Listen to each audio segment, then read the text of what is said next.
Elves monsters?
Why do these boats always have to dock in the cold gray drawer?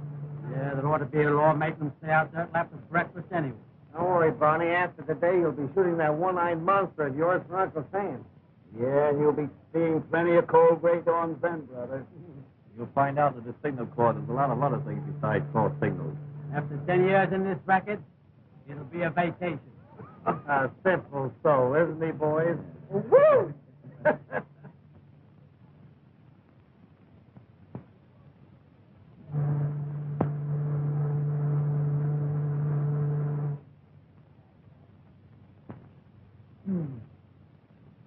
Well, what do you think of that? Sounds fishy to me.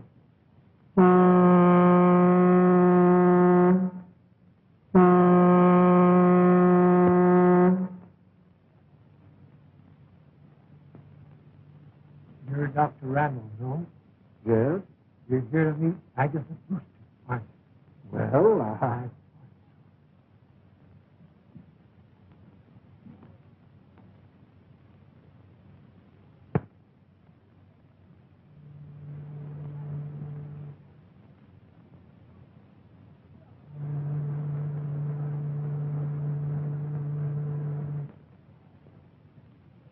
You're Carter of the Globe Tribune, aren't you? Mm-hmm. Say, there's a woman on that boat with the name of Agatha Brewster. Yeah? What about it? Ghost hunter. She's a sister of that missing Dr. Brewster. Good story. A great story. A pip.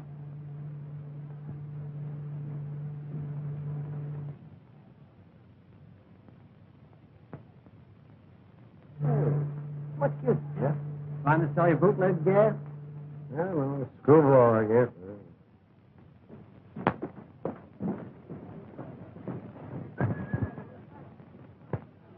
That's her over there with the fur people. Agatha, I'm awfully glad you're here. Come on, Barney. George, it's terrible. What happened? Miss Brewster? Yes. I'm from the Globe Tribune. Well, Miss Brewster's too upset over her brother to give an interview right now. yes, another time. Oh, well, may we have a picture? Go ahead, Barney. A pretty smile now. Smile. Oh, excuse me. Thanks. Now, about that interview, when may I see you? Oh, some other day, the next week. Where? Miss Brewster will phone you. Won't let her give you the brush off. It's a great story. Hey, what is this, anyway? If you'd only have listened to me, all this wouldn't have happened. Well, what about the police? Haven't they been able to trace it? Fortunately, no. Fortunate. Yes, very fortunate. Agatha Jim isn't lost, except for this world. He's hidden away at Springdale in the old mansion. He'd be better off in the family cemetery plot. George. I'm sorry, but it's true. What? 6 months ago, we made an astounding discovery. It was so far in advance of anything that's been done to date that Jim decided to be the guinea pig for this experiment himself. I tried to talk him out of it, But you know how stubborn he is when he gets an idea in his head. We made the experiment, and unfortunately it was a great success. So great, in fact, that we've been unable to counteract the results. And Jim, he's still alive, isn't he? Yes. And the story of his disappearance was a fake? Yes, I put that out to cover the whole affair up so that if the worst comes to the worst, it saves him a great deal of unpleasant notoriety. George, what does he mean? Prepare yourself for a great shock, Aggie.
You shouldn't have brought her here. Stop shaking, Agatha. I will touch you. Oh, you poor boy. Oh. Open the door.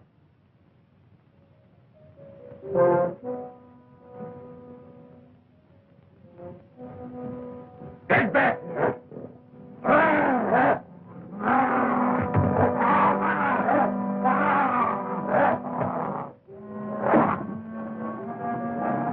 Close the door!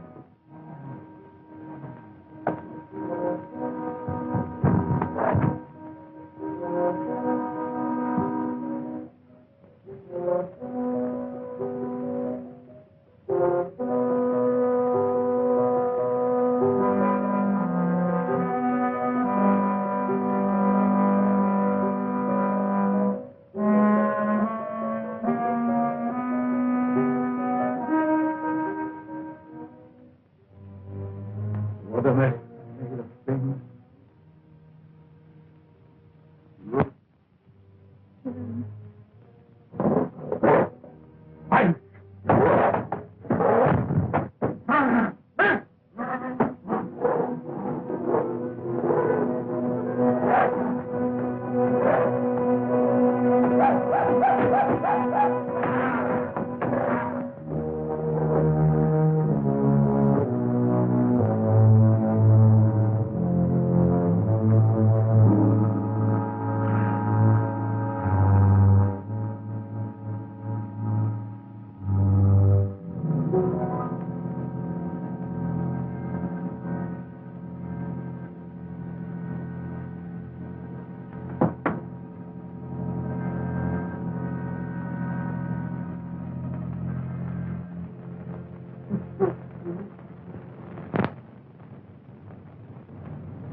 Yeah?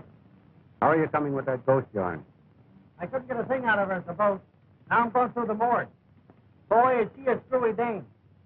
I don't want that junk. I want a personal interview. And get me some more pictures. Good ones.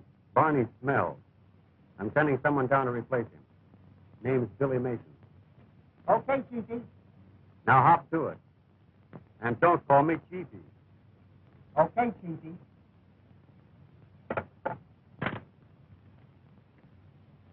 Going into the Army has sure done something to Barney. Looks more like a ghost than a ghost hunter to me. Now, just what could have happened to get such a piece of tripe?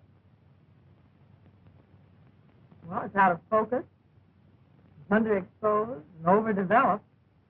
And besides, there are two pictures on the same negative. Is that all? Yes. Yes, sir. Take Miss Mason down to Carter. She's taking Barney's place. Yes? Well, thank you very much, Mr. Martin, for giving me the break. I'm sure I can... Ah, forget it. But remember, I'll be satisfied with just one picture on each negative. I'll do the very best I can.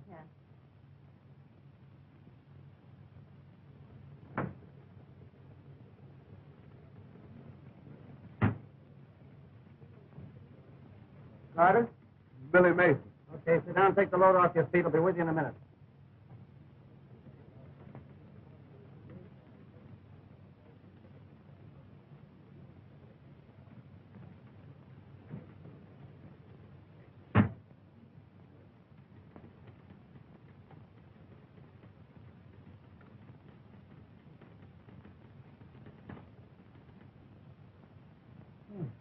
Awfully nice. What went by when I wasn't looking? Do you know your perfume? I know that one. In fact, I'll never forget it. The first girl I met that used it either. Nice. Yeah, but she lied to me. So? She told me her boyfriend was in boot camp.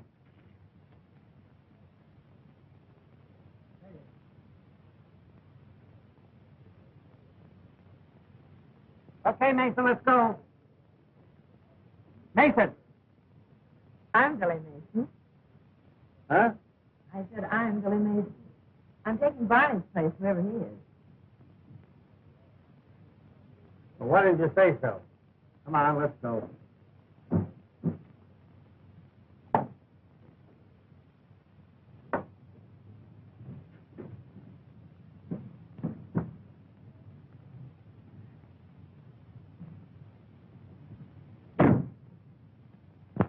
Where are we going, if I may ask? To Springdale, the old Brewster home. We'll interview her screwy old dame and get some pictures. Good pictures, I hope. Why the I hope? A good reporter generally gets an interview. Not worried about the interview. It's the pictures I'm worried about. Oh, I get it. Well, listen, Mr. Brisbane. You take care of your end of it and don't worry about mine. My pictures will be as good as your interview, and maybe a little bit better. Cocky little wench, aren't you? Well, I've had to hold my own against four brothers all my life. I guess I can handle a 4F like you. 4F, and what gives you the idea I'm in 4F? I can't think of any other good reason you're not in uniform. Listen, baby, you're looking smack dab at a 14-carat 1A. No dependents, physically perfect, with a personal letter in his pocket from the president. 30 days from now, I'll be Jefferson B. Carter, Seaman Third Class. Oh. Oh, yes. 30 days past September, April, June, and Jefferson B. Carter. Well, I'll take back the part of it about 4F, but the rest of it still stands. Makes me wish I was in the Navy right now. That makes two of us. All right, sailor, shove off.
You have no idea what I've gone through in the last 3 months. Sometimes I'm perfect enough. And I sit for hours and hours looking in the mirror, hoping and praying for the slightest sign of my future change. It doesn't come. And I feel myself going back to the animal instinct. I try to fight it with all my willpower. And I feel I can't live it. I lock myself in there with him, fearing that I might do something terrible. Oh, I can't stand it any longer. I can't stand it. Randall must have me. Must do what I am asking him. What did you ask him to do, James, that he refused? I must have human spinal fluid injected into me. It's my only chance. Randall and I both agreed to it. It's the only way to counteract the ape fluid injection. But he won't do it. He won't do it. Please, James, please. I'll talk to George. I know he'll do anything to save you. I'll ask him. No, he won't. I pleaded and begged.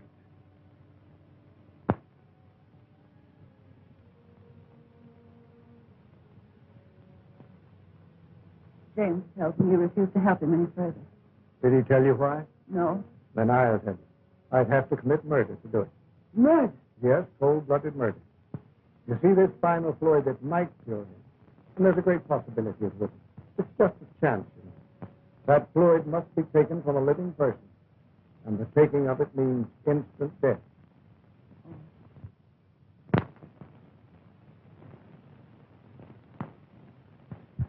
Well, I must say the housemaster's the old girl of a tea. What do you mean? She's a ghost hunter. Did you say ghost? Yeah. Ever see any? Don't be silly. She has. No kidding. She's written books about them. She's been all over the world, poking around in cemeteries and haunted houses. She just got back from a quick tour of haunted castles in Europe. Come on, let's go.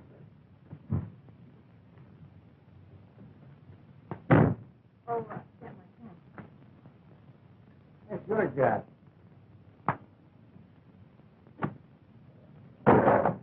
Shut up! Stop that!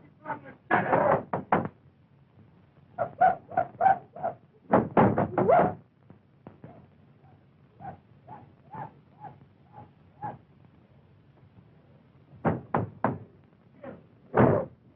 Well, here's a chance for you to photograph a ghost. Very funny. Very funny.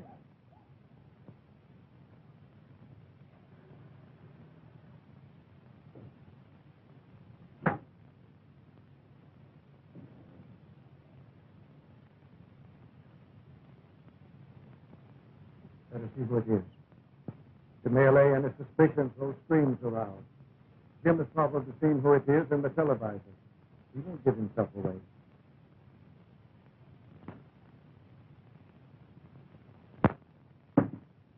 Hello. Remember me? From the boat? Yes, Carter? Oh, yes. This is Billy Mason. I brought her along to get some more pictures. The others were a lot, they weren't good. Well, I'm afraid it's too dark in here for pictures. Oh, no, it'll be perfectly okay. Oh, sure, it's okay. She makes pictures in tunnels. All right.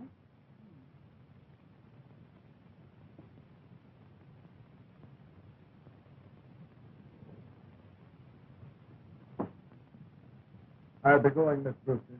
Just keep on with the prescription I gave you. Oh, I will, Doctor. Won't you come into the library?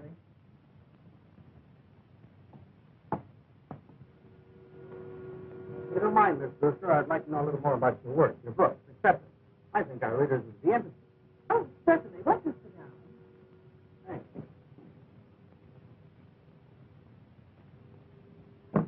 I hope you'll pardon the appearance of this room, but I don't dare change a thing. The entities that haunt this house will not appear. They just rise and sing only to the old familiar surroundings. You mean this house is really haunted? Certainly, child. All houses are haunted. All persons are haunted. Songs of spirits follow us everywhere. We are never alone. This room is crowded right now. I don't see anything. Oh, you can't see it any more than you can see the wind. But they can destroy you if sufficiently in ways. Love spirits are honest, gentle and kind, and only want to bring happiness to few. But a few are evil, and having been wicked in life, are wicked in death, and only haunt the scenes of death and crime, reveling in murder. That must have been the one we heard when we drove up, huh? Yes, you heard it? Yes, right here. Oh, no, that's what I bought from Scotland. The phonograph record. No kidding. I thought I heard everything. Would you like to hear it? Well, what can you lose?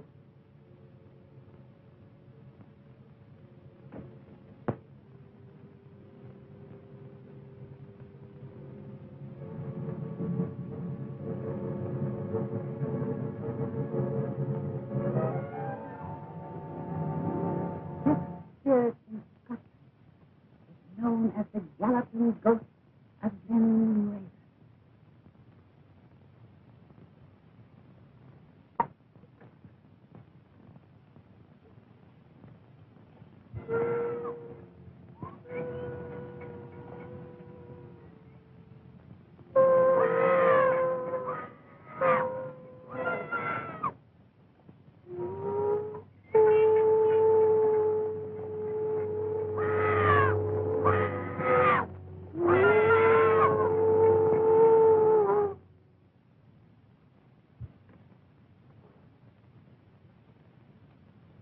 Does it bother you, child? Oh, no. I just won't sleep all night, that's all. Suppose we get the fix before Miss Mason passes out, huh? Certainly. Now, listen, Miss Brewster, you stand right over here by the phonograph, and you hold this record. Hold it like that. Beautiful. All right, honey, come on. Get yourself together.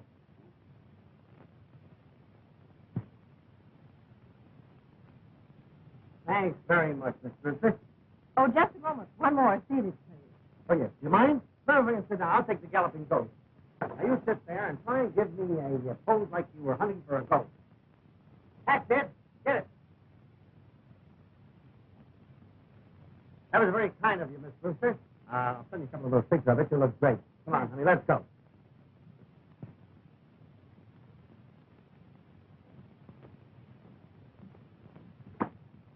I'll send you a copy of the article. I might want to check with you later. May I come out again? I guess so.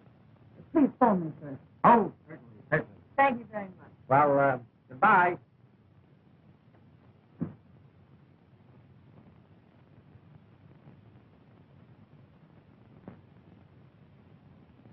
James, are you mad? Come up here. What is Randolph saying? You will not be a party to a murder. You going to let me go through life like this?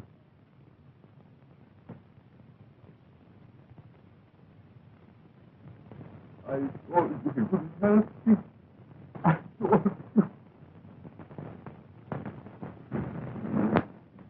Hey, are you going to town? Yeah.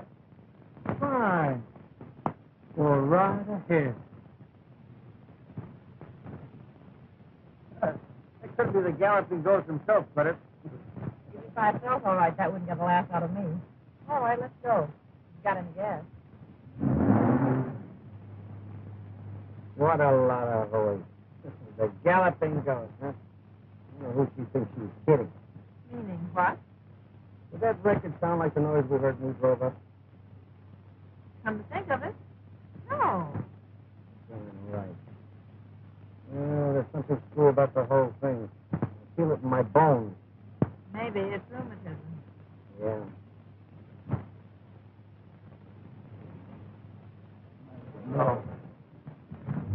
years of cooperation.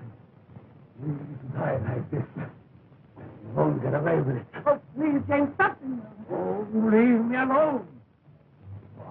Get upstairs. I must say. Get out, or... Oh, all right, James.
Are you completely insane?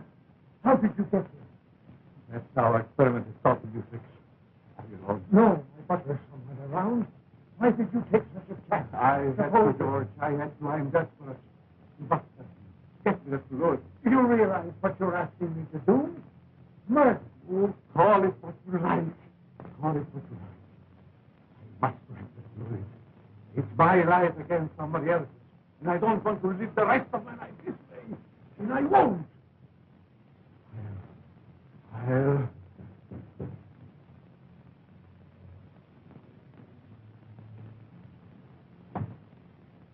Yes? Someone from police headquarters to see you, sir. All right. Ask him to wait in the library. I'll be right back. Very good.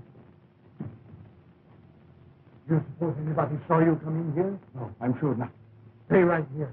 Don't take a chance on leaving.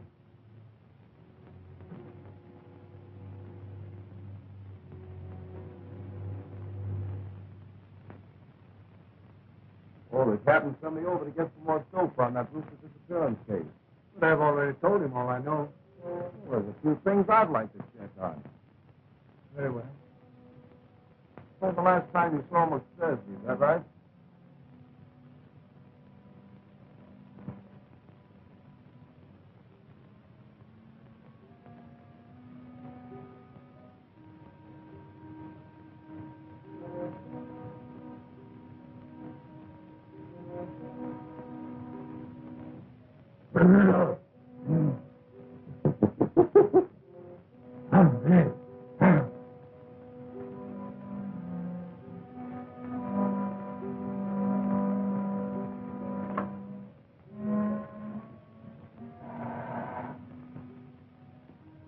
Weren't you?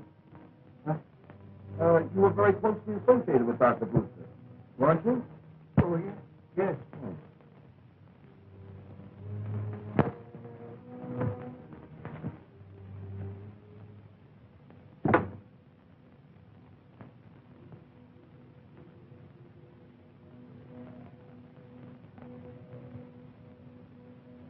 Hello, Townsend. Dr. Brewster. Yes. Dr. Brewster.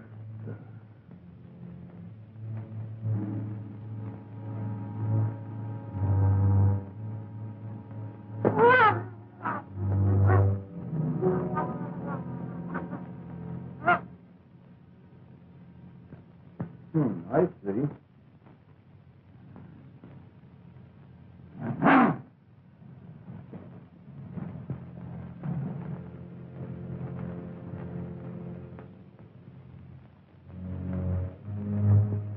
Perhaps I could drop in tomorrow sometime and... Oh, there's just a few more things. What'll I get this down?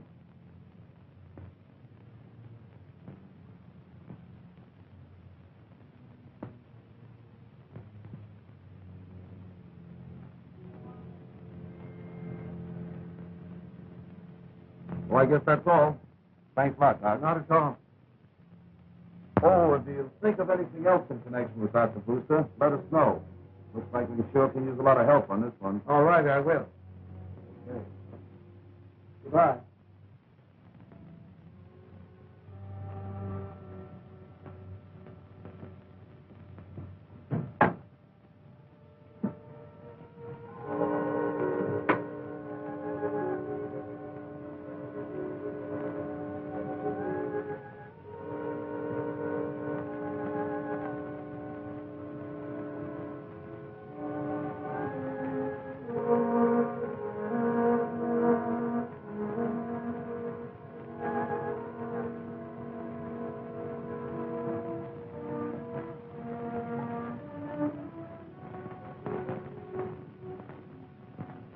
Get me the book. What's tonight? No one but one of your men. Who was that? I don't know. I didn't get his name. Him about the Brewster case. When did you discover this? Right after he left. You mean this happened while the cop was in the house? Evidently, Townsend admitted it. Where's Townsend now? Right there.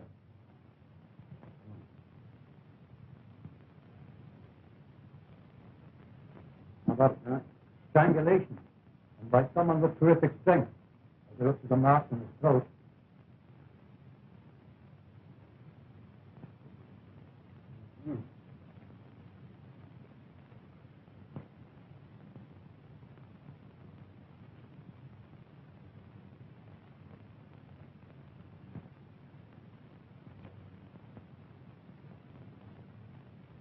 Whoever did it sure needed a haircut.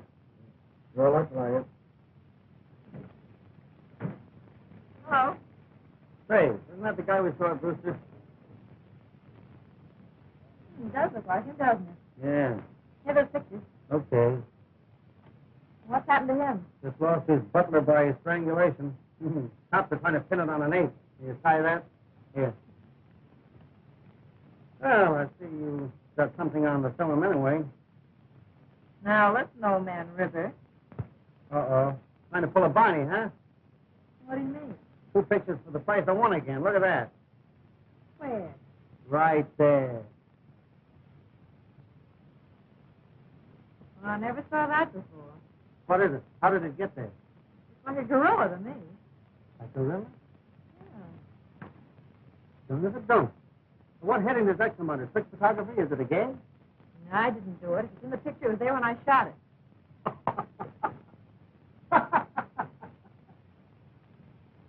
Hey, wait a minute. Maybe this is the galloping ghost and Glen Raven or whatever his name was in the flesh. Remember those sounds? Yeah. Is that the way a gorilla sounds? Not much of a Tarzan, but could be.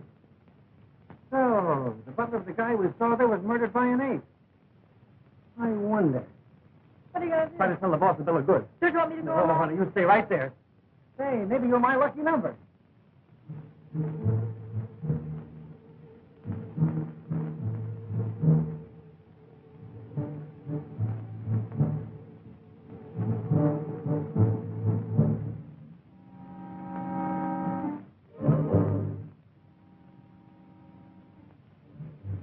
Come yet? No, I expect him. Yes. I got it again. I got it. What? Fluid. The spinal fluid. You know you've got it? Yes. That's why I expected him. You said he wouldn't have... It's I did. He is going to make the injection. If he refuses, I kill him. Yes. I mean just what I said.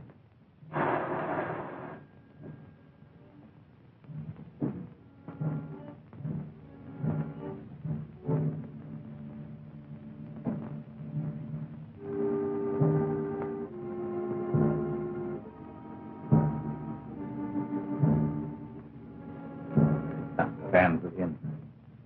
Tell him he's wanted in surgery.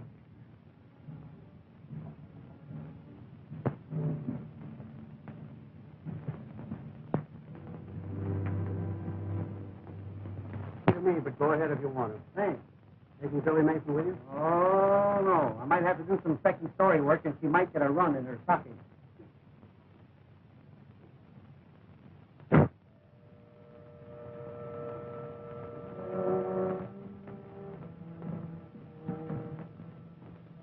Jim, do you realize what you've done? Yes. What about it? I've got it, and I have a chance to be cured. That's more important. Even if it costs the man his life? Yes. It's my life I'm thinking about. But we're wasting time. Look, everything is ready for you to make the injection. Come. Don't get argue.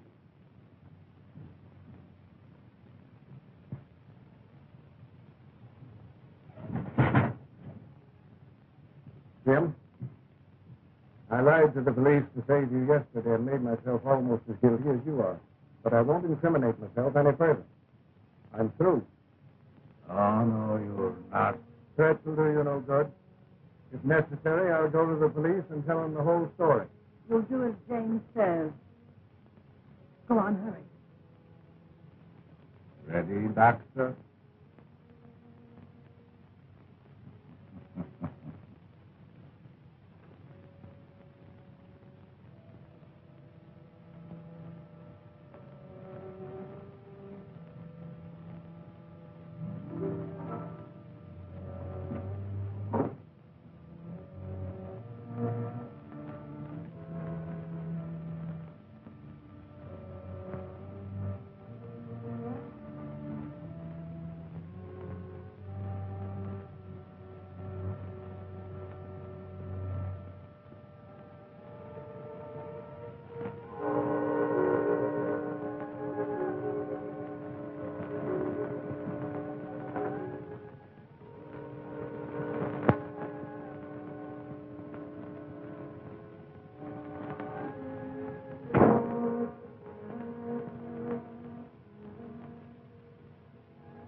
It works. Look! It's turned up straight.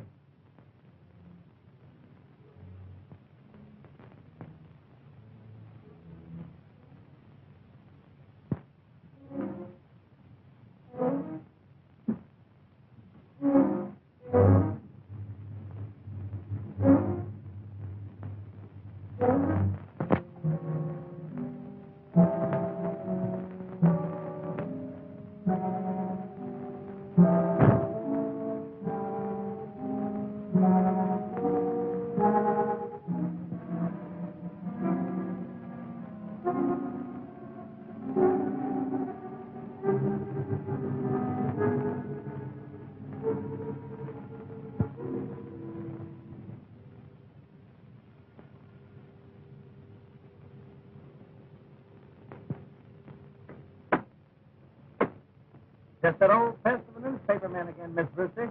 I thought you said you'd phone before coming back. I did. But your phone seemed to be always busy. Or out of order, maybe. Have you tried your phone lately? It could be, you know. Oh, those things get out of order. Only thing I know of a fellow that had a telephone that was always out of order. Well, shall we go in with the galloping ghost?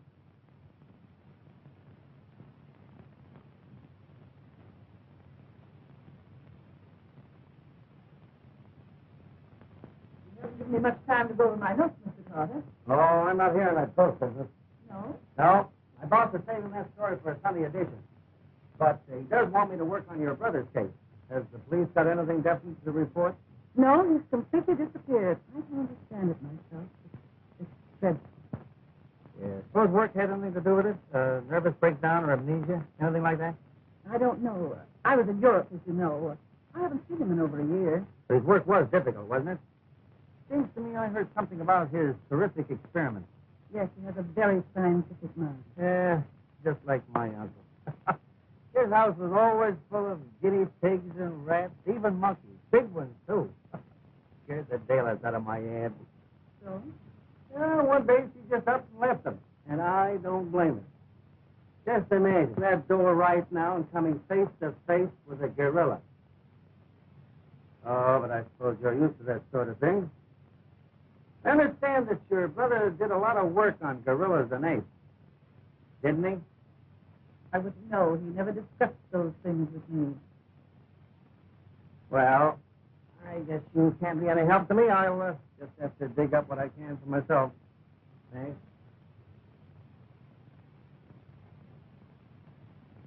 Oh, by the way, Miss Brewster, did your brother have a laboratory here in the house where he worked? Not that I know of. Okay, I thought maybe I'd find something there that might give me a lead.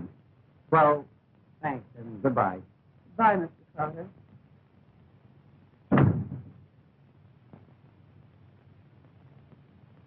A very clever young man, that. Yes, I heard.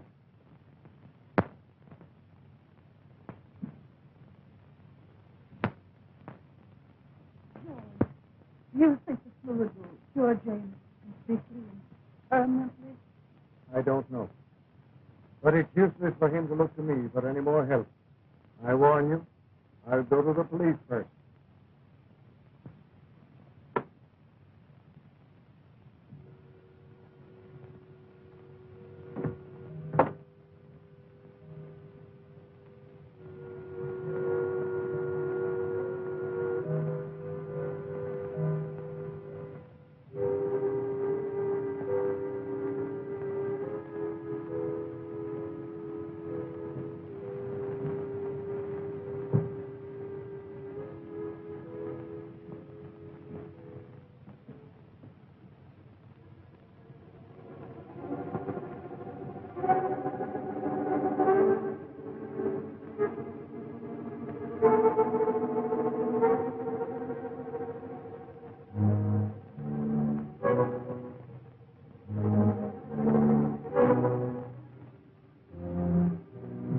Straighten up.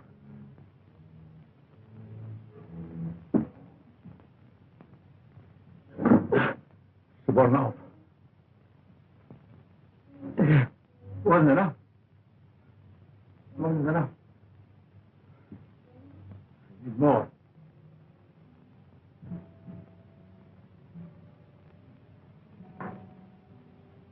George!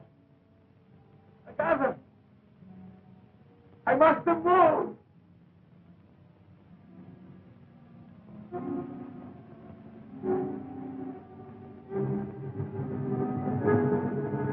That's it. I need more.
wouldn't go down that way if I were you. Why? Well, don't ask questions. Come on. There have been 3 murders committed in this precinct, and not one single suspect brought in. Where's that put us? Right on the spot. They all look like they were committed by the same person, Captain. Outside of that, we haven't got a single thing to go on. Thanks, Cap. I suppose you expect the killer to come in and give himself up, huh? Now listen. Get out and get that guy. Or I'll transfer you so far back in the sticks, the bears will be chasing up the trees. Come on now, get out. Get out.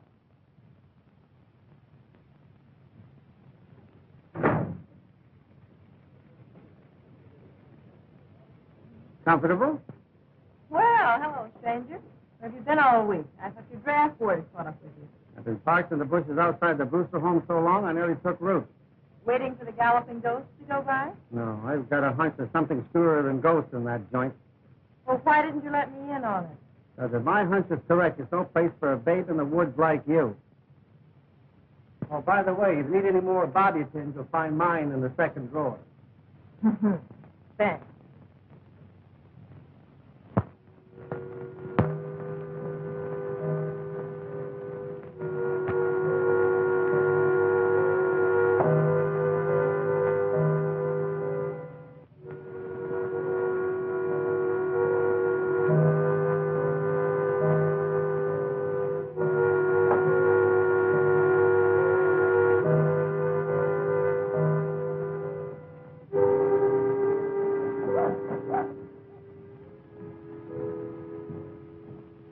You see what you got? Plenty of it this time. Plenty.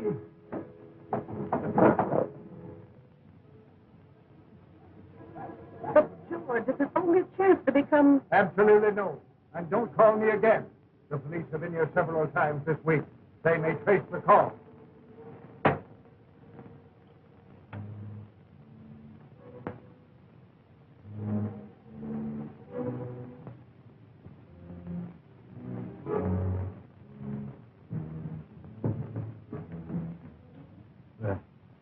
What did you say? How soon did you get here? He's not coming. He's not coming. That's what he said. He must. Told you already. He won't keep. Oh, tell him that, quick. It won't do any good. He won't do it.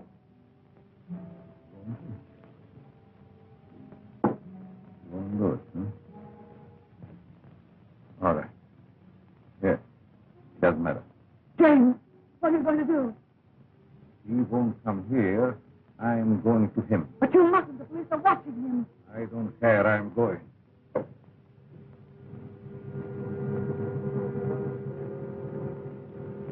James, please! Get on. They'll kill you! Let me go. Let me go.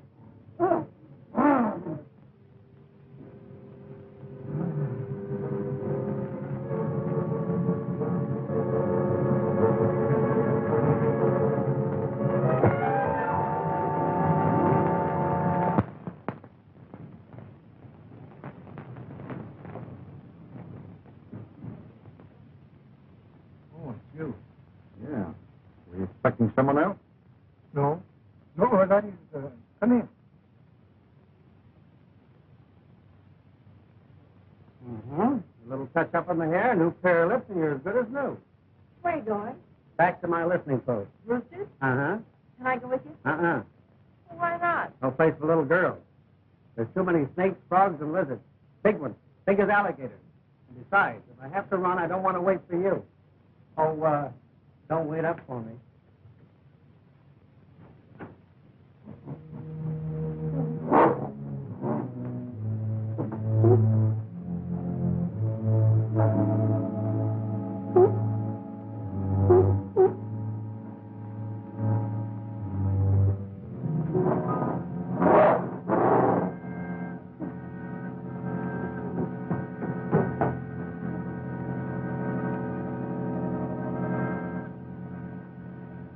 We're no nearer to the killer than we were before.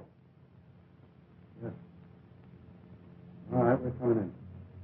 Come on, Jim.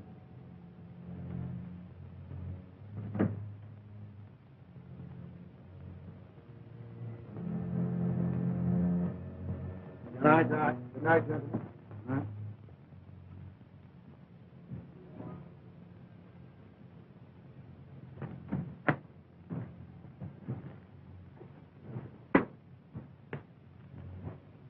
All right, let's go. No, I've got a hunch he's expecting somebody. Let's wait around and see.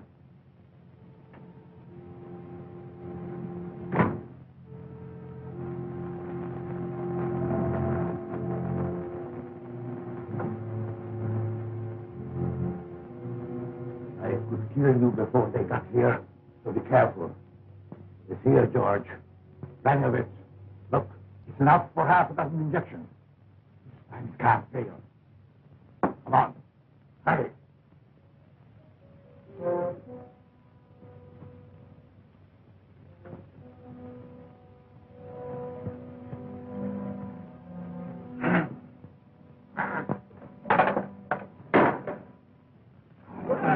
You are going to do what you hear me? All right. Good. Here.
Back progress.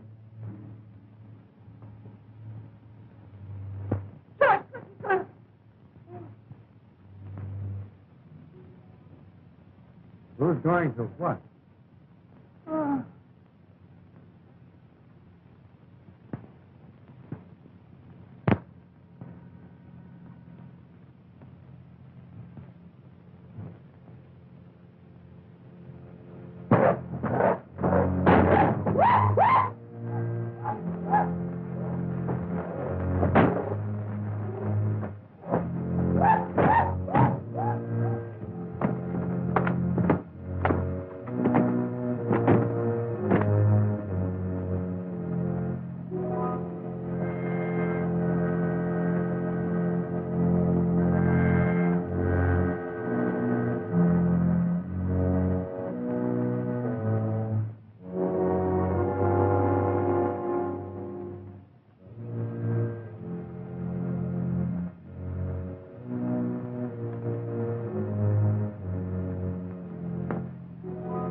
for me.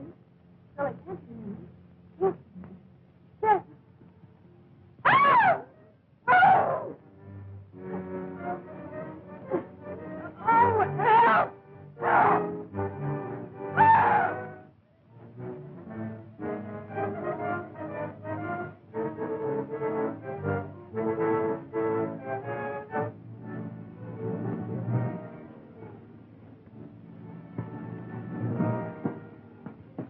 Billy! Billy!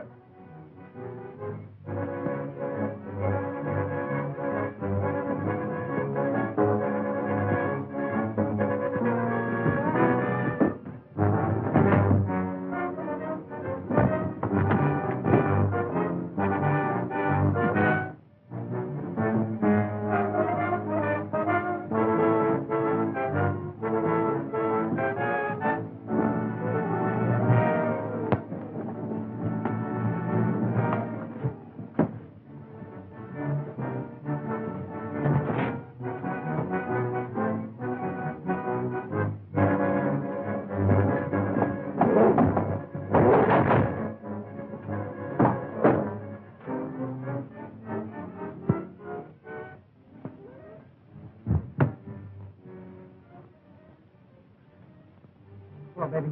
Give me the plate. Yeah. Hurry up.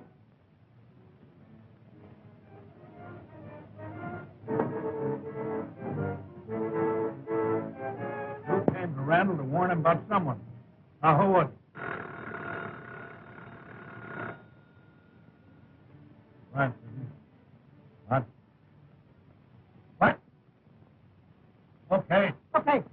Get over to the Brewster home as quick as you can. There's trouble over there. Take her with you. Come on, lady. Come on, hurry up.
Go back in there!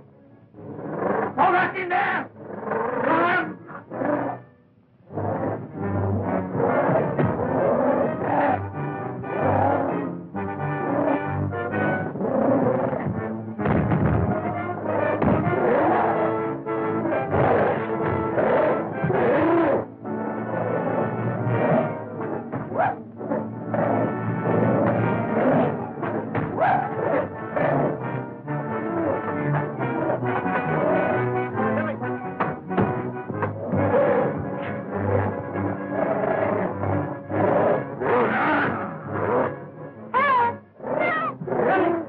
There's a button back there, a little tail or something. Help me, get me out!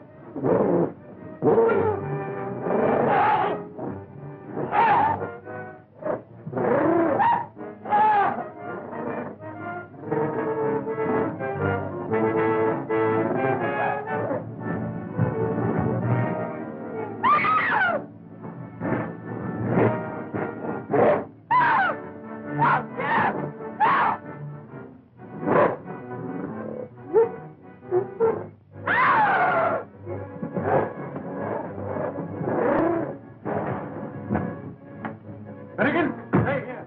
Vince's up at the back. Come on. You took her down in there and I can't open that thing. She knows how it works. Come on, make her open it up, quick! Turn it up.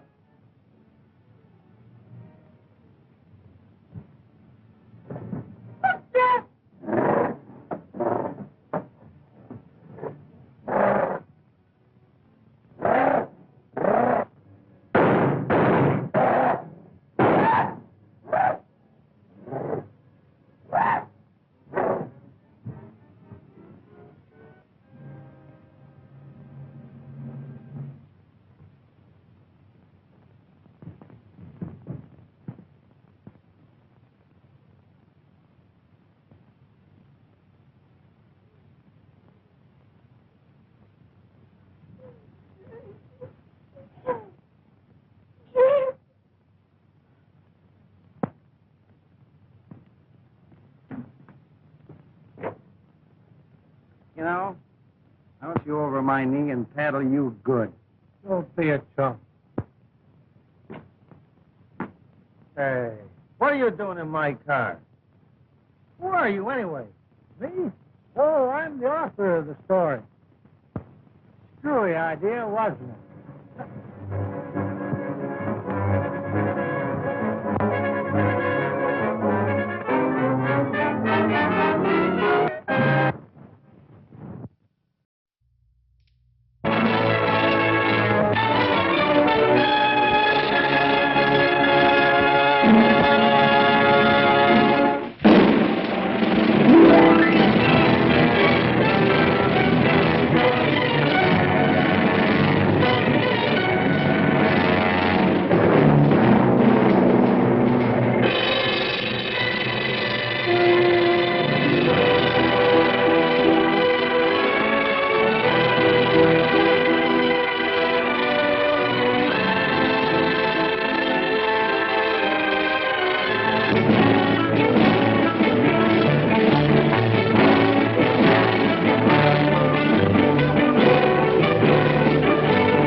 Margot, it's only me.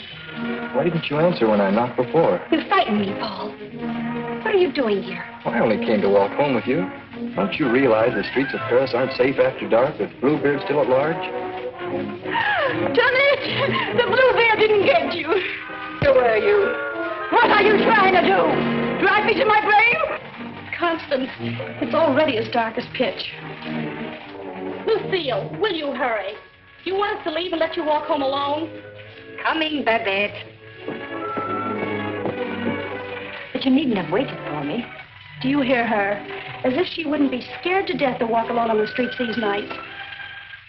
Why do you suppose it is the police haven't caught him? Whom? Whom? Why, Bluebeard, of course. Who else is all Paris terrified of? Oh, Bluebeard. I'd forgotten.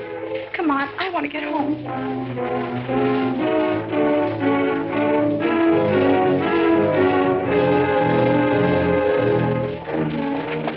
Now let's stay close together for safety.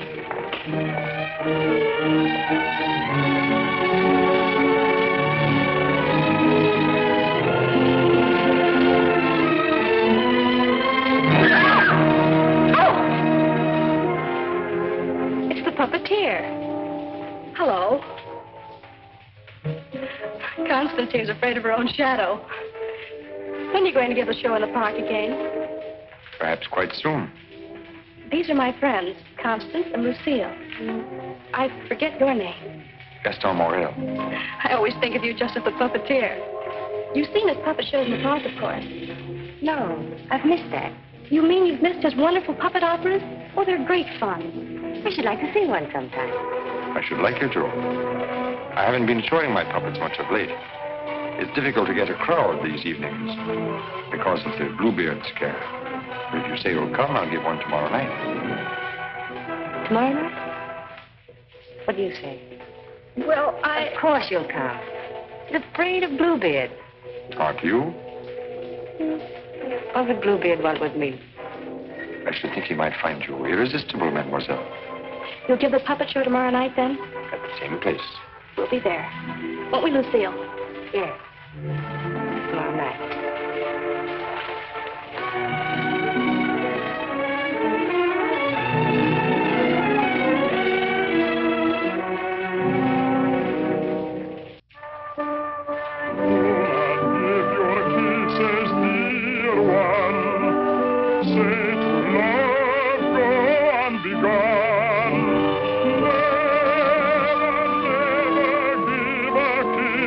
Without a wedding ring, without a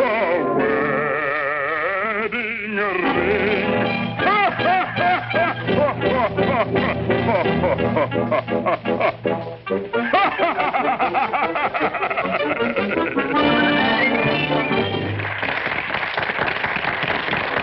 Marguerite, having been convinced that Faust deserted her, and in a fit of despair, having killed her child, finally found the courage to give herself up. She was tried and sentenced to prison, where Faust, with the aid of Mephistopheles, finds her. It's the voice of my beloved, my lonely heart responds to his call. Margarita, At the sound of her awful laughter, surrounded by demons, I recognize his voice. Margarita. His dear and heaven, he said, I am free, here, and once more I am here. Yes, 'tis I love you. Yes, I've come, I love you. Even though that mocking devil try to keep us far apart, I've come back to you. Yes, come back to you. And I'll surely save you. Yes, I've come to save you. I'm here. Come to my heart. Pray do not think me bold, my fair and beauteous lady. My arm is yours to hold, and help you on your way. Oh, kind sir, I am not a lady.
Take over and help this old demonstrate the puppets to whoever comes back. I'm going to take up the collection tonight.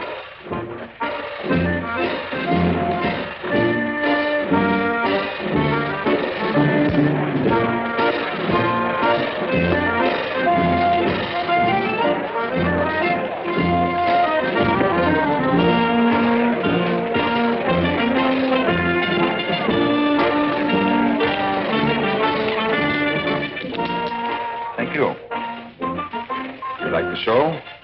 Very much. Thank you. I created the puppets myself. Did you make the costumes? Well, I designed them. Why? Lucille's a modiste, so it's natural she's interested in clothes. Modiste. Do you think you can make some new costumes for me? Oh, well, Come backstage. Let me show you the costumes.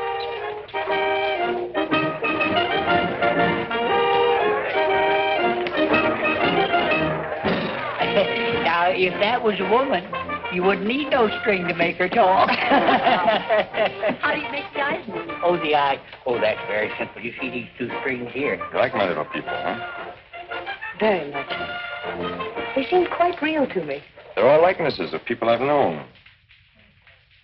Mephistopheles, too? Yes, the evil one, too. Among other things, he's also my business manager. And Marguerite. Is she a friend of yours? She was. What? Yes, unfortunately, she met a tragic ending. It must have been very beautiful. They say you'll show me how the puppets work. Let's get out of here until these people leave. They'll be asking endless questions.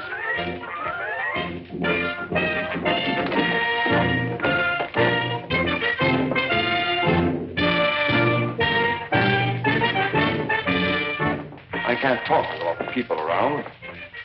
I should think in your business you like crowds. As a puppeteer, you mean? As a matter of fact, I prefer creating puppets to performing them. You make them act so well. But there's something in your voice that made me feel you'd suffered. You're very discerning. It's your Marguerite. The memory of that tragedy, isn't it? Partly. And you're keeping the tragedy alive deliberately, aren't you? Why, If you wanted to forget it, you could create a new puppet. One that would remind you of someone else. Someone who might make you happy. Is it much trouble to create a puppet? It takes time. First I make a sketch. A painting? Do you paint, too? Enough to get the effect. You know you have very lovely eyes.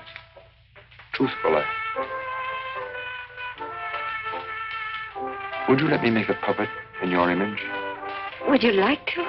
Very much. Let's see. Are you trying to decide how you'll paint me? No. I'm not going to paint you. Lucille! You'd better go with him. You'd better stay close to him. But your Marguerite costume. Don't you want me to make it for you? As you please.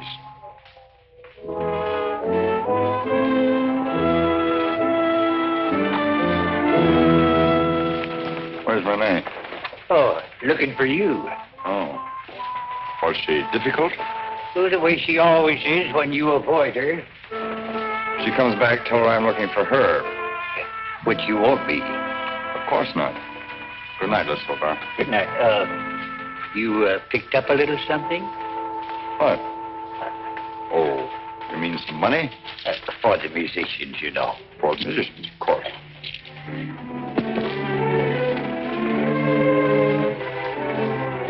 Oh, my word of honor.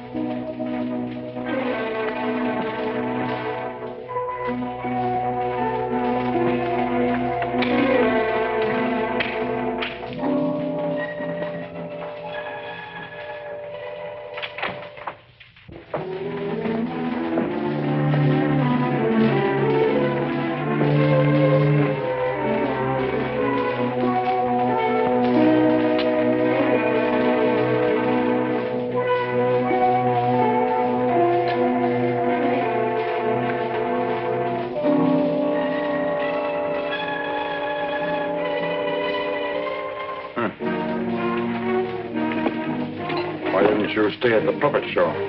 And watch you flirt with that girl? Who is she? I don't know. Just a girl. Another, I suppose, to take my job for a few days. A few weeks. And you think you'll come back to me again? I think you'd better go now, Renee. Oh, no, not this time. Renee? I won't stand for it. I warn you. You'll regret it. Regret it? Gaston, I've regretted it from the start. From the first day I met you. I didn't ask you to fall in love with me. No. Then why did you keep telling me you needed me? That I was necessary to your success? What was I to think? What did you think, Renee?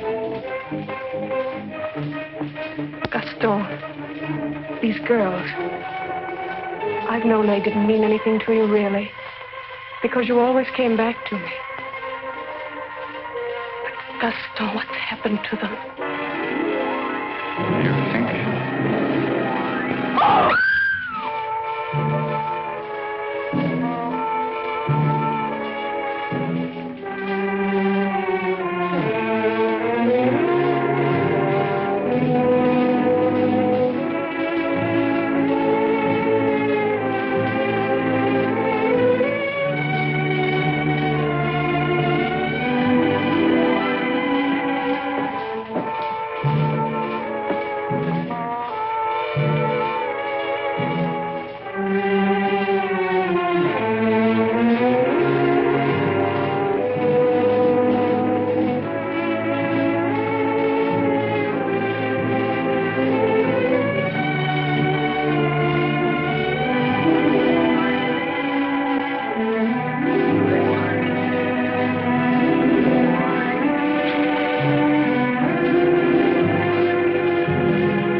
This is the gentleman. Inspector Lefebvre, Gaspard Morel. Monsieur Morel? You saw the body. It is Renee, all right. Renee? Renee Clermont. She's been singing for me in my puppet show for almost a year now. Oh, I see. Sorry, these are all routine questions. Morel, how did you know the girl was missing? She was to rehearse with me this morning. When she didn't show up, I went to her room. When there was no answer, I got the concierge to let me in. Her bed had not been slept in. I called again a little while ago. She had not turned up. The concierge it was told me the police found another girl in the Seine this morning. Another victim of Bluebeard, so I got worried. Have you any idea who had a motive to kill her? I can't think of anyone. She was always so kind. When did you see her last? At the puppet show. She left before I did. You can prove that, of course. Of course. You didn't notice if she left with anyone? No, I didn't. It's always quite crowded backstage after the performance. People come back to see how we pull the strings. Renee slipped away before I knew she was gone. You didn't by chance notice anyone in the crowd that struck you as unusual? I'm sorry I can't give you any information that might help you. We are grateful for your identification, and we will call on you if there's any further way you can help us. Good evening. Thank you. Good evening.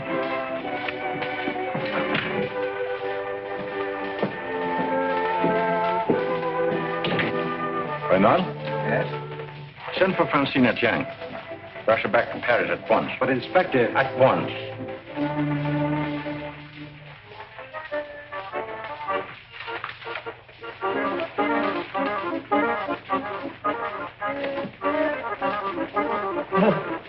Good evening. You have come to tell me when we will give Faust again? Now, how can we give Faust again until we find a new Marguerite? Oh, Mademoiselle Renee is not with us anymore. What a pity.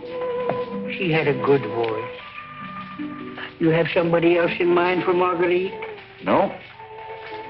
I'm thinking of giving a new puppet show. So? Yeah, something on the order of a ballet with a lot of new costumes. Oh. What is her name? Lucille Etienne. Where do I find this one? Madame Blanche, Maurice's shop. When do you want her to sit for you?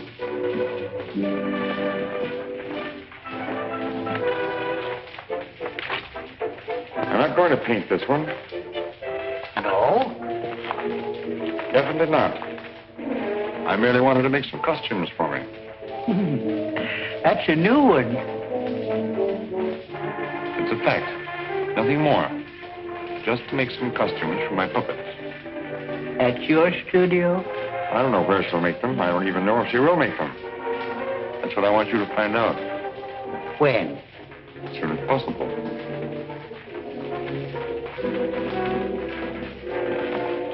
Oh, and a soldat. There are two girls, friends of hers. I can trust you to exclude them? My word of honor.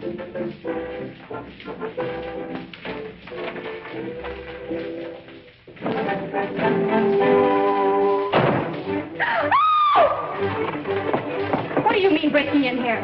We don't admit beggars. I did not come here professionally. That is, not from a standpoint of my profession. I came here on a very confidential mission to see Mademoiselle Lucille. I'm Lucille. Did you want to see me? Oh, yes. Privately.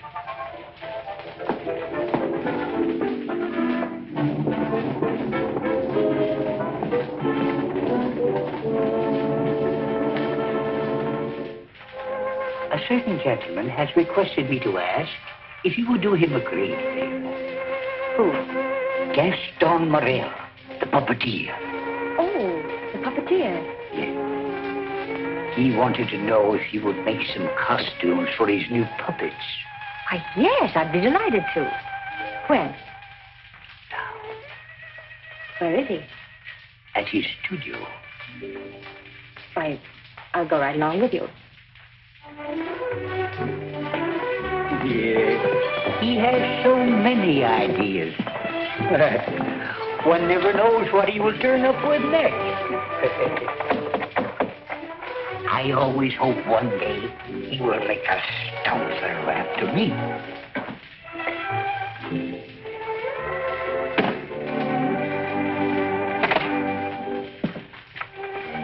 Hi, Lucille.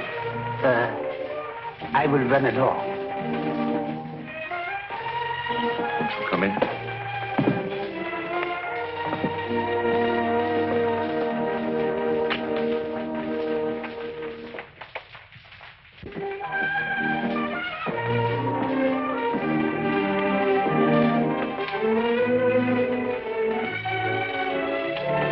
So this is where you work.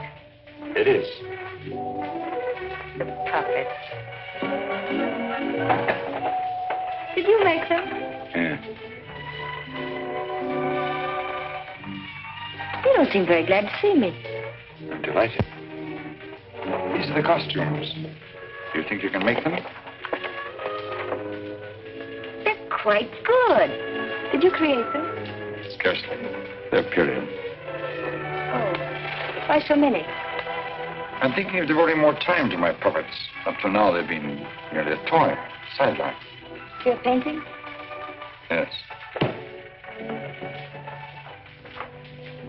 I'm giving up my painting. Why?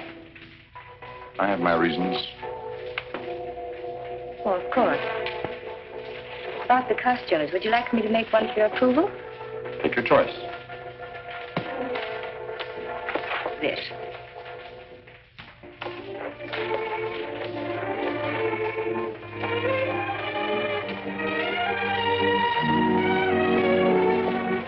Plain to be seen, a woman's care is lacking here.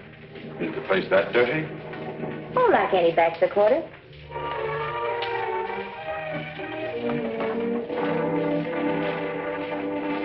Give me that. It's torn. I meant to throw it away. It's this lovely material. It was my favorite. It needs only a stitch or two. Throw it away. Oh, it'll be a crime, too. A few seconds will put it right. Why'd you decide not to paint me? In the park after the show, you were going to make a puppet after me. You seem really interested. Something happened. What? I can't tell you that. Did I do something or say something? No. Were you disappointed after seeing me more closely? On the contrary. Then what?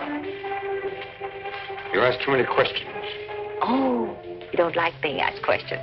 No. Got something to hide? Yes. Good. And suppose I promise not to ask any more questions. You're very charming. Quite unlike any person I've painted before. I wonder. Here we are. All fixed. Now you can use it again.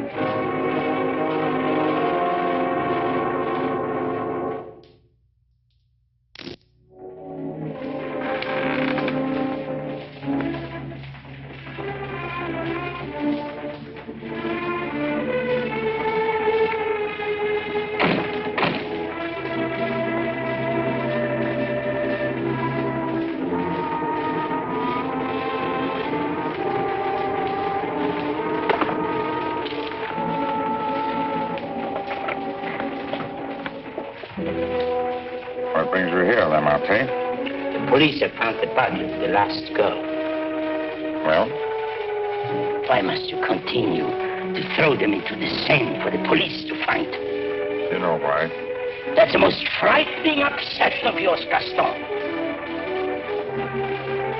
It has put me to great expense, smuggling your paintings out to France to be disposed of. You must make enough out of the transaction to be always after me for another canvas.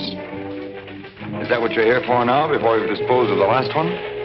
As a matter of fact, I've sold the last one. Already? Yes.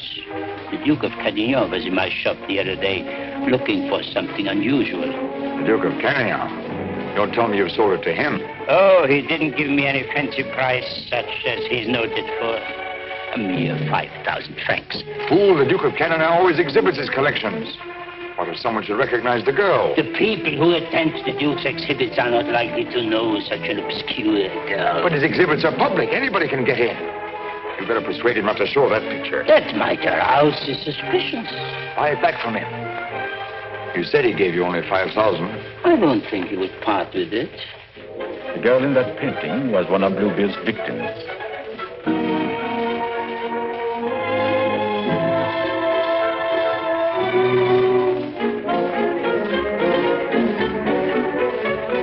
A victim of Bluebeard? The fourth, to be exact. Are you sure? Positive. Oh, this is most distressing. One of our men on guard here at your exhibit noticed the resemblance and called my attention to it. I investigated, and there can be no doubt it's the same girl. Most unfortunate. Most fortunate for us that you happened to buy the picture. As I'm sure that we can count on your cooperation. Naturally, I'll do anything in my power, Inspector. Thank you. What do you know about the painter? Nothing. I bought the canvas largely on the recommendation of the art dealer. Although, of course, I recognized its great merit. Who was the art dealer? Jean Lamartine. You know him? Only by reputation. Lamartine. What did he tell you about the painter? As a matter of fact, he was evasive on that point. But he did intimate the painter was someone of reputation who executed this canvas under the pseudonym of Albert Garon. Lamartine.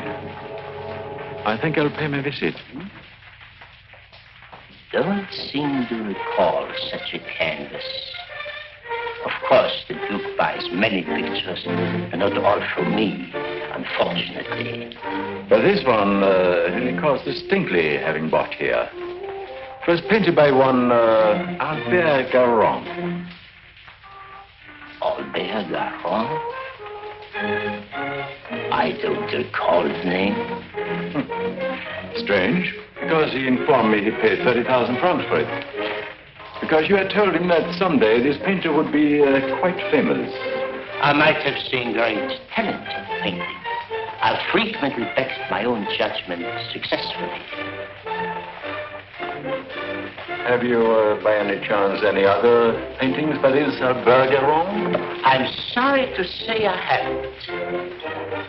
But I have a canvas by another very promising young man, if you are interested. Yes, I might be. This way, please. Thank you.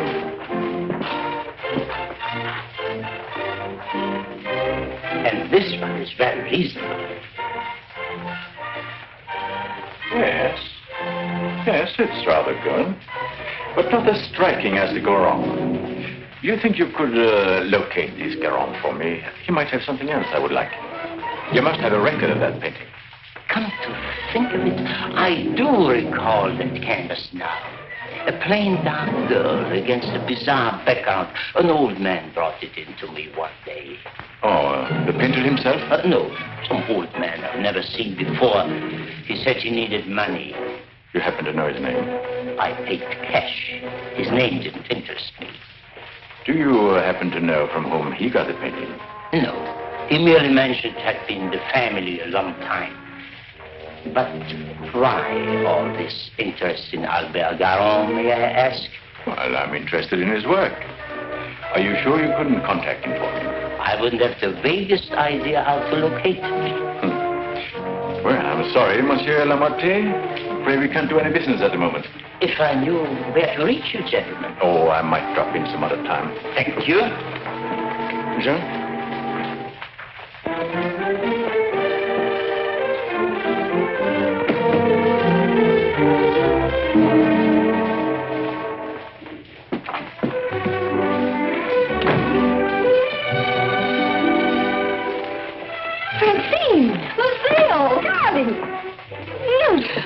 Darling, when'd you get back? I'm straight off the train. Oh, what a filthy trip. I had to get bathed right away, even before I could report to the office. You mean you have to go to the office tonight? Oh, yes. From the telegram I received, you'd think the whole of Paris was holding his breath until I got back.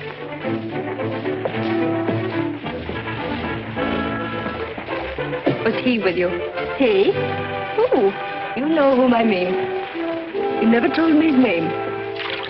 Oh, Jacques. No, he was not with me. It was Jacques who sent the telegram. Francine, it's outrageous. You're never home anymore. That position of yours. Wait a minute. Remember our agreement? I'm not to interfere in your affairs, and you're not to in mine.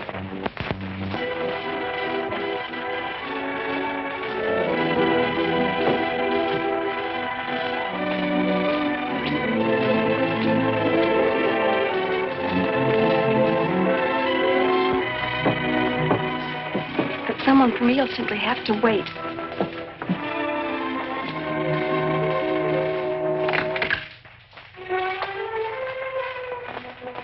Good evening. I brought one of my little people for her to use as a model. Who is it, Lucille? It's one of my customers. Then why are you making clothes for men? For puppets. The puppeteer. Well, have him come in. I'll stay out of sight. It's my little sister, Francine. I'm sorry she isn't presentable. I'd like you to meet her. Tell him to come in and wait. I won't be long. Won't you come in? What's the matter? Was he afraid to... Good evening. Francine, this is Gaston Morel. How do you do? Usually better than this. I'll be out in a minute. I really can't stay. I thought if you had one of the puppets for fittings, they're all pretty much the same size. Oh, then you want me to go right ahead and make the clothes? Certainly. I'd be glad to. Then, if you'll excuse me. I'm very glad to have met you, mademoiselle. Happy to have met you. Good night. Good night.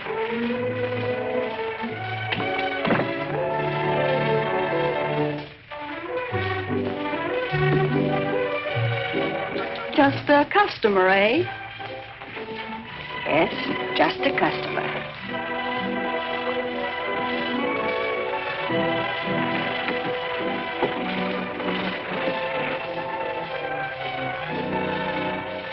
Well, that's the first time I've heard them called puppets. Oh, they just came with the puppet. Oh, sure. To keep it from breaking. Well, he's not bad looking. The one who pulls the strings, I mean. Oh, Francine. I can't tell you how glad I am. Well, of course, we all are, to have you back. Thank you, Inspector. Oh, may I present my sister? Your sister? But you never told me you had such a charming sister. I'm no fool. How do you do? I'm very happy to know you. Really, Francine has told me a great deal about you. Gentlemen, that will be all for the present. But now you must tell me about your success.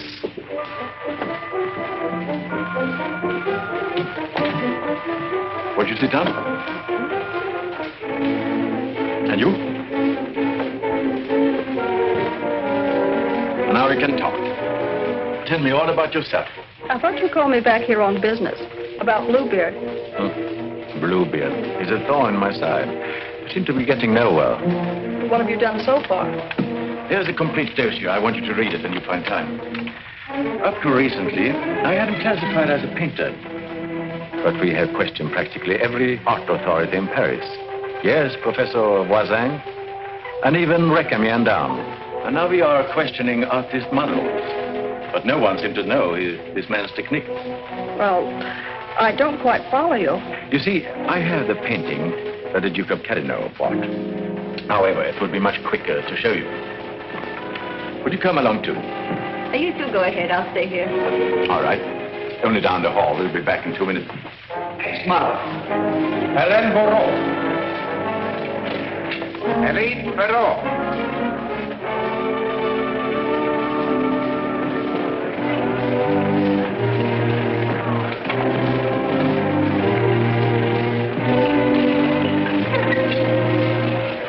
Duke of Carignan, Mademoiselle Francine Jane. Delighted. How do you do?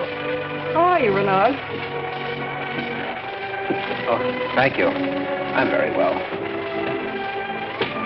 Commissaire de Champs. Leroy?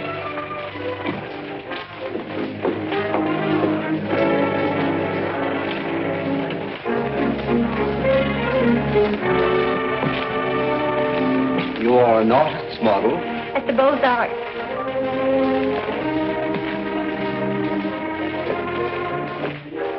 Will you please study that picture? Have you any idea who actually painted that picture? No. You will notice the distinctive style. In what would you say that distinction lies? In the background. Exactly. Have you ever known a painter who used that type of background? No. Next girl. Mimi Robert. And so it goes, Francine, with no one seeming to know this painter's work. Perhaps if I were to question Lamartine. No. He's too suspicious already. Lamartine is the dealer who sold Duke the painting. I suspect that he knows the painter, but I have no proof yet. Would you mind questioning a few, Inspector? I've been at it for hours. Well, certainly, Renaud, certainly.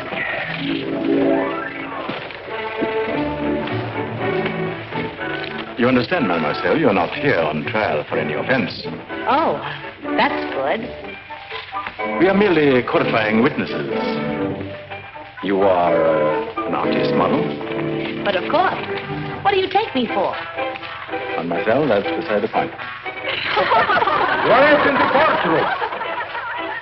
I've modeled for the greatest painters of France. Oh, no doubt. But we are only interested in contemporary artists. And the most famous sculptors, too. You know, of course, the Venus de Milo. Oh, yes.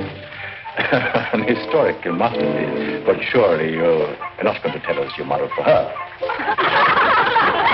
Quiet. I'm the exact duplication of her measurements. But recently, have you been occupied as a model? Well, not exactly as a model. You see, since I've retired, I've been... I don't think we need to go into that.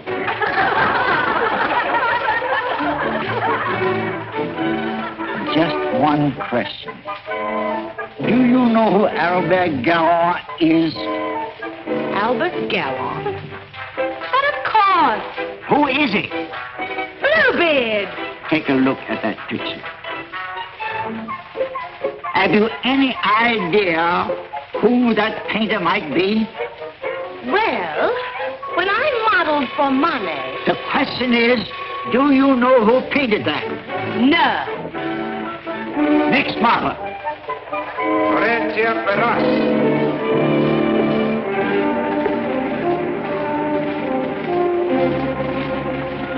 Listen, I have an idea.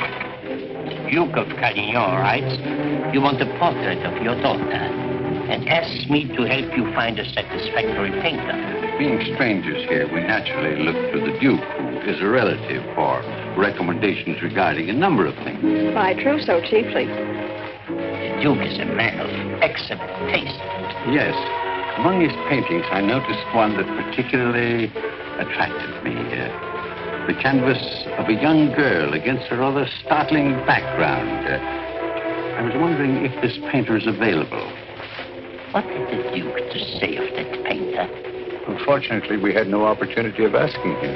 You see, we only arrived in Paris last evening, just before the Duke left town. Yes, and since we're sailing back to South America before he returns, we had the chance only for a few intimate matters, and I mentioned wanting a portrait. What was this painter's name? I couldn't make it out very well. Karoff or Caron? Garon? Possibly. At any rate, whoever he is, his flesh tones are superb. It was that which decided me that this is the painter to capture my daughter's subtle beauty. Please, Father.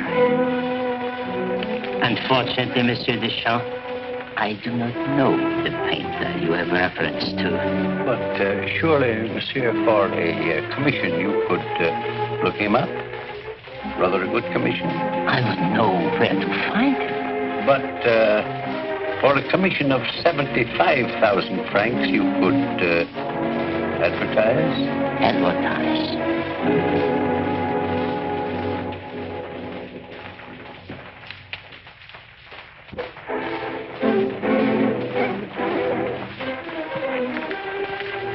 150,000 might make an attractive figure. Agreed. But mind you, I don't promise I will have success. Well, at least you can try. Oh, by the way, let me give you a little something on account. That isn't necessary. But if I do find this painter, and he turns out to be someone of reputation, painting under a pseudonym, he may not wish to use that name. Whatever name he paints under does not concern me, so long as he is the painter who did the canvas I liked so much. It's well to have such matters understood. But it will have to be painted soon. Don't forget, I want to take it with me to South America. I'll do my best. If I have any good news for you, I'll get in touch with you at once. At the Duke's. We will be most grateful to you, Monsieur Lemarte. Thank you.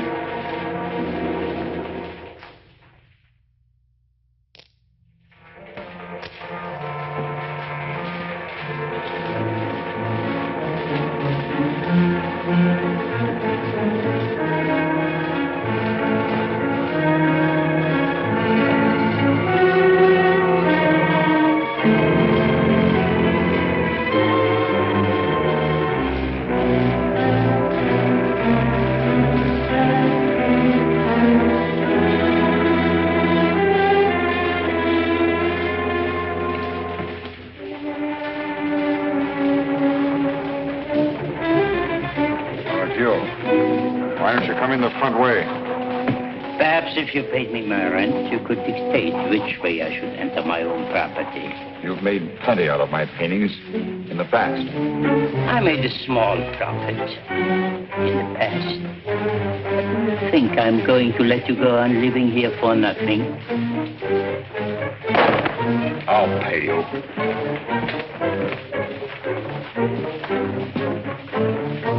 What? What you make with your puppet show? Oh, I'll manage. Don't be ridiculous. But I'll make you a proposition. 25,000 francs, if you will do. 25,000?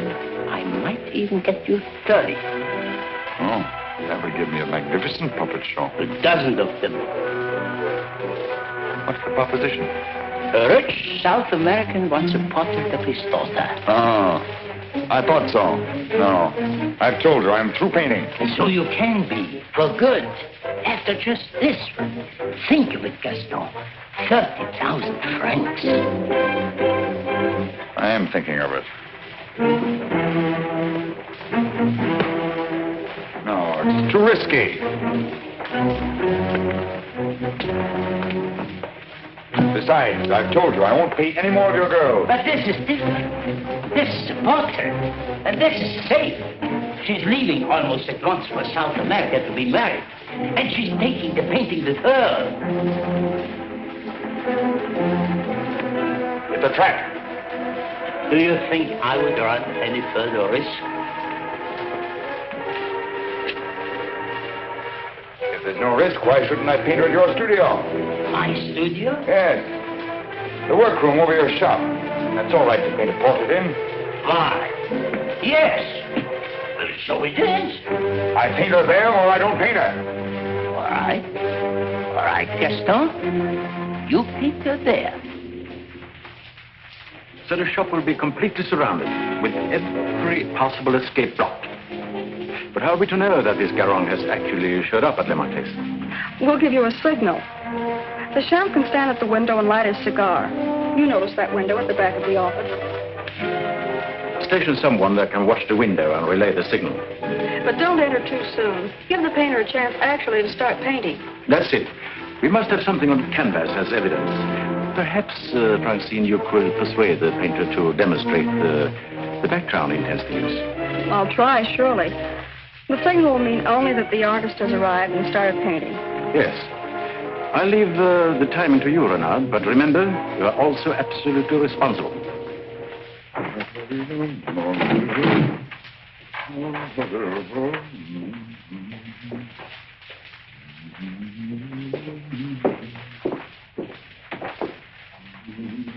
He further stipulated that there should be absolutely no visitors.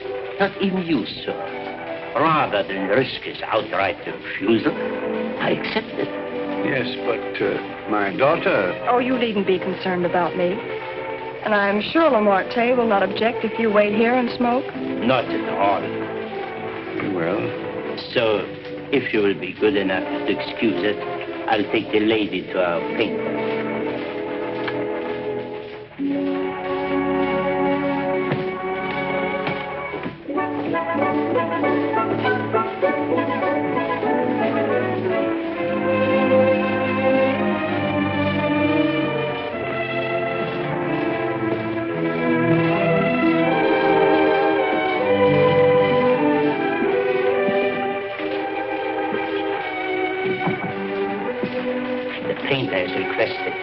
Permitted to work unobserved.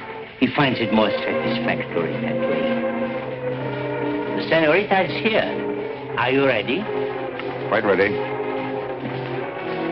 I hope you will be quite comfortable. If there is anything you want, you have only to call down the speaking tube. Thank you. The artist understands the need for haste is quite agreeable. Therefore, I won't take up any more time.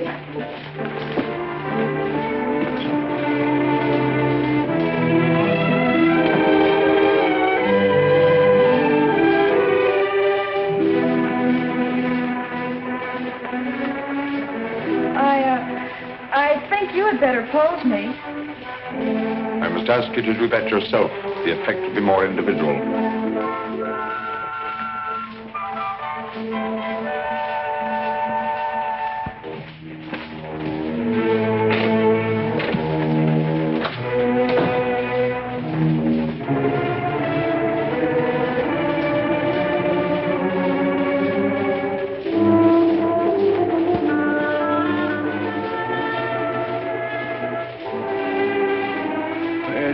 Take you long. Not too long, I hope. Our painter was ready? He started.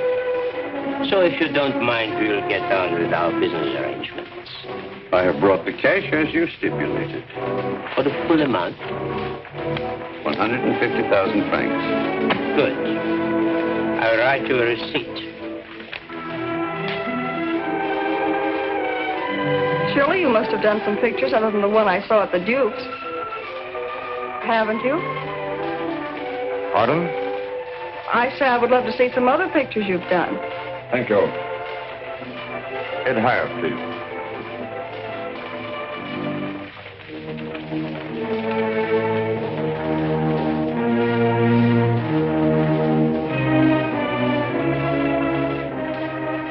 Have you a match?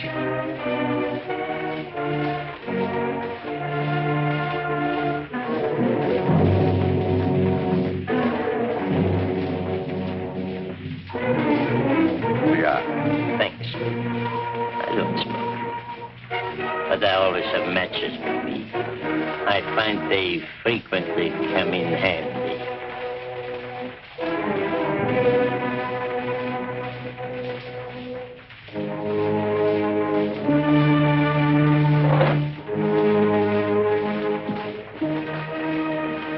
I have some interesting curios back here, if you would like to look at them. But I wouldn't like to tempt prying eyes. I wore this simple dress thinking you might give me an interesting background. I liked particularly the background you gave that girl in the Duke's picture. Do you think you could do one for me like that? I could. You have not lighted your cigar. Huh? Oh, well, I've been smoking a little too much lately, and besides, I got interested in this statue. Good. Then you won't mind excusing me a moment while I go up and see how our painting is coming on? By all means. Go ahead. Don't you think we better? I'll tell you when. But your shoulders. Can't you straighten up? Not so square. Well, I've asked you to pose me. I'm quite helpless about such things.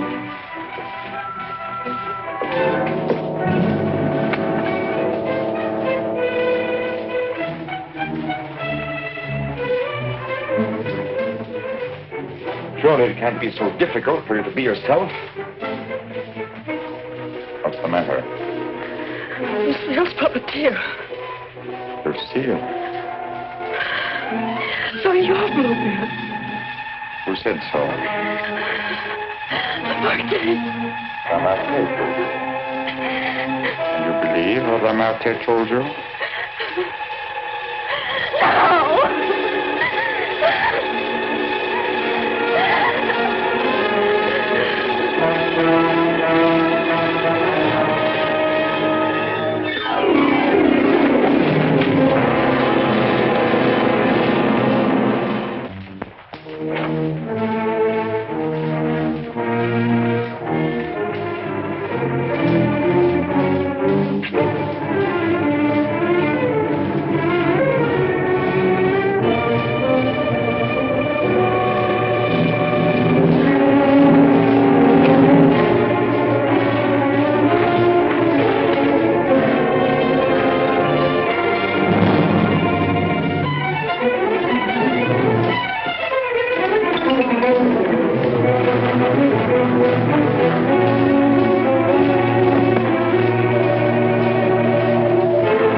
Lamartine. How many others have you told that I painted the pictures you have sold to the Duke? No one. No one. You're not telling me the truth.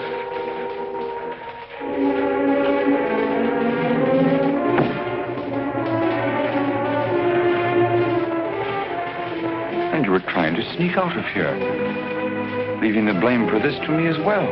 No. No. I want it.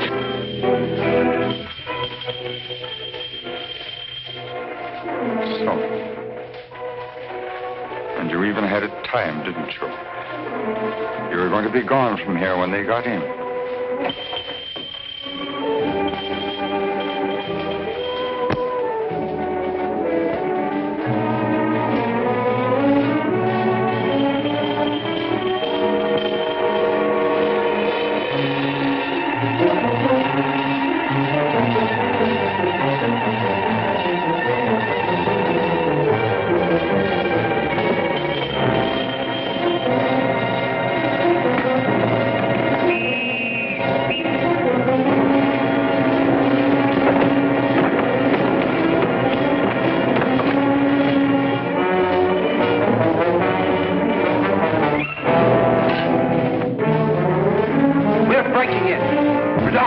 horse in the rear to keep a sharp lookout.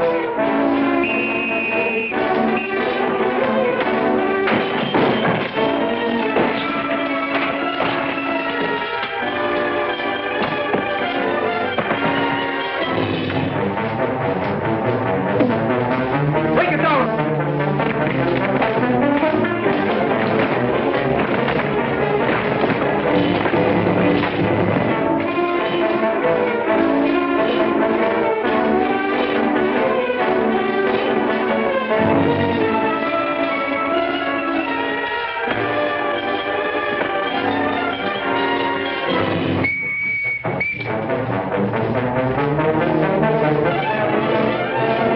He's finished.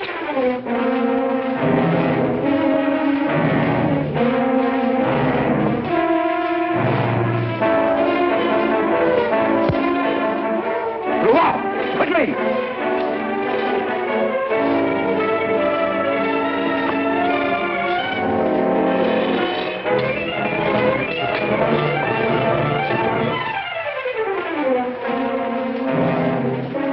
Lamarté? Yes. His death certainly isn't going to help us any. Where's Francine? He took her out there.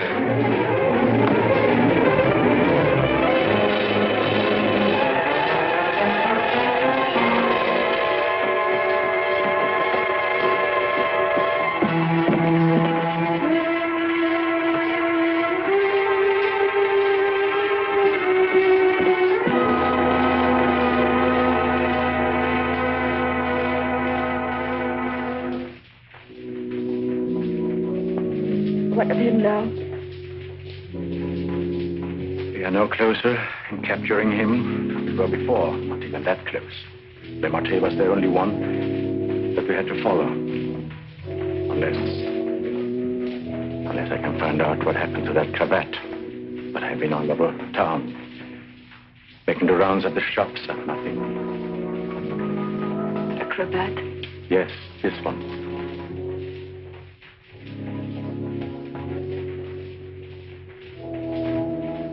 What's the matter?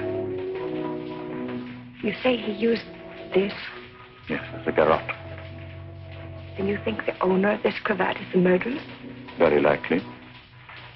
If not, he probably could take us to the murderer. Lucien. Lucien, I don't know how to say this. But you know how I felt about Francine. She's your sister. If I only could make you believe, I will do everything I can. For you too. Thank you. Now we have something in common, haven't we? Yes. Perhaps I should go in. Please do.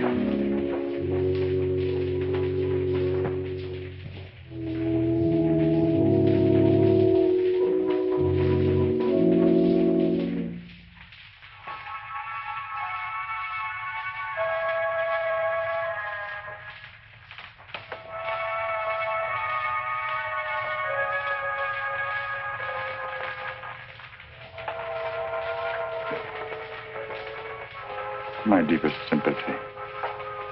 Is that the cravat I mended for you? This? Very likely. What happened to the stitches? It may not be the same one. I have several alike. Several. Half a dozen maybe at home in my drawer. May I ask where you got them? In a little shop on a Place de l'Église, I think. Why? I just wondered. Such unusual material for a cravat. Yes. Fragile. Would you be so kind? Would you care to go in? My interest is in the living. I called chiefly to offer my condolences. Thank you.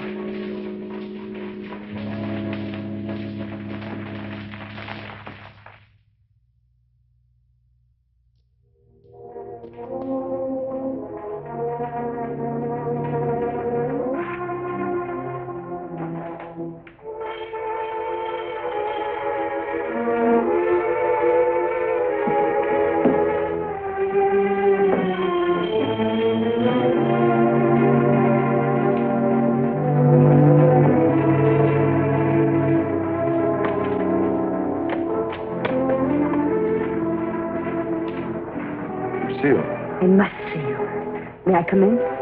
Please do.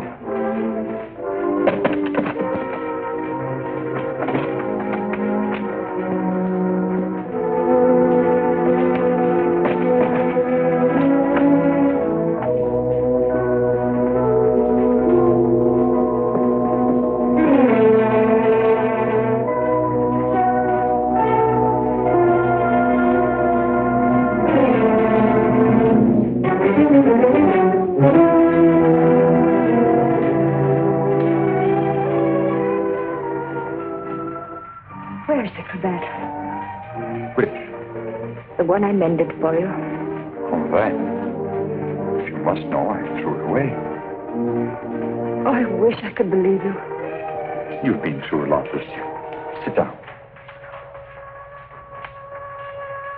Let me bring you something. Some cognac? Nothing, thank you. Where were you last night?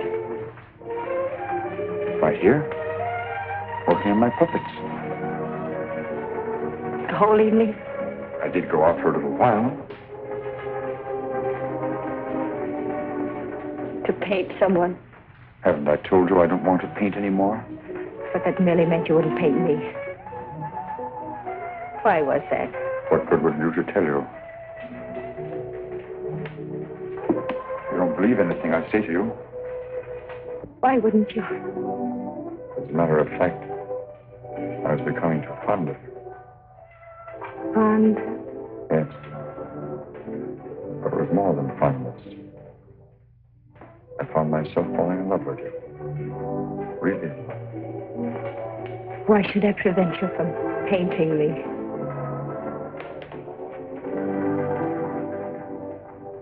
Lucille, I want to tell you something no other living person knows. Then maybe you'll understand how much I do love you. And why I don't want to paint you.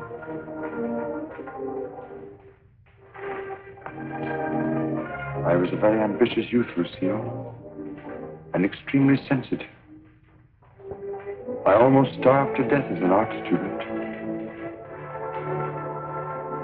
I didn't mind physical starvation. There was something in me. A burning ambition, striving to paint something really worthwhile. Something fine. I worked feverishly at the Beaux-Arts, never seeming to get anywhere. I painted every model who came there, but the canvases all turned out to be one after another, just ordinary. And then, one night, as I was going home to my garret, I came across a girl. She collapsed. I didn't know what to do. My garret was close by. I carried her there. I took care of her as best I could. I had little money, barely enough for my paints. She needed nourishment or she would have died. Somehow I managed to get her the things she needed. Then one day, to pass the time, I began to paint Jeanette. That was her name. Jeanette LeBeau.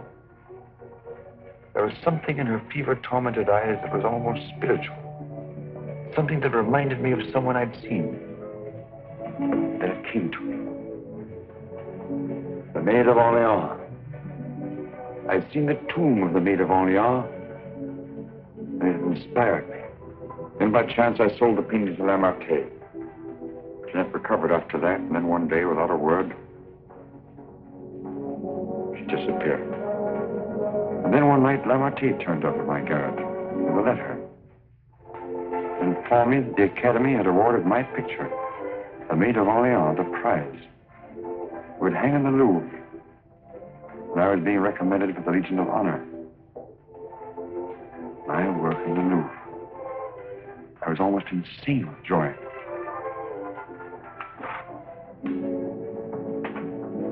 Quite naturally, I wanted to share my happiness with the one who was chiefly responsible for it. Jeanette. I went looking for her, searching everywhere. At last, I traced her through the doctor I'd called in for her. He gave me her address. I went there. Outside her door, I heard laughter. But what laughter? Then, it was then I really saw her. She invited me in. wasn't the same Jeanette. This was the real Jeanette. A low, coarse, loathsome creature. She offered me money. I suppose she'd probably pay me with money. Suddenly, the sight of that Jeanette did something to me. Something indescribably infuriating.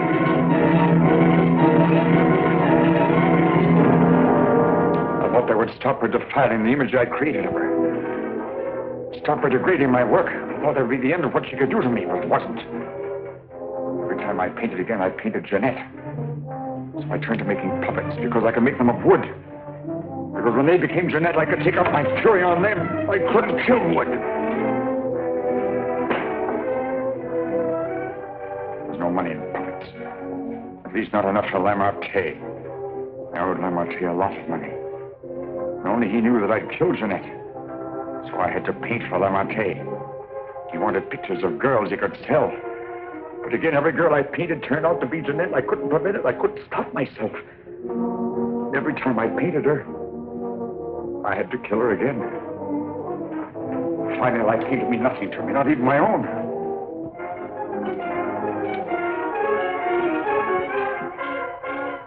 And I saw you. In you, I knew I had found what I'd missed in my existence. What I'd thought I might find in Jeanette and didn't. In you, I saw a chance for fulfillment. I knew I couldn't live my life over again to deserve you.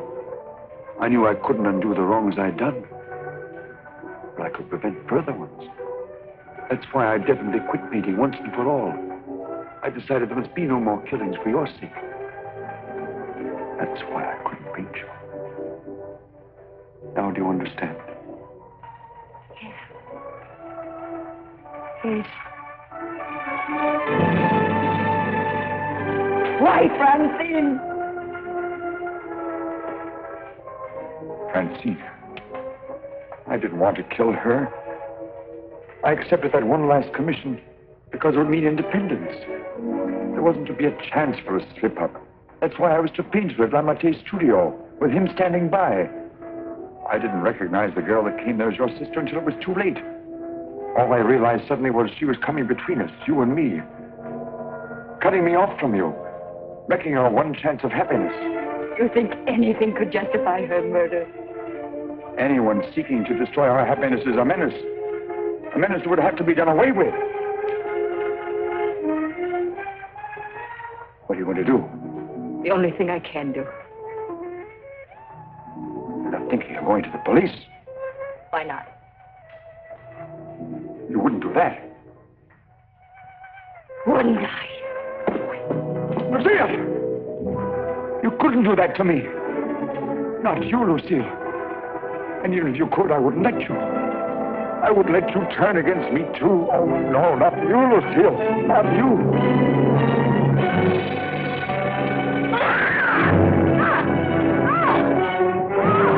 Smash in the door. Quickly. All right. Let's get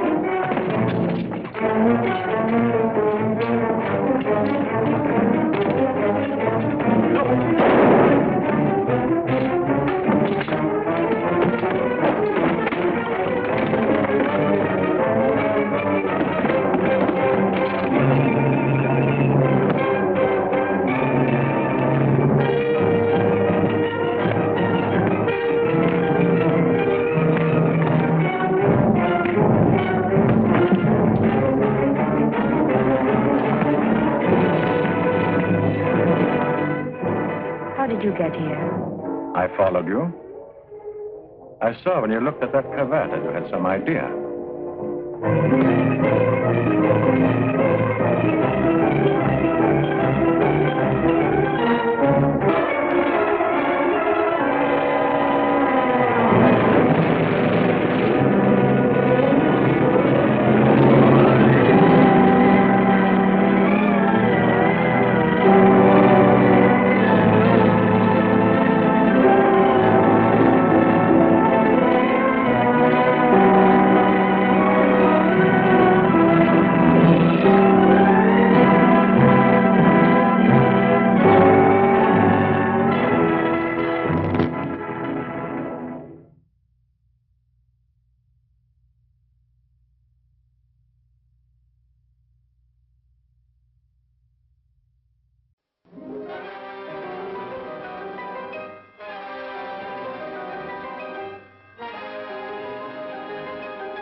on the balcony.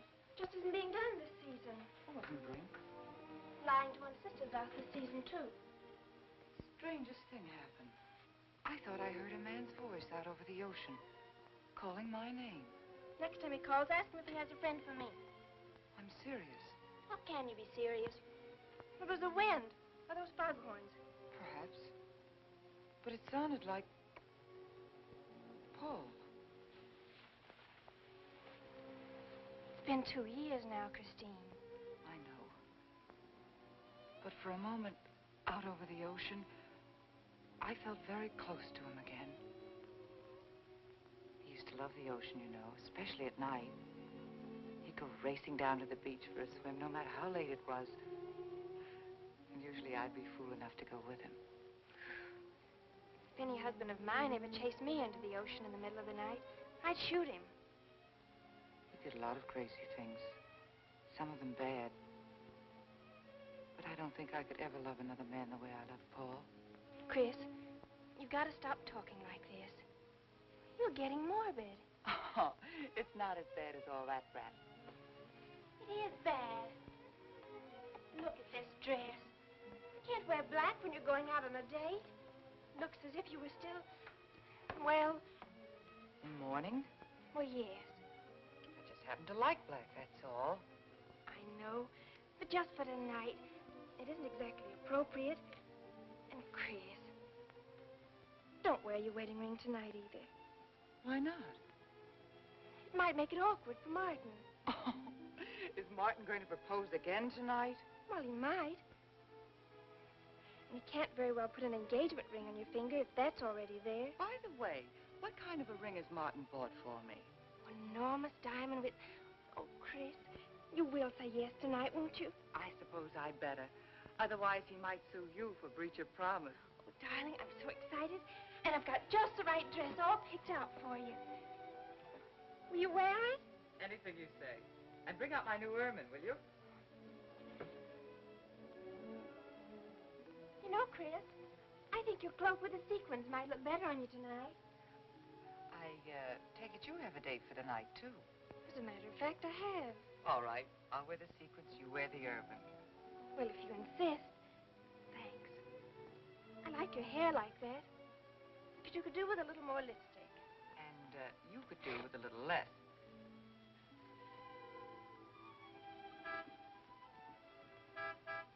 Do you suppose it's Martin?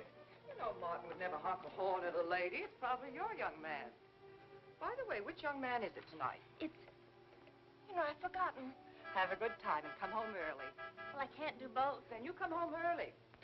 You come home engaged.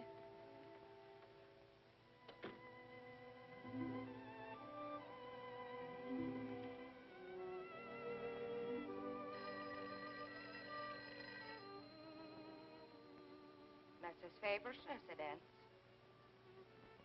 Yes, sir. Mrs. Faber.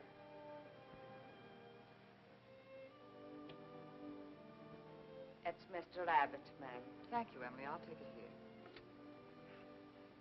Hello, Martin. Don't tell me you're standing me up. No. It's just that some idiotic client came into the office at the last minute, and I... Well, no, I know it's not serious, but I particularly didn't want to have anything interfere with tonight. Well, no, you see, I wanted to show you that I'm not always the lawyer with his mind on cases and affidavits. No, I'm really the romantic type with my mind on you. Yeah, I thought it was a nice speech. I dreamed it up this afternoon in felony court. It doesn't matter if we're a little late, Martin. The first act's no good anyway. I'll walk over along the beach to your house, then you won't have to waste the time driving over here. Oh, I wouldn't do that. But I want to walk over, Martin. I'll enjoy it. Oh, of course it's safe. Now stop talking like an old maid. Goodbye. There's dark down there, ma'am. And you, Emily, stop talking like Martin Abbott. Lock the patio door after me, will you? Good night.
frightened.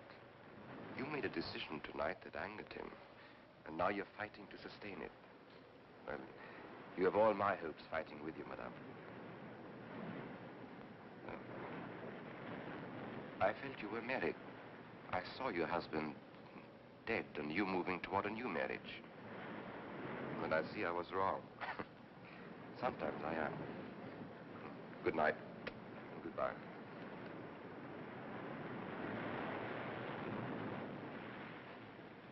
Wait. You weren't mistaken. My husband died 2 years ago. I felt I could not be wrong. I saw him, dead, and his car in flames. Oh, I'm sorry. I don't understand how you know all this. I suppose people do talk. Do you live around here? No, I wish I did live on the ocean. Here is my name and where I live. Alexis. Psychic consultant. Oh. I see you place me in the same category with fortune tellers, snake charmers, and magicians. Oh, well, many people do. But you must know who I am. How else would you know all these things? Perhaps because we are very much alike. You and I. Free spirits, both of us. Like my friend here. We like the night and the mist of the ocean. The wind whispers to us and the sand feels cool under our feet. We're not like, oh, I have his name now, like Martin. There's nothing wrong with Martin. Of course not. If only he would understand how little he understands. Well, Martin is very logical. Yes, that's why you should marry him. Oh, even free spirits have to come in out of the night sometimes and put on their shoes, pay their bills, go to the dentist, and of course, family dinners on Sunday. You really shouldn't be so irritated by his little mannerisms, like when he clears his throat, announcing that he's going to kiss you any minute, or when he counts off all his plans on the tips of his fingers. How? I can't tell you how I know these things. But it hardly matters, does it? Since we're not going to meet again. Christine? Chris? Oh, over here, Martin. Hi. Hello. Well,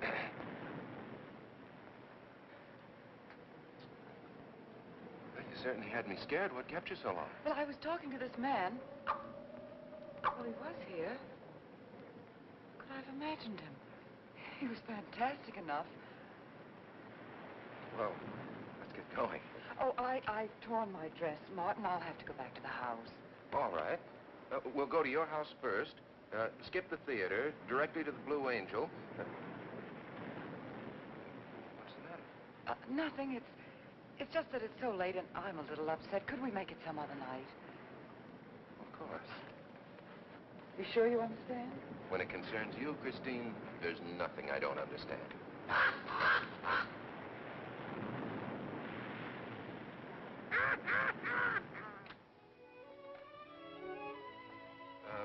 Here, you better take this off my hands or I'll have to wear it to the office tomorrow. Fix yourself a drink. I've got to change this torn dress. Right.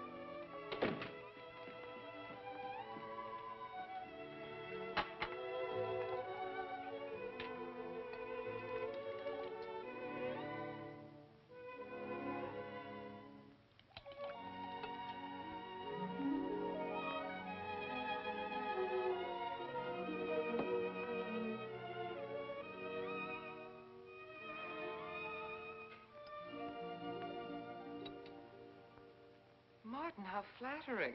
I should have thought of this in the first place.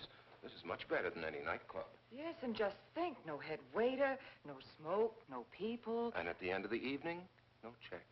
Oh, Martin, you think in such practical terms. I'm a very practical man. For instance, I just said that to make you pout. But better to do this.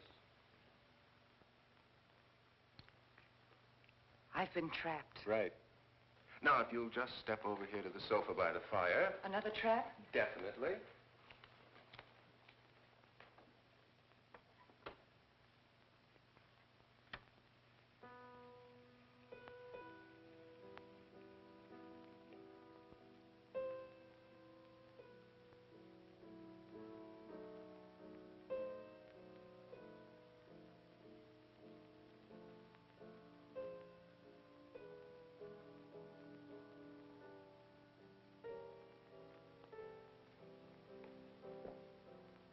Darling, what's the matter? That music. It's just a phonograph. But we don't have that record. Of course you do. It was right on top of the cabinet. That's strange. What's the matter, Chris? I'm sorry, but that was Paul's favorite prelude. I've heard him play it 100 times right here in this room. Turn it off, will you? No, I won't. Look, darling, Paul's been gone too long for you to act like this. I know. Chris, I'm not saying this for my sake, but your whole life's ahead of you. You can't waste it probing into the past. If I can't make you forget Paul, well, find someone else who can. You're right, Martin. I'm sorry I acted like a child. Would you get me a drink? Right here, ready for you.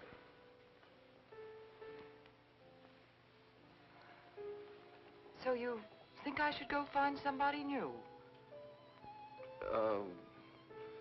Only if it's absolutely necessary. But I've been so out of touch with people lately, especially men. What do you expect me to do, bring some around? Well, that would be very nice of you. Only you know how hard it is for me to meet new people. Well, I can see I'll just have to propose to you. Oh, Martin, I talked you into it. And you sure did. And very fortunately for you, I just happened to have an engagement ring on me.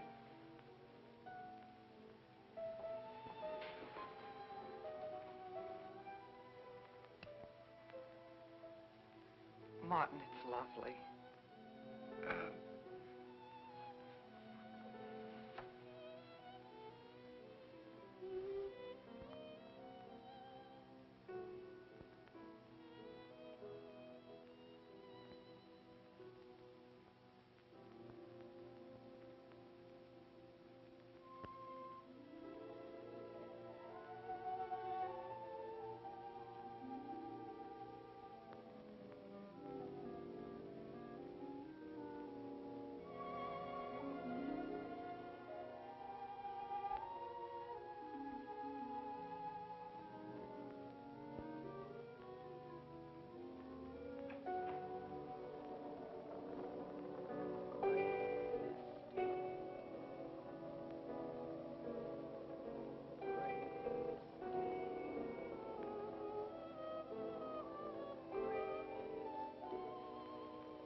fall.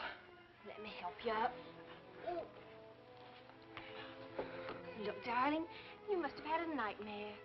It's all right now. It's over, you're awake, and I'm here. Janet, it wasn't a dream. The windows blew open. What's so unusual about a window blowing open? My engagement ring was gone. The flowers were all with it. Chris, look. But the picture. Paul's picture.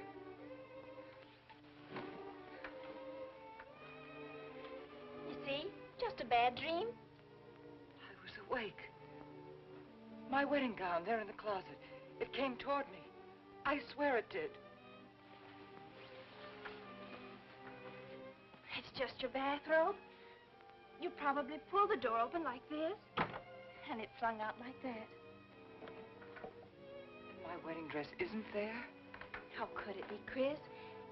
It's been locked in the trunk room for years. It wasn't a nightmare, I tell you. I saw those things.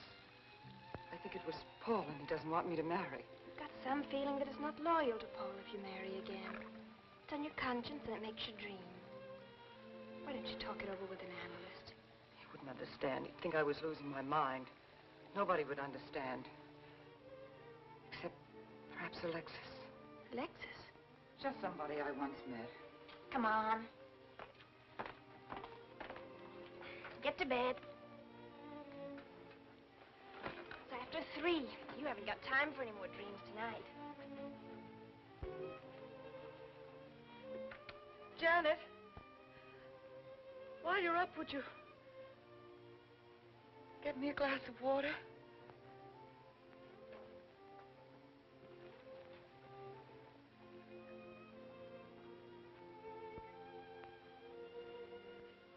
Thanks. Janet. I thought I was supposed to be the baby in the family. Here, give me that water. Move over. Baby. Night, Chris. Night.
Childish, isn't it?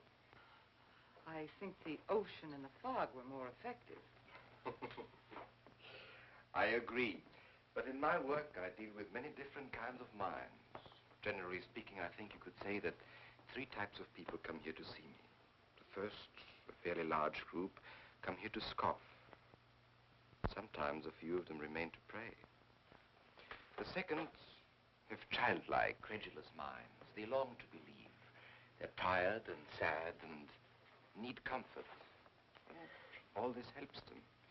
It creates an atmosphere, you see, a mood like music.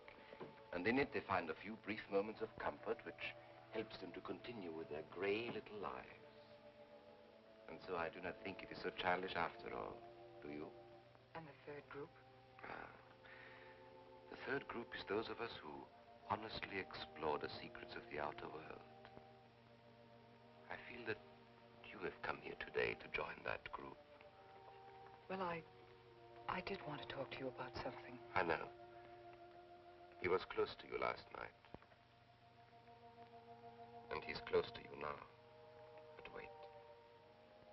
Maybe I should repel him. Not bring him closer. Why? His presence is so strong, it might be dangerous. How could Paul's presence possibly be dangerous to me? To your plans. You want to get married and lead what is termed a normal life?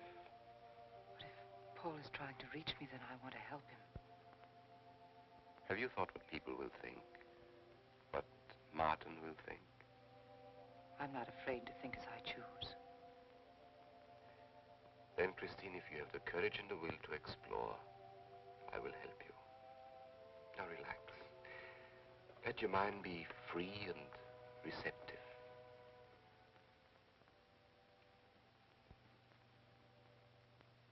Janet, you do have a tendency to dramatize, and... Stop treating me like a child. I tell you, she's been going to see him for weeks, and...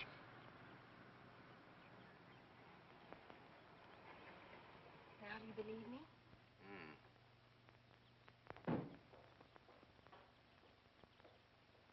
She's been reading psychic books, too.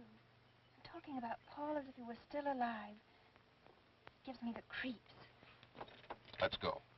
Now what are we gonna do? We're going to get a detective, see what he can find out about this spook chaser. For 20 years, I've been operating among these phony mediums as a private detective. And I've yet to find one concrete bit of evidence of communication with the dead. But my sister's absolutely convinced. He's told her things he couldn't know, unless he were psychic. He's probably gone to a lot of trouble to investigate her past. They're thorough and clever.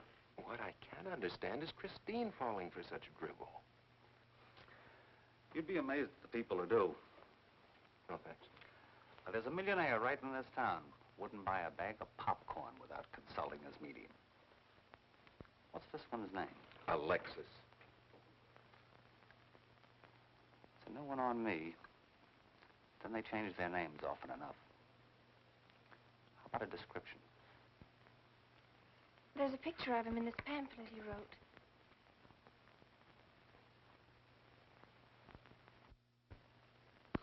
This? I used to be a magician. That's how I got into this racket.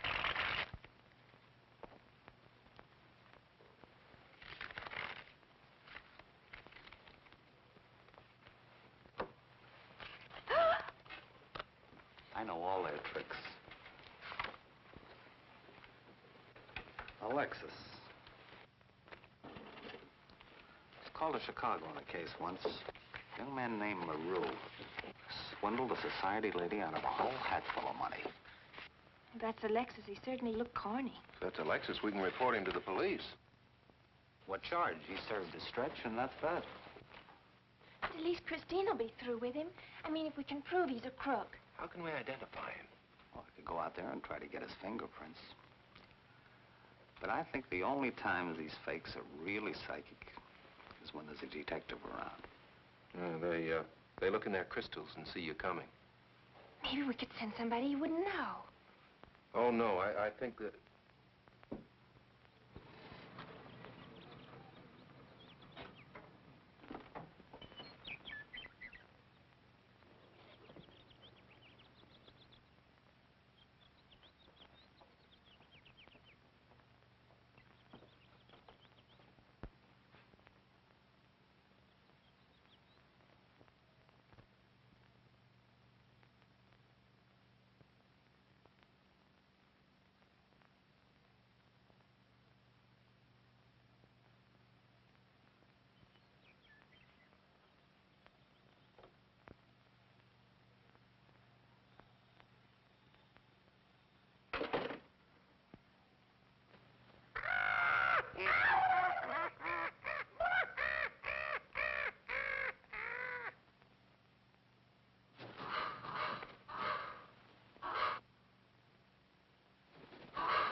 Your name, please?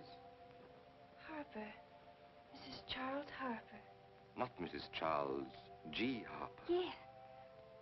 I mean, no.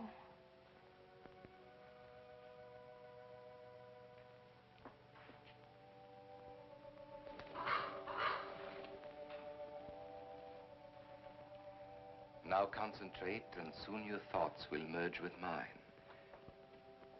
Perhaps both hands would be better. Yes, yes. So much better. I can feel your vibrations much more clearly now. Oh, but your pulse is racing. Are you excited? Nervous? No. Oh, but of course, this problem is troubling you. The question you wrote comes to me, but faintly, almost as though it were false. Oh, but another question comes through with all the power and strength of love and truth. You are concerned about someone you love, a woman, your sister. Is it your sister? Yes. Older than you, but still you have a maternal, protective feeling about her. In many ways, you are more mature than she. Golly, I'm glad somebody finally realized that. Of course, you didn't always feel that way. Once you were jealous of her. You envied her popularity and her pretty clothes, and you used to try them on when she went out.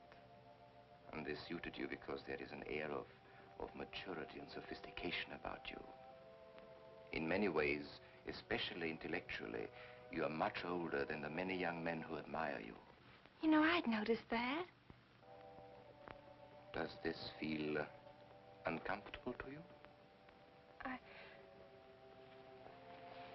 I think I'll have a cigarette. Mrs. Harper?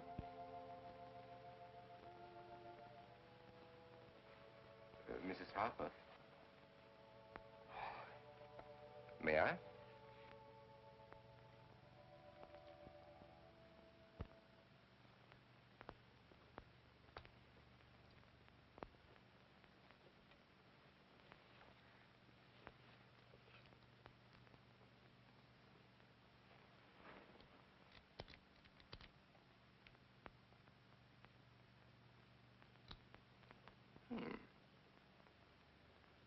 What an attractive case.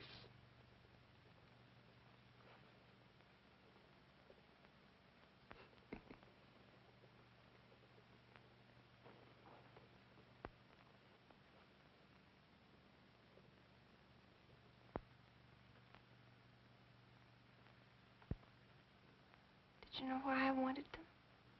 No. Nor do I need to. It is enough for me to know that you wanted them.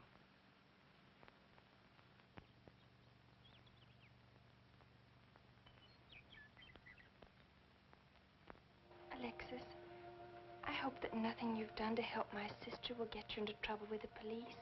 I mean, if they should investigate you or your past life, would they find anything that would make trouble for you? Well, there are many things in my life of which I'm ashamed.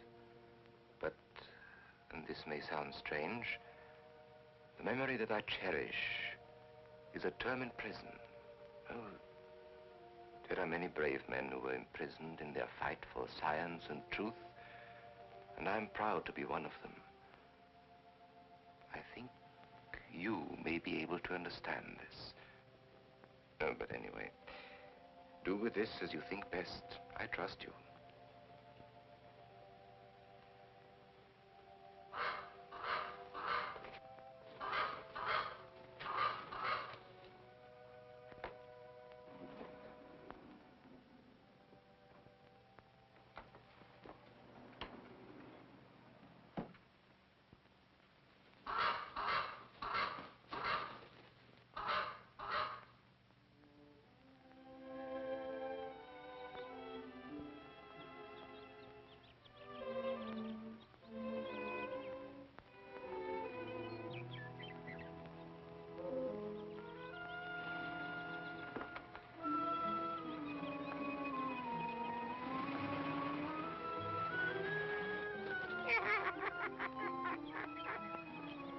Janet.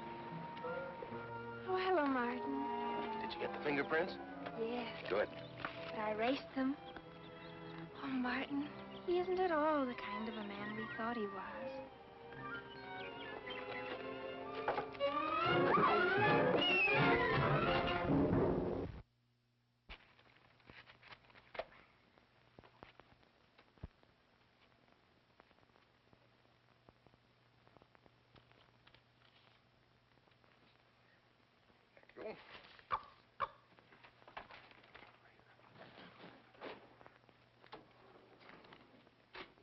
Oh, hello, dear. Did you get the day off? What time to? Yeah, Mrs. Faber. No, Mrs. Faber. I'm getting sick of it. And how is our client? She's hooked good. Good, she is. Huh? And does she feel that her beloved husband is close to her? Surprised she hasn't asked me to lay an extra place at the dinner table. Here's a photograph of her parents. It was in the trunk where I found the wedding dress.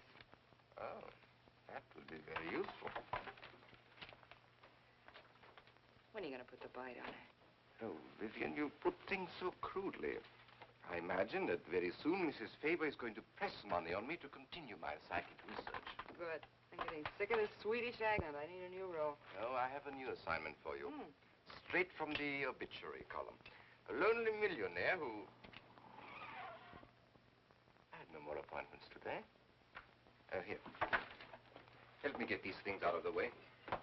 What do you pay for those chunks of glass these days? $3 a piece. It used to be $1.95. You know, somebody ought to do something about this high cost of living. You should complain. You're selling them for $25 to your psychic students. I used to. But who am I to fight inflation? I'm charging $50 now. Expensive car. Expensive clothes. I would say no brains and lots of money. So long as you're here, Vivian, you might as well check the car for me. There might be some papers or something in the glove compartment. Okay. I'll use a turban in case you find out something.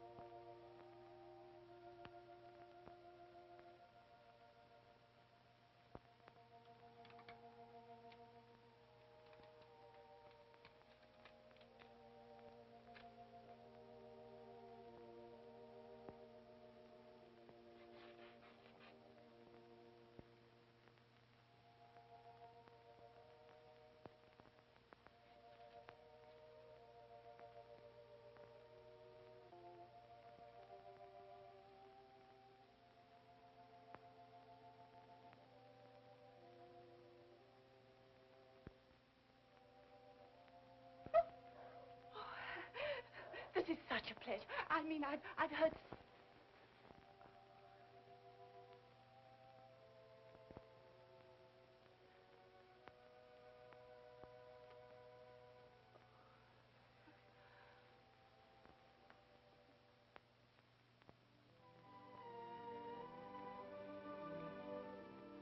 I'd rather not tonight, Martin, really. I'm much too tired. Well, let's decide about Friday later. Call me tomorrow. Good night. Will that be all, Mrs. Faber? That's all, Emily. Thanks.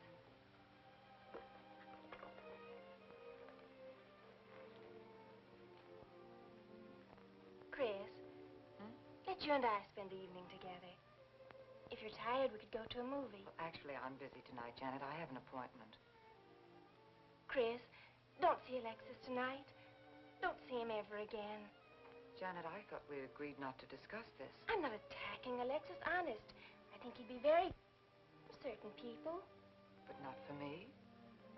Well, you see, when some people meet a fascinating personality, they're swept right off their feet. Like me? Yes. But other people can be more objective, like me. It's true, Chris. In many ways, I'm more mature than you are. Janet, I have lived through most of your growing pains, and oftentimes you've been insufferable, but tonight... You see? You can't be objective. You're getting sore just because I'm trying to give you some good advice. Give me advice, Janet, please. It is good advice. Alexis agrees with me. Alexis agrees with you? You see, I've talked to him a few times about your problem. I went to his house. How did you find him? Fascinating. Absolutely fascinating. You know, he has one of the most vibrant personalities. And you came to this conclusion while discussing my problem? Well, we talked a little about me, too. Janet, good night. I'll leave you alone with your objectivity.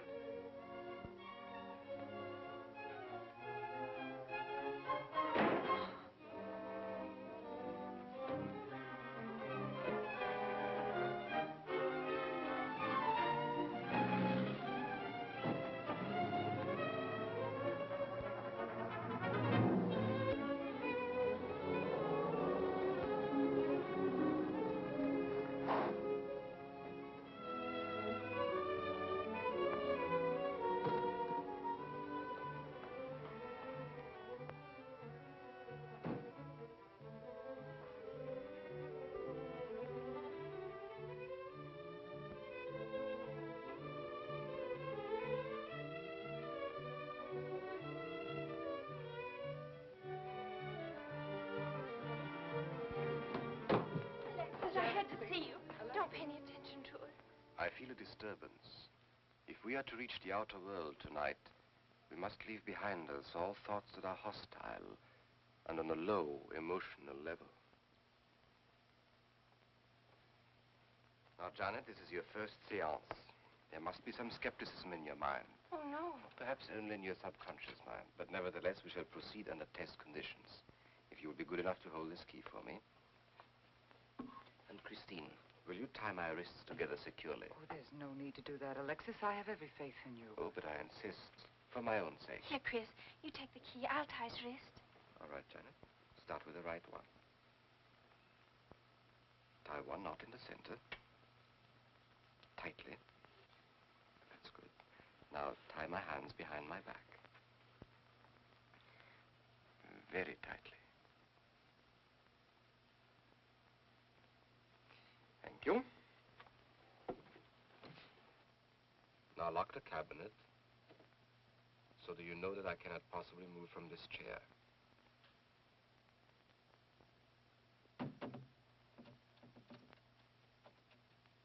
Now, Christine, will you switch off the light? The switch is right in behind you. The room must be completely dark. Sit down on a table.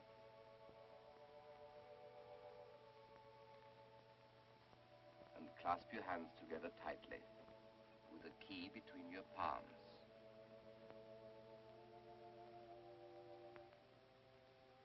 If you see anything at all, do not move around or cry out.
like to know what's going on in there.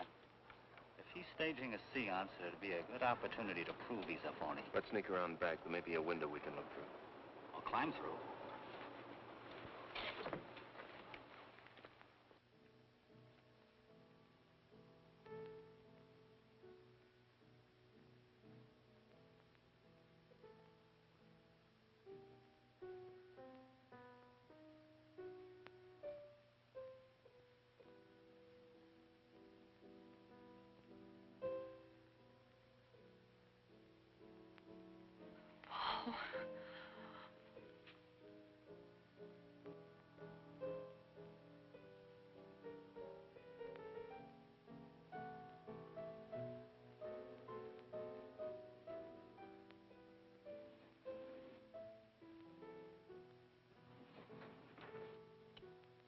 Martin, what are you doing? Showing you what a phony this man is. Where's the key? If you think he's still in here...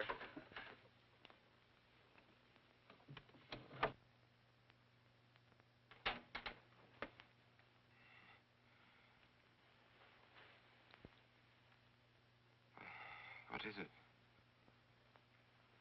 He's quick on his feet, I'll say that for him. How could he get out when I locked him in? He could show you if he wanted to. You tie a knot like this. And then? Martin, this is dreadful. Yes, it is. I'm afraid I must insist you don't come here again. Insist? By what right do you insist? Oh, we're engaged. Well, even if we were married, I'd think as I pleased. And I won't close my mind to truth just because you don't happen to understand them. Truth, poppycock. Be logical, Chris. Be logical. Pardon me, Mr. Abbott. Do you think you could possibly defer your discussion long enough to untie this rope? Oh, I'm sorry, Alexis. I'll do it. I happen to understand more about these things than you do. Do you realize that man has a criminal record? Alexis told us he was once in prison, if that's what you mean. Sometimes a prison record is something to be proud of. I'm terribly sorry about this interruption, Alexis. I saw him. I saw Paul. We will bring him back. Even if you could bring him back, she'd be better off if he stayed where he is, dead. She never meant anything to him but money. Martin. He'd been married and divorced before, each time with cash settlements. If he'd lived, he'd have made you miserable and ended up where he belongs, in jail. I never thought you'd attack a dead man with lies he can't answer. Yes, it's in the records. When Martin disappeared, did you or did you not ask me to investigate? Yes. Well, in the course of my snooping, I found a second Mrs. Faber, divorced in Las Vegas just 6 months before he married you. I think he went over there to see her. I never could find her, though, and Paul was dead, so... Seems very strange that if it were true, you didn't find it necessary to tell Mrs. Faber. Yes, I suppose it is strange. And very silly to try and protect the girl you love. She only runs as fast as she can to another phony like you. Come on, Hoffman, let's get out of here. Going so soon? I hope we might stay around a while. You should stay. You'd soon learn what amazing powers Alexis has. I'm always willing to learn. Perhaps you'd like to resume the seance. Yes. Under real test conditions. And have you report me for conducting a seance? I should say not. He probably could report you now. But if you'll sit down here at this table, and while we all hold hands like real good friends, if you can make any of your spirits walk or talk, I think Mr. Hoffman will let it ride this time. It's ridiculous. Show them, Alexis. Yes, Alexis. Do. I'm afraid under such hostile circumstances, any contact with the spirit world will be practically impossible. Yeah. I've heard that patter routine before. I know it's easier when you can run around the room in the dark. Who doesn't run around in the dark? Go on, Alexis. Let them see for themselves what you can do. Okay, let's go.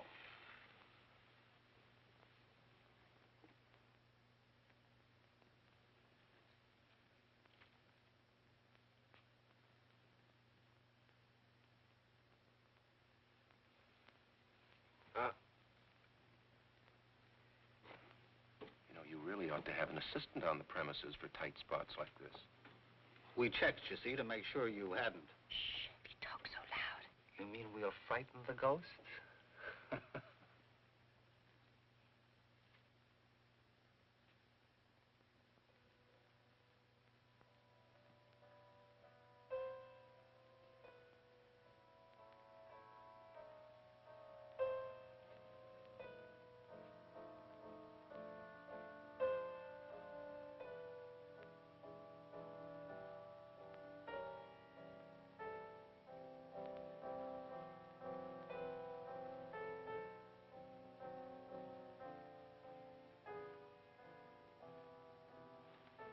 Christine.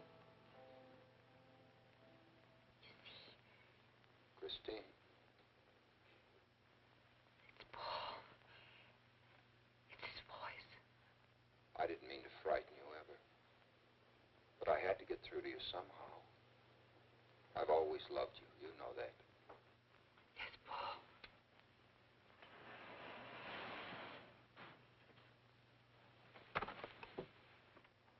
And if you could only believe, we could be together for always.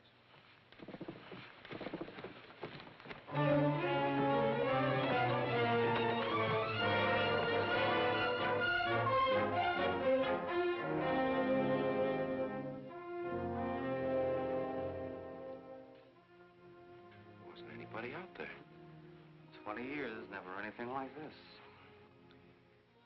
If everybody will excuse me, this has been a terrible strain.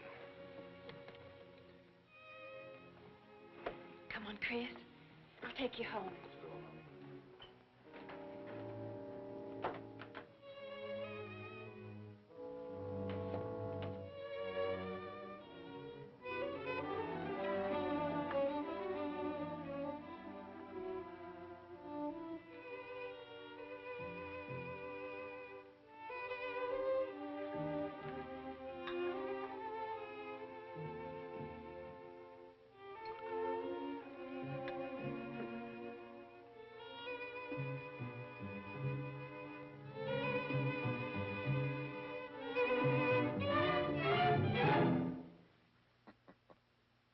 What are you so startled about?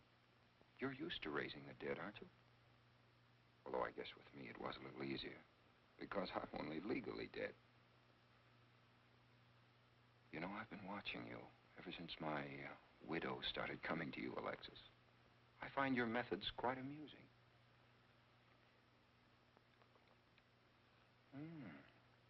Excellent.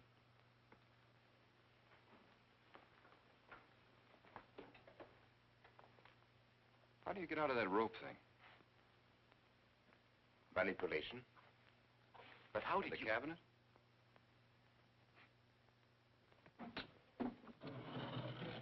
Just push a button and the idiots reach for their checkbooks. It isn't quite as simple as all that. There's a lot of psychology involved and research. Sounds dangerously like work. However, your bag of tricks can be useful to us in our present plans. We, have plans? I didn't help you out tonight just for the fun of it, my friend. I can use you. You see, I need money. A lot of it. I don't understand. If you went back to Christine, you could have anything you want. You don't seem to have a very analytical mind. No, but Christine still loves you. She... Oh. You mean if you weren't dead, the police might want to know who it was they found burnt to death in your car, hmm? Exactly. Have I been using the wrong piece of music? What? Oh, no. You have the right one for Christine. I used this one for my first wife. Was it her ashes they found in the car? It was me they found in the car. Don't forget it. Perhaps I should point out that I'm in a very curious position. Since I'm believed dead, I could even kill a man. Nobody'd think of looking for me. You're in a curious position, too, Alexis. You can't tell anybody I'm alive without exposing yourself. That's right, I can't. It is a very curious position. And a profitable one. I don't think it's too premature to congratulate you upon an extremely advantageous marriage. Marriage? Well, come, my friend. You must be prepared to make some small sacrifices. You don't expect me to marry Christine? No, the little one, Janet. She's still young enough to be dazzled by you. From then on, getting that estate will be like taking candy away from a baby. I don't think Christine would allow it. I'll take care of Christine.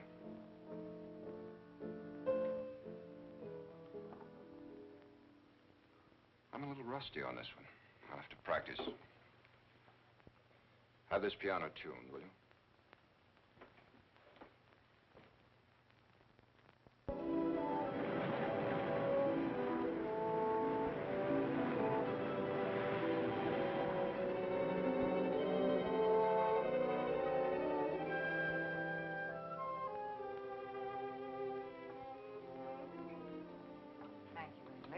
Oh, no, ma'am, not for you. Not after the night you've been having.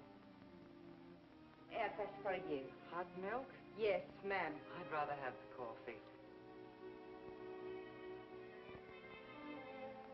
I'll see that she drinks it, Emily. All right, I'll take it, but it won't do any good. You should really try and get more sleep, Christine. But I just can't. I'm never alone anymore. I keep hearing his voice now and seeing his face. It should comfort me, I suppose, but it's been frightening. Drink your milk while it's hot. It'll help. Alexis, do you suppose we've made a mistake? That first day when I came to your house, you said it might be better to repel Paul's spirit instead of bringing it closer. Perhaps you were right. Perhaps I was right. Then would it be better to try to break the contact now and not go... It's too late. At this stage, I could never break the contact. We'll have to finish what we started. If it would only bring me rest. Well, let's begin the seance now. I think that before we start, you should relax. And I should be more familiar with the surroundings. It is very difficult for me in a strange house. Perhaps if I walked around the outside for a while... I'll show you. We can even go to the ocean. Go ahead, Janet. I'm feeling rather tired.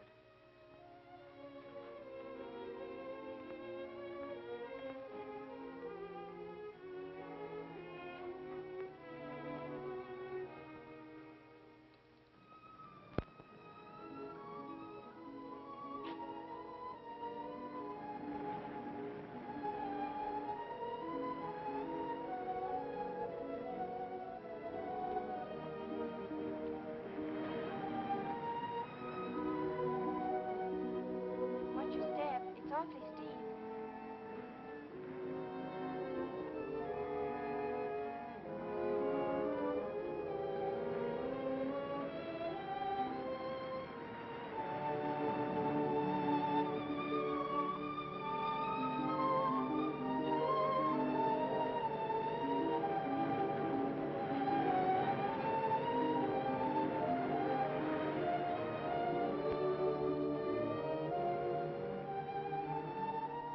You know, I think I have talent along spirit lines.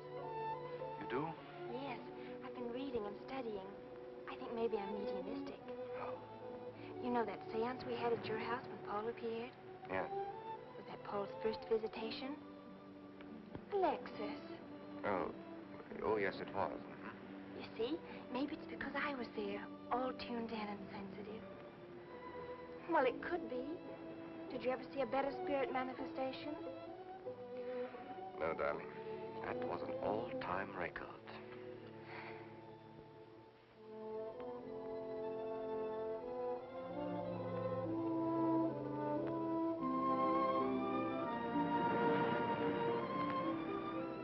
Are you thinking about my sister? Yes. She's very attractive, isn't she? Most men admire Chris. But Christine will always belong to Paul. I suppose that's true. I wish you wouldn't be so unhappy. Do you suppose they'll be joined together someday in celestial companionship through all eternity, like it says in the books? Yes, I'm sure they will. Alexis, do you think I'd make a good celestial companion? Darling, I think you'd be wonderful. And we'd love each other through all eternity? Oh, even longer. Alexis, why don't we start right here on the earth plane?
you, dear.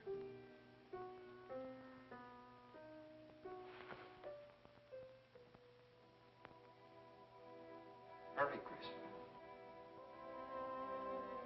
Paul, wait. I'm frightened. There's nothing to be afraid of.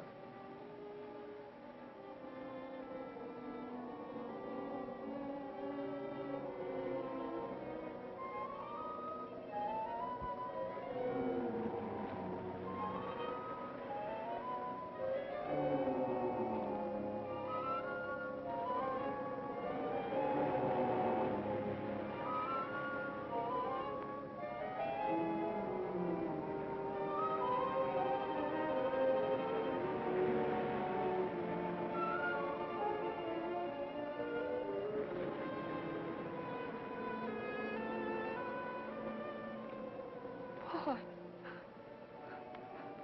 afraid. Race you to the beach. Last one is a coward.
Alexis, she's not badly hurt. She's all right. I think she's all right.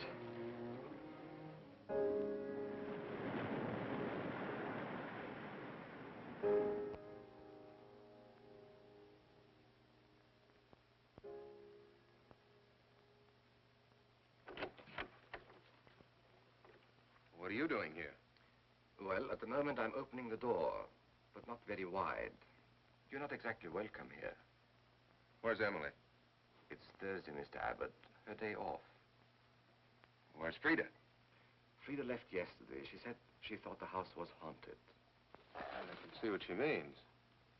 I want to talk to Mrs. Faber. I don't think she wants to talk to you. Janet. Chris. She's in bed. She's making herself ill with this morbid nonsense. Oh, it isn't bad. Chris had a fall last night on the cliff. She might have killed herself if Alexis hadn't caught her. What was she doing on the cliff? Well, she thought she heard Paul calling. Janet. We'll always be together, Chris. Together, always. Miss Paul. You'll always be mine, Chris.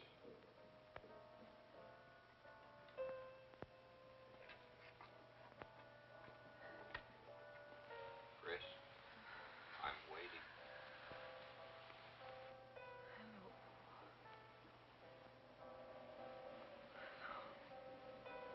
We'll be together, Chris. Together, always.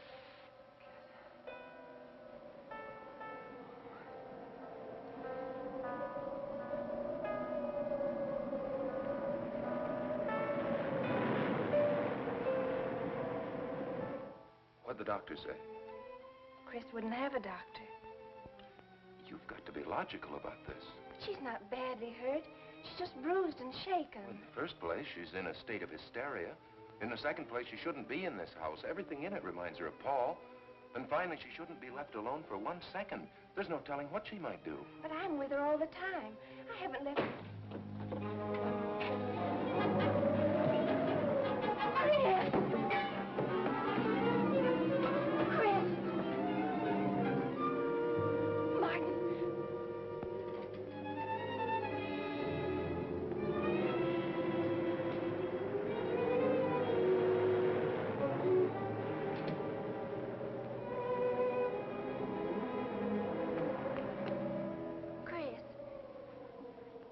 Martin.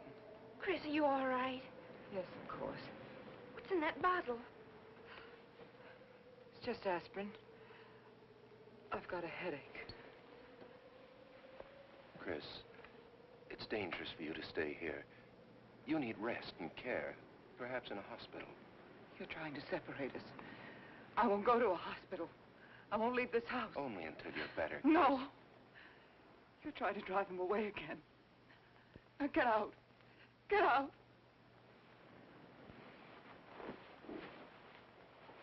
I'll leave before I upset her anymore. I'll see you at the door, Martin.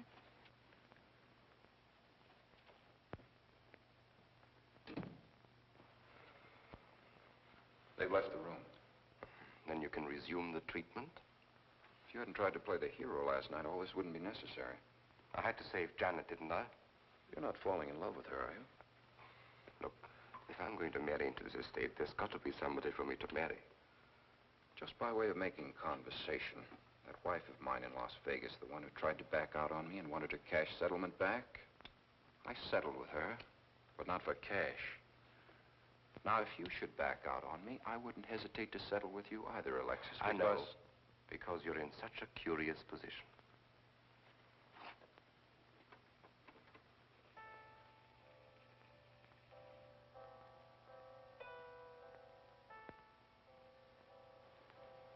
Paul.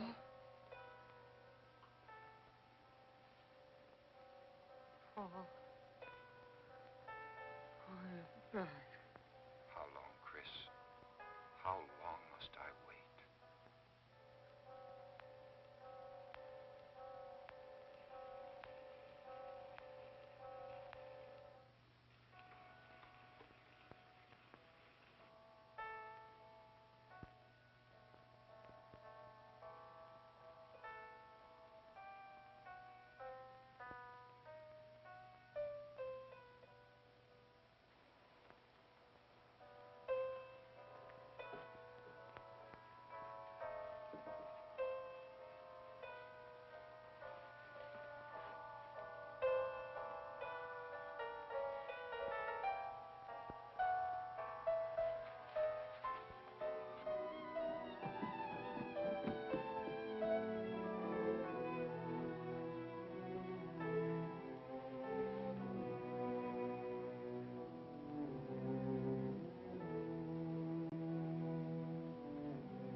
Out of here. Why didn't you tell me you wanted money that badly? I could have given it to you just to get rid. Paul! Yes, I'm alive. Legally, I'm dead, and I'm going to stay that way. But if you're alive, I won't be able to. It's too bad you came down here, Janet.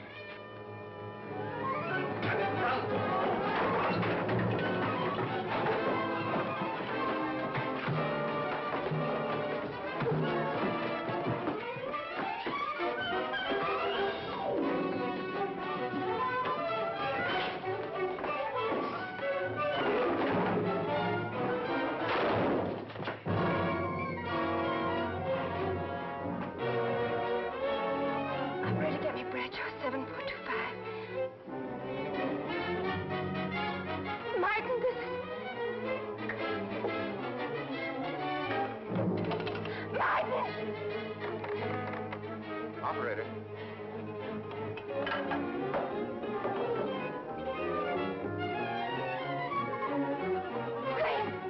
Chris, wake up! Can't explain. Quick, we'll take the back stairs.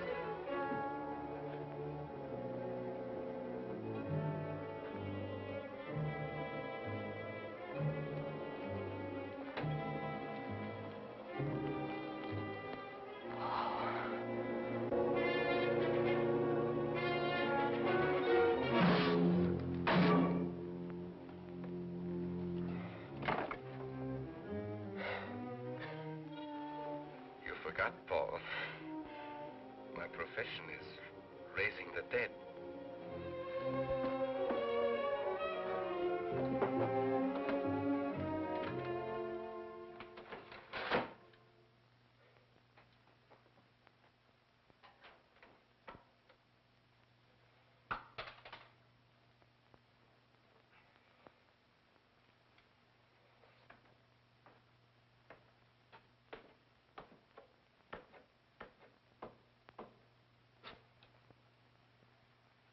You're losing quite a bit of blood, aren't you, Alexis?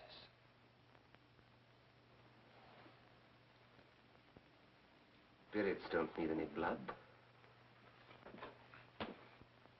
Do you think bullets can harm us ghosts?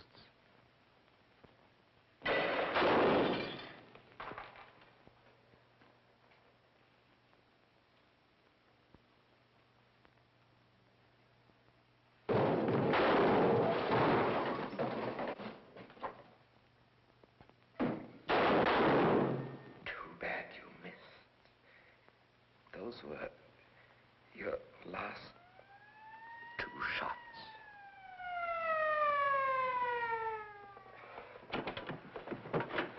The police are here, my friend. Your gun is empty.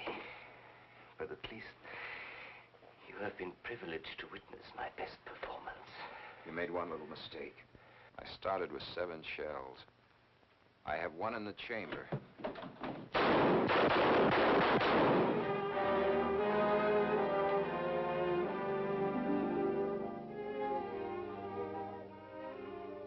Alexis, you were wonderful. I guess there must be a better side to my nature. But now you must forget me. No, never. I don't need a crystal to see that your future is bright, Janet. Don't you go clinging to the past. I lived by feeding people's desire to escape the present. But you can't escape for long. Alexis, I'm afraid for you. I'll be all right. I'll find some spirits that want to contact people.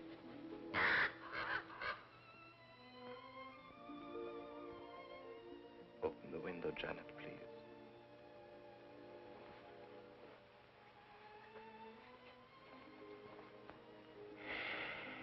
Fly away, my friend. I won't need you anymore.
The Oaks, a house in the country which I rented for the summer.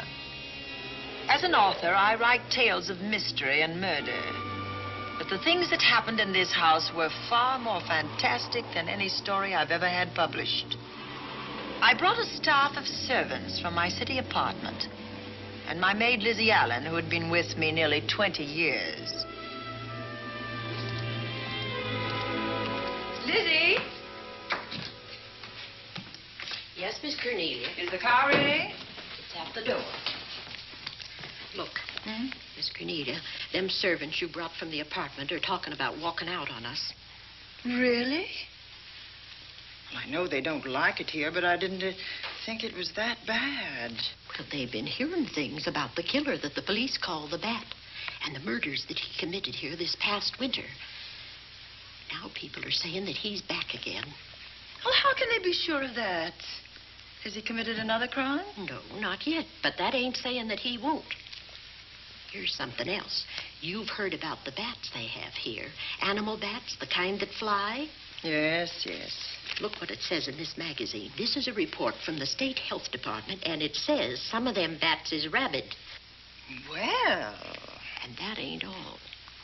Now there's a rumor going around that it was the bat himself, the killer, I mean, that released the rabid bats in this neighborhood. Oh, that's ridiculous. Well, the housekeeper, the cook, the butler, and the upstairs maid don't think so. Well, I can't help but they think. If hysterical nonsense like that can scare them out of their good jobs, it's their loss, not mine. Come on, Lizzie, I've got to get to the bank.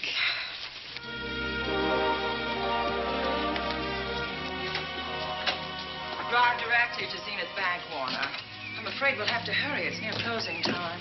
I'll get you there, Miss Van Gorder.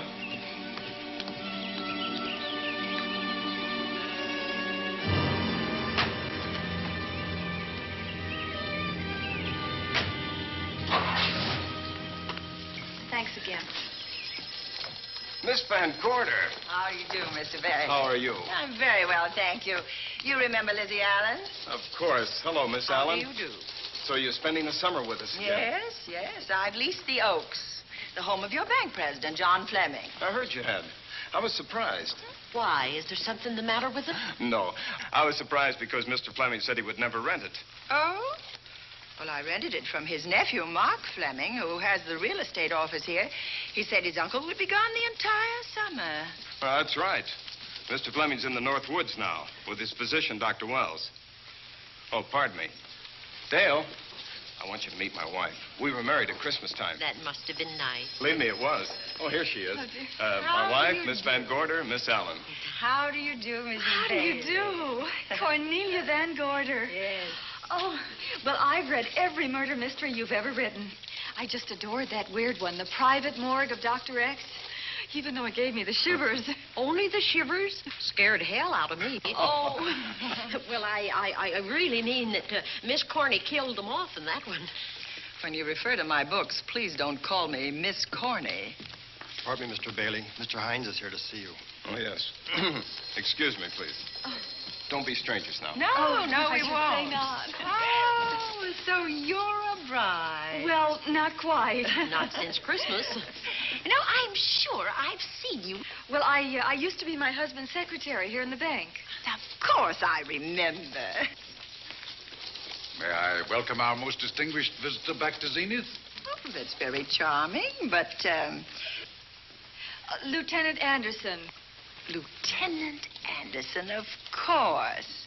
Chief of Detectives of the Zenith Police Department. This is Miss Allen. Miss Allen. How do you do? Lieutenant Anderson is one of our favorite citizens. He's on the bank's board of directors. Not bad for a policeman. You must have made a good thing of it. Well, I saved my money, if that's what you mean. It's near closing time, and I've got some business in the safe deposit vault. Please come and see me, Mrs. Bailey. Oh, I'd love to. And you, Lieutenant. Thank you. Goodbye. Goodbye. Nice to meet you. My, what a charming woman.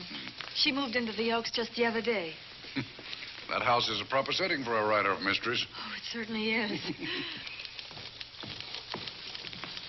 Vic, what's the matter? Come in here, both of you.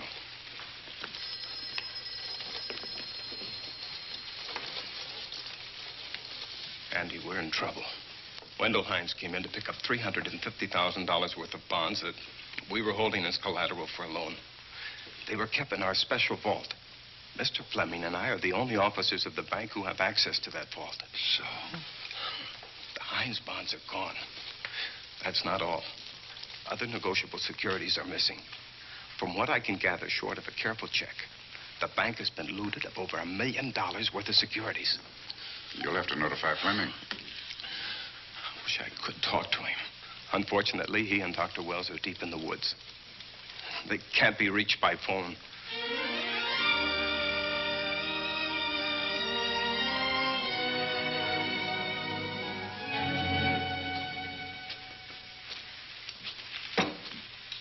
What is it?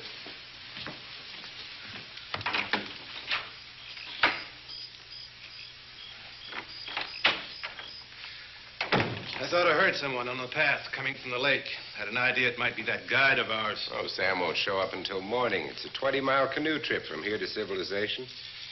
5 will get you 10. Sam has a message for me. I thought you told him at the bank not to bother you. I did, but they'll bother me. Doctor. Yes, John. What would you do for $500,000? Anything short of murder. Why not murder? Too messy. Too great a risk? For $500,000? Yes. I pinched $1 million from the bank. Well, I'm not kidding. I embezzled it. Not that I think you wouldn't do it if you thought you could get away with it. I got away with it. I'm not talking about currency. I took negotiable securities that could be converted into cash. I have the cash. In 10s, 20s, and 100s. Well, I'm your doctor, not your lawyer. Why tell me this? You'll find out why. Who's going to take the blame for the robbery? Bailey, the cashier. They'll never suspect me. I like Bailey. Well, so do I. I love the guy. I gave him his first chance. He has a lovely little wife. Charming girl. Was the best man. Where's the $1 million? In my family's tomb in Zenith. In the crypt with my father's casket. I don't buy that, John. No? No. You forget that I had you in charge when you were a very sick man. When you raved in delirium. And I heard you talk about a hidden room. Now, where else could you put a hidden room except in that mansion you built?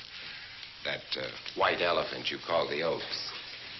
Look, everyone knows I have a bad heart. Now, who would doubt it if you wired the bank directors that my heart had failed? That I had fallen from a great height here in the woods. And that I was badly smashed up. You could ship the body back for burial and instruct them not to open the casket due to the condition of its contents. Well, you realize, of course, that we'd have to have a body to put in that casket, which means that we'd have to deal with an undertaker at this end. Of course. Well, where do we get a body?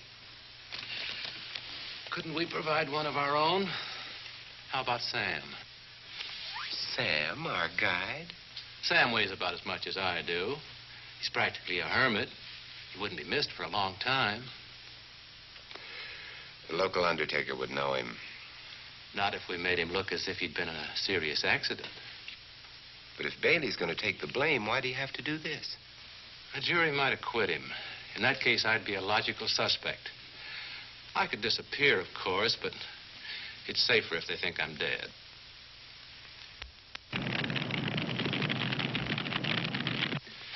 What if I don't go for this deal? In that case, it would be too bad. You mean you'd kill me? What else could I do? Now that I've told you about the $1 million, I'd say you were shot in a hunting accident. Now, look, Doctor, if you can find another body instead of Sam's, it's all right with me. There's $500,000 in it for you. I'll do my best. I smell smoke. So do I. What's that noise? Look, Doctor, the woods are on fire. It's coming this way. We've got to get out of here. Out the back way. We will. As soon as I provide that body we were talking about.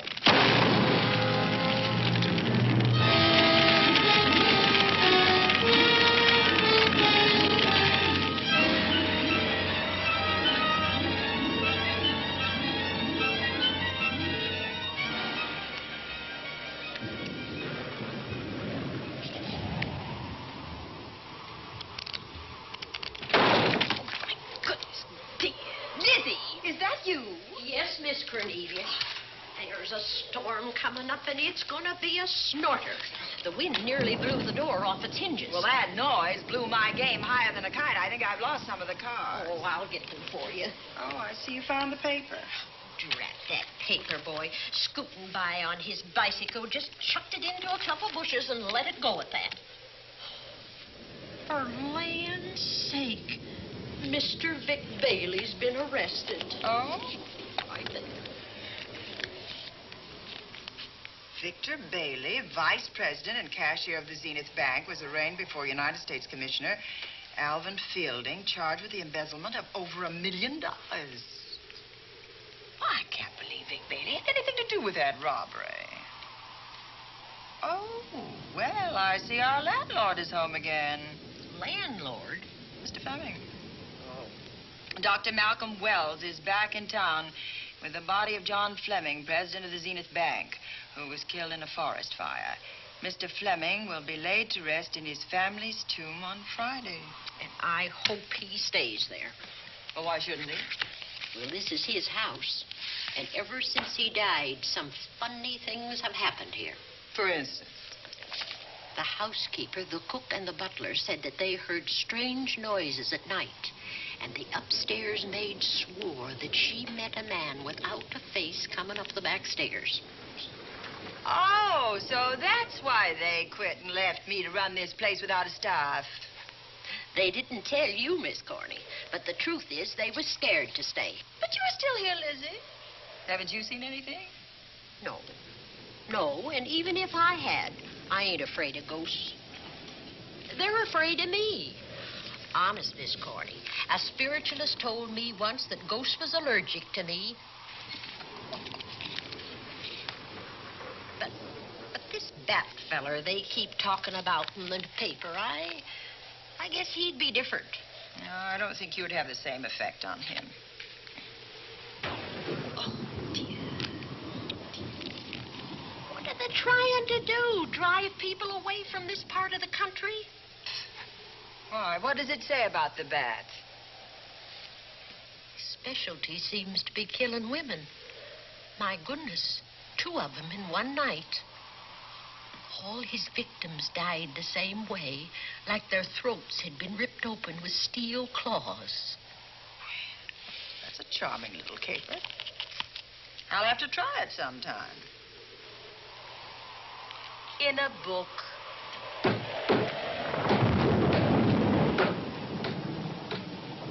That ain't nothing, just something bumping against the house.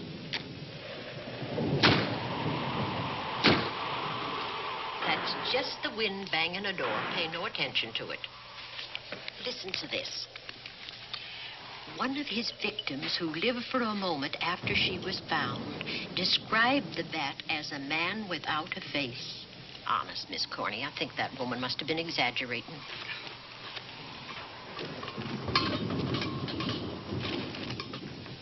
That's just that heavy tapestry at the top of the stairs. I know. I've heard it before on a windy night. That sounds as if there was someone on the stairs. I know there isn't. At least there shouldn't be. There ain't. Them's just the noises you hear in any old house on a windy night. It says here that the bat never leaves no fingerprints. That's understandable. Having no face, he probably has no fingers either. Lizzie!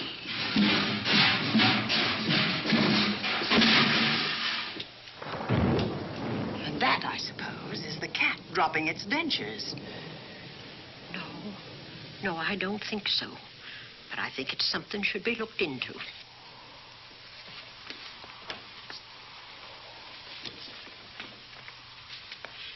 Now, who chucked him down here? The wind, I hope. There must be a window open up there. No, Lizzie. Let him lay. Let him sleep it off. I hope the power lines don't go down, put the lights out. Now, we'll check the windows in the living room and draw the curtains, and then we'll go to bed. Yes, ma'am.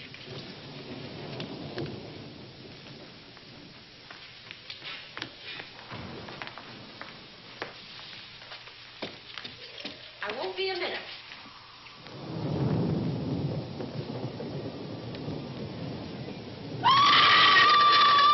Gordy! Oh! What's that? Oh, when I went to get the tape, I turned the latch off. I forgot to turn it on again. He's out there. He was coming in. He He might have got you. Oh, but he didn't, and he's still out there, thanks to you. Now, you hurry now, and we'll call the police. No, I won't leave you, Miss Corny. Are you okay? Yes, ma'am, I'm okay. Okay.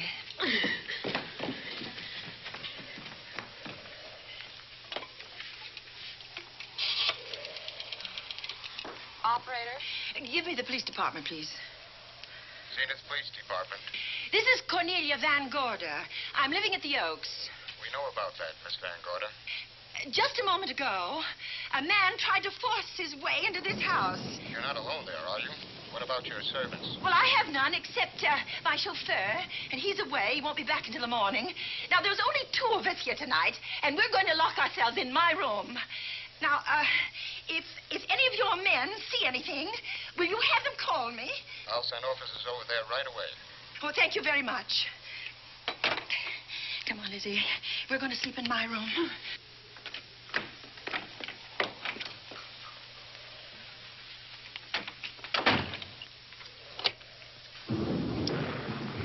Well, nothing can get at us in this room now, I think. This door seems good and solid. Like the door to a tomb.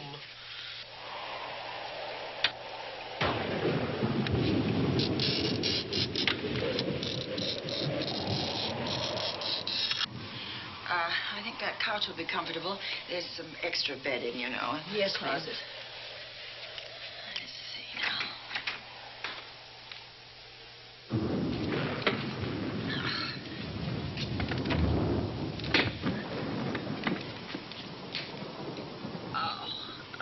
Huh? No bolt. Well, that's not so good.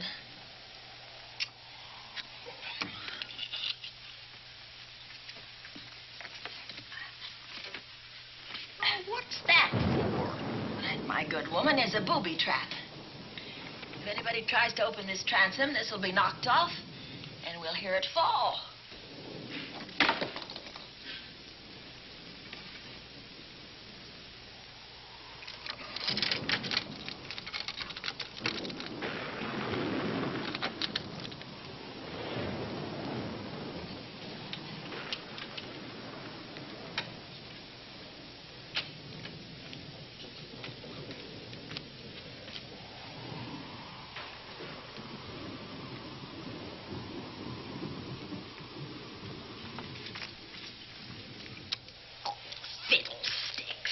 I forgot my night things, my robe, my gown, and my slippers. I'll go get 'em now. Now, wait a minute, Lizzie.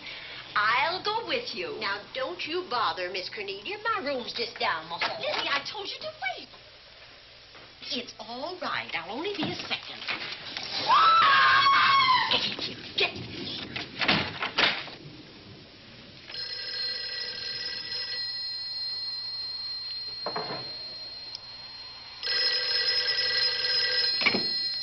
Yes?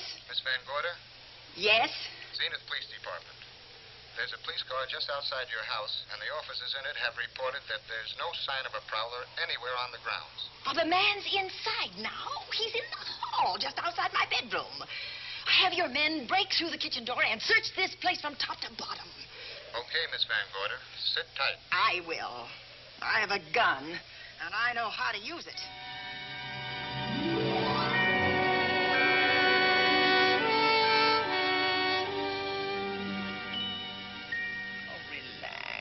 Relax, Lizzie. The police did a good job. They couldn't find anybody in here.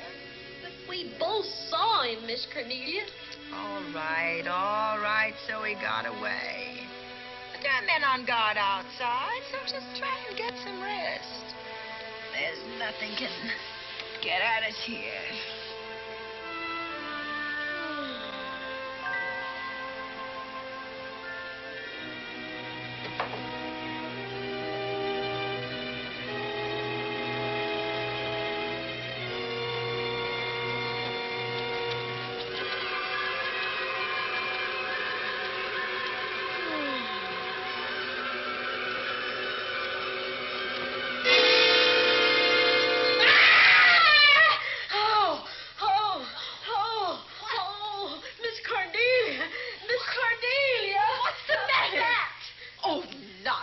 you've had a nightmare. Maybe I did. But there was a bat in it, and it bit me. It flew in that closet. Oh, good gracious, Lizzie, you're right. Oh.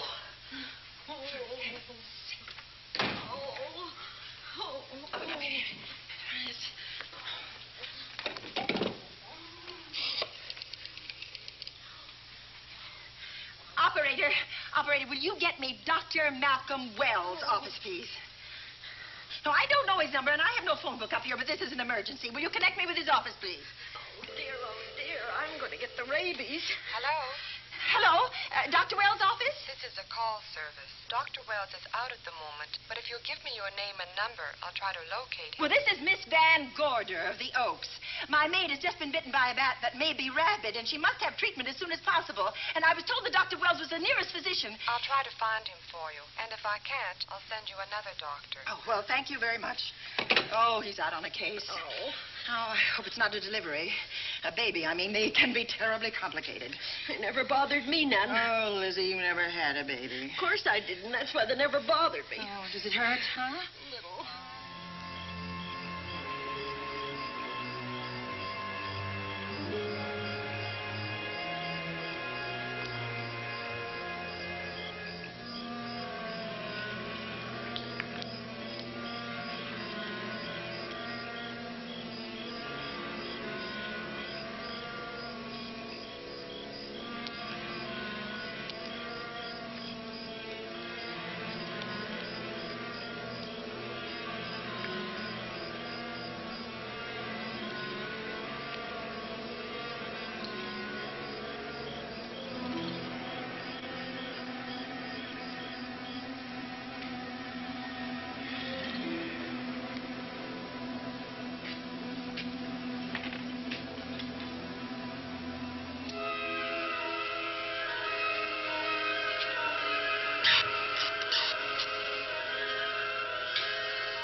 Dr. Wells? Are you there, Dr. Wells? Are you there, Dr. Wells? This is the operator. Your call service is on the wire. It's an emergency. This is Dr. Wells. This is your call service, Doctor. Oh, hello. I was just doing an experiment. I left the receiver off. That's what I thought, but I kept trying. Miss Van Gorder at the Oaks called and said that her maid had been bitten by a bat, and she's afraid it might be rabid. What? Oh, all right. Tell her I'll be right over there.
Who's there?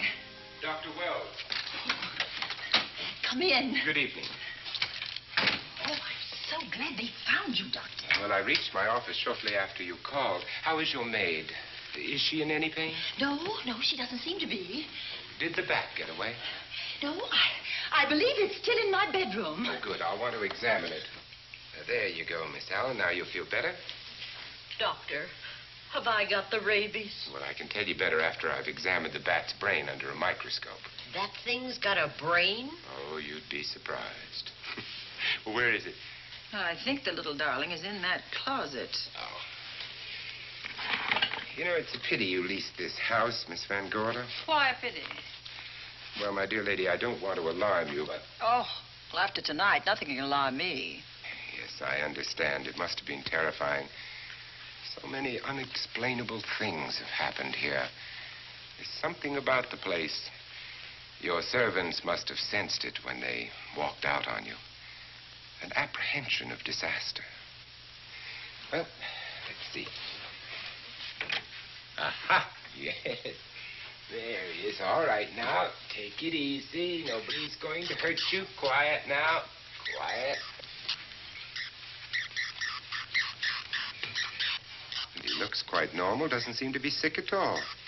Oh, ain't that nice? I've been worried about him. Well, you should be. From his appearance, I'd say that he doesn't have any infection. In which case, you've had a narrow escape. Now, you take one of those tablets I left for you, and I'll guarantee you a good night. And I'll drop in on you tomorrow. Oh, thanks for everything, Doctor. Now, don't worry, I can find my way out. Oh, I know you can, but do let me help you. Oh, don't forget that once I'm gone, you'll have to climb those stairs alone. Oh, I'm all right. I'm armed now. Can you shoot one of those things without shutting your eyes? Oh, Doctor, there are guns in every book I've ever written. I don't write about things I'm unfamiliar with. Lock the door, Lizzie. Good night. Yes, ma'am. Good night, Doctor. Accident? No, the wind blew him down. Oh. I think. Oh. Did you know that young Mark Fleming leased you this house without notifying his uncle? No, I didn't. Well, it doesn't matter now. John Fleming is dead, and Mark's his heir. But if John were alive, he would warn you to leave here, Miss Van Gorder. Really? Yes. It's been a tragic place for anyone who ever lived in it. Well, good night. Good night, Doctor. Who's out there? Nobody you need worry about, Doctor. Oh, it's Andy. That's right. Oh, good evening, Miss Van Gorder. Good evening, Lieutenant. Somebody sick here? My maid was bitten by a bat. Oh? A rabid bat? Well, I'll know for sure when I get to my lab. I caught the bat. It happened indoors? In my bedroom. How'd it get in? Well, there are many ways a bat could get in a house. You ought to know. I spotted this hole in the window the minute I got here. Why? That's where the two-legged bat got your door open. Miss Van Gorder told me that she phoned headquarters at Zenith. Yes, I phoned twice. The second time was after the prowler got in the house. Weren't you at headquarters, Andy? No, but they contacted me. An officer came and searched the house from top to bottom, but they couldn't find the bat. You better have this window fixed tomorrow. Oh, yes, I certainly shall. Listen, I'd better be going. I'm due in surgery at 8 o'clock in the morning. Good night. Good night, Doctor. There will be a man patrolling the grounds all night, Miss Van Gorder. Thank you. And nobody inside, Andy? Why should there be? Well, how do you know but what the bat is hiding somewhere in the house? I'm quite sure he isn't in the house, Doctor. Not now. Good night. Good night.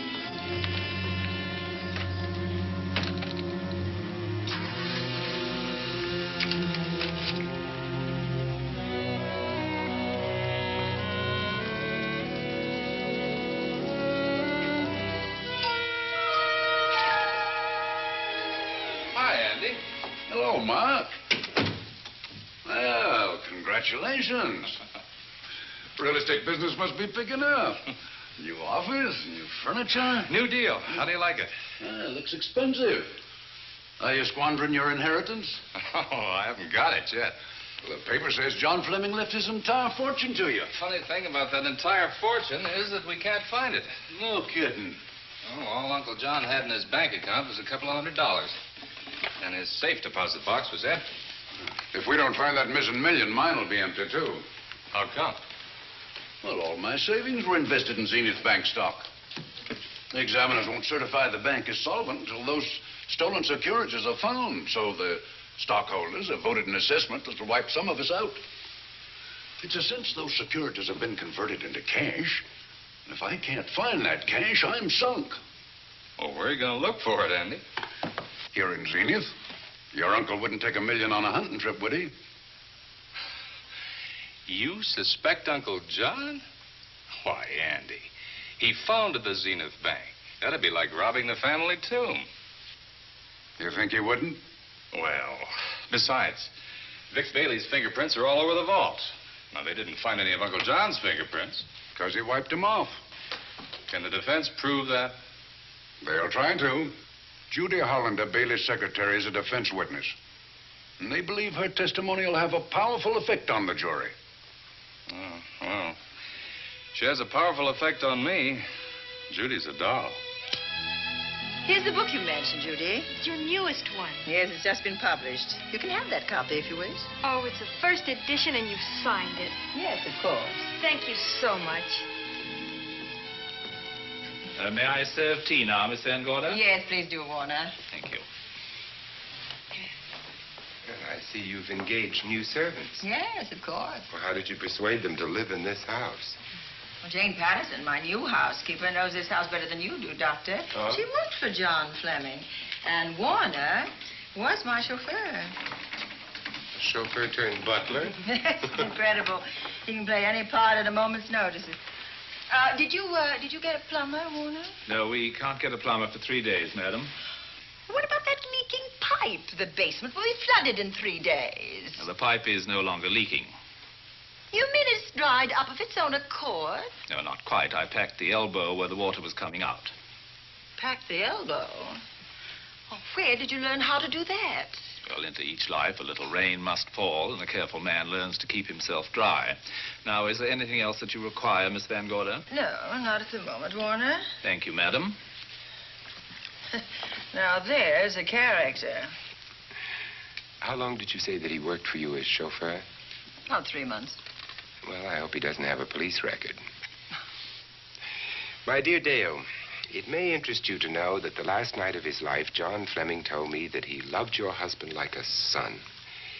If Fleming were alive today, he would be fighting to prove Vic's innocence. Could Mr. Fleming prove his own innocence?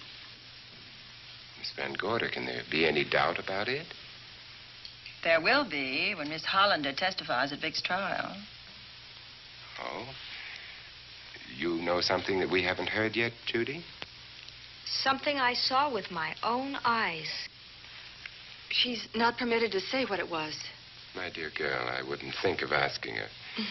But let's assume for a moment that Fleming did steal the $1 million. Now, what would he do about it? Where is it? Hidden someplace where he could lay his hands on it without getting caught in the act. Now, if I was writing this, instead of living in the middle of it, I'd hide it right here in this spooky old house. Under a loose floorboard or up a chimney? If Mr. Fleming had the nerve to steal $1 million, he'd make his plans well in advance. I'd say he'd prepare a place to hide it. Possibly when this house was being built. Now, I rented this place from Mark Fleming, his nephew. I wonder if he'd have the floor plans. I'll ask him. Yes. Lizzie, will you bring Mrs. Bailey the phone? Oh, you ask him now. His number is Summit 7537. Oh, thank you, Lizzie. Summit 7537. Not bad, eh, Andy? That means new business. Now, you see, somebody wants to buy a house. Mark Fleming speaking. Oh, hello, Dale. Well, hang on a minute, honey, while I see if I have him.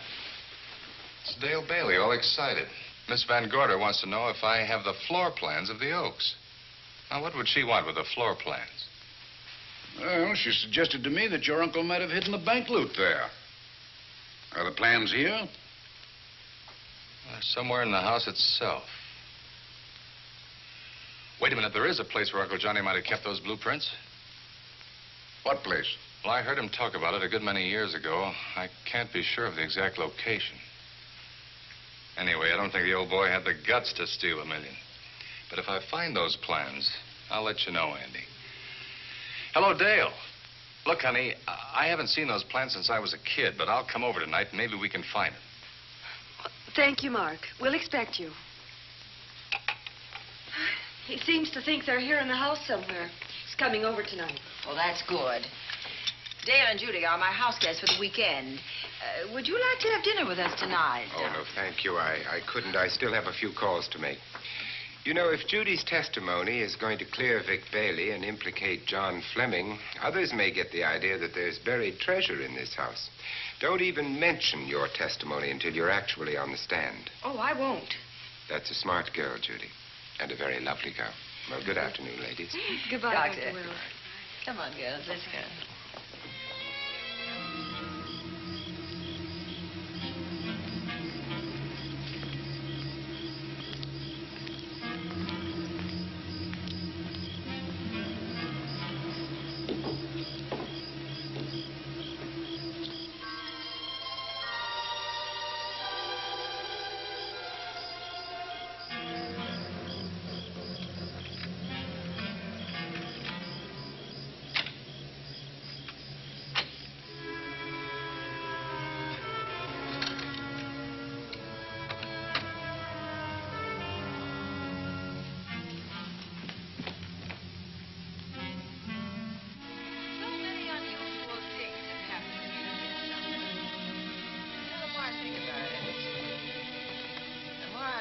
I should be putting them down on paper.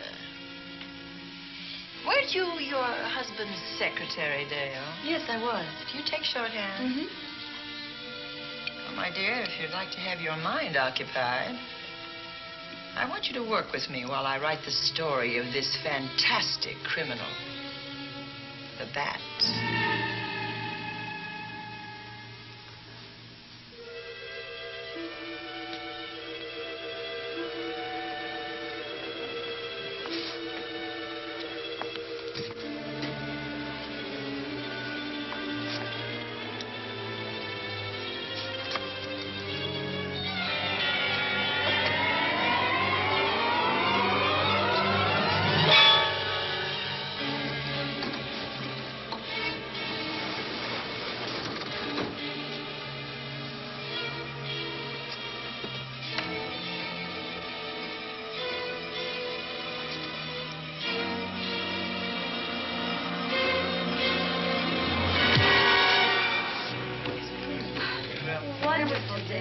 Thank you. It's really nice. It's a good dinner, Lizzie, as usual. Wonderful. Oh, what a lovely piece of silver. It's an original, isn't it? Yes, they still use them in England for buffet breakfasts. Some hot water in the bottom. Keeps your kippers hot, your sausages, your scrambled eggs. Interesting. It's very useful. Really nice.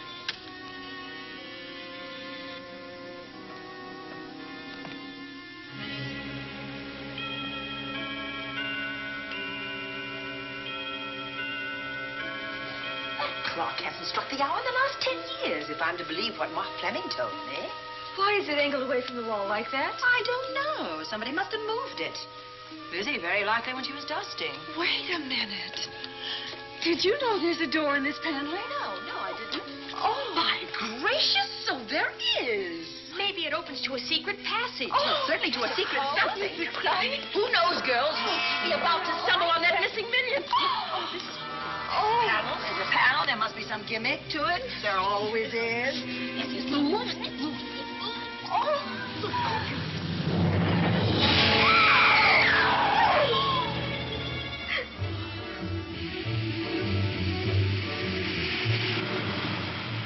Calling car 11. Calling car 11. Proceed to the Oaks in Zenith Township immediately. A homicide has been reported. Okay. Proceeding to the Oaks. Notify the county coroner, Dr. Wells. Tell him to come to the Oaks at once.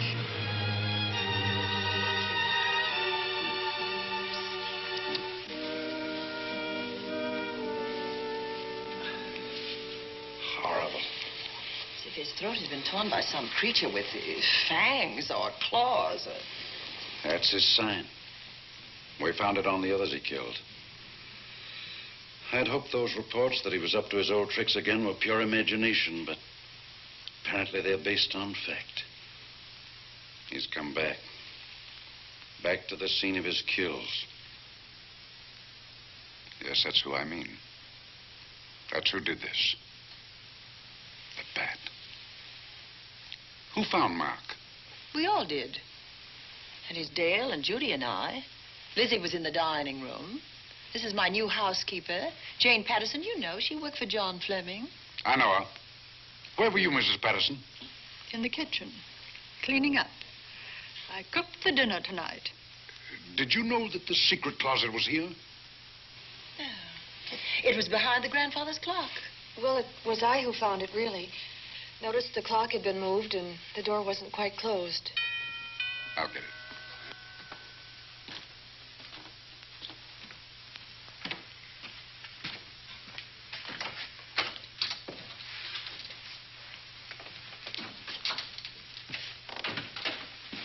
Who is it?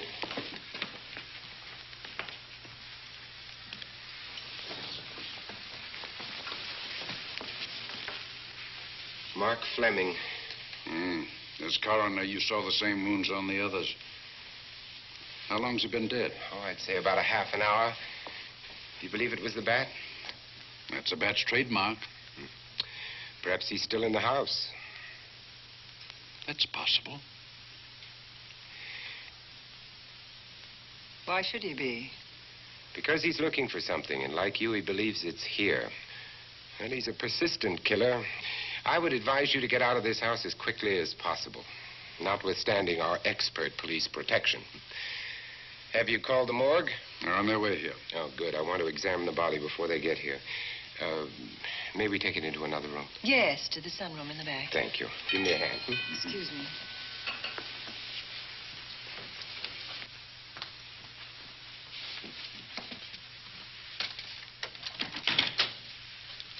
Oh, Warner, where have you been? Well, madam, has been an accident? There's been a murder.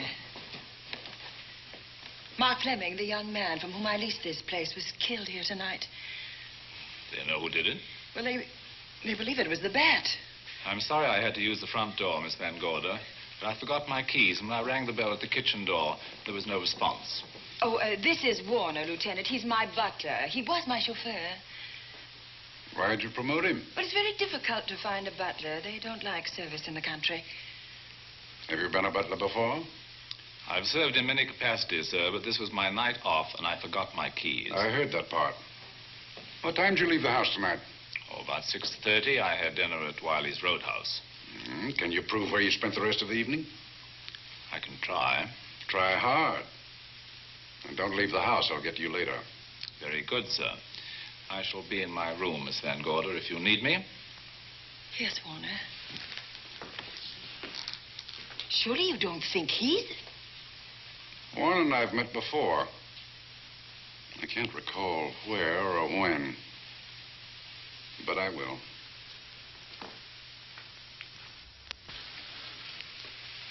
There'll be a crew here shortly from headquarters, dusting for fingerprints, taking photographs.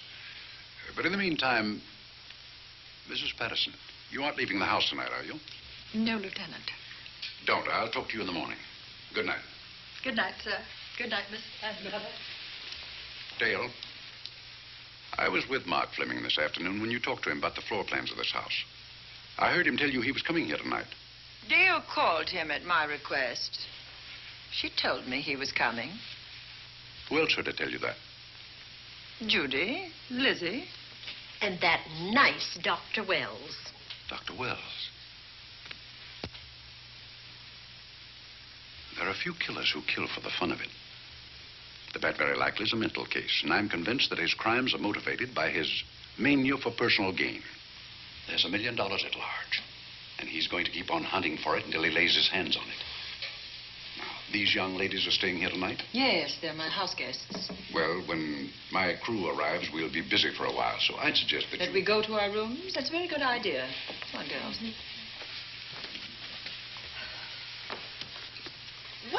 police guard for this house tonight, Lieutenant. You've got one. I'm going to cover this place tonight from the attic to the basement. If the bat makes another call, I'll have a little surprise for him. Who is he? Have you any idea?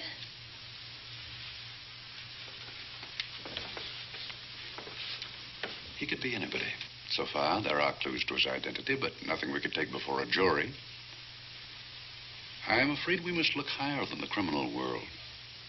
He may be a merchant, lawyer, doctor, scientist, one of the pillars of his community. Ladies, lock your doors tonight. Stay behind them. I promise you you'll be safe. Good night. Good night, Lieutenant. Good night.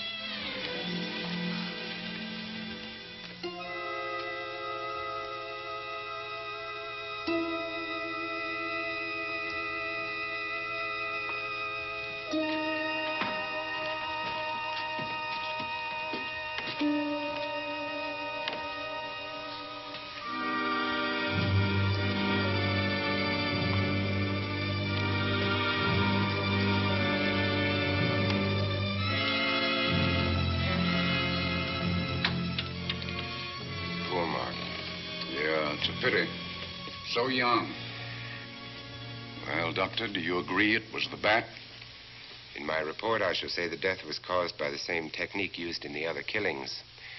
A paralyzing blow to the throat, followed by severe lacerations of the jugular, resulting in excessive hemorrhage.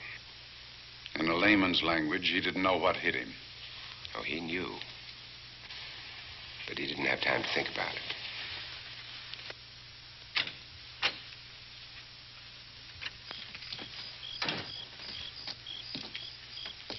You staying here tonight, Andy? Well, until I check the doors and windows, but I'll be back bright and early in the morning. Neither snow, nor rain, nor heat, nor gloom of night stays these couriers from the swift completion of their appointed rounds. A lot of people are due for a shock when I close this case. Yes, I'm sure they are. Good night, Andy. Don't get hurt. Good night, Doctor.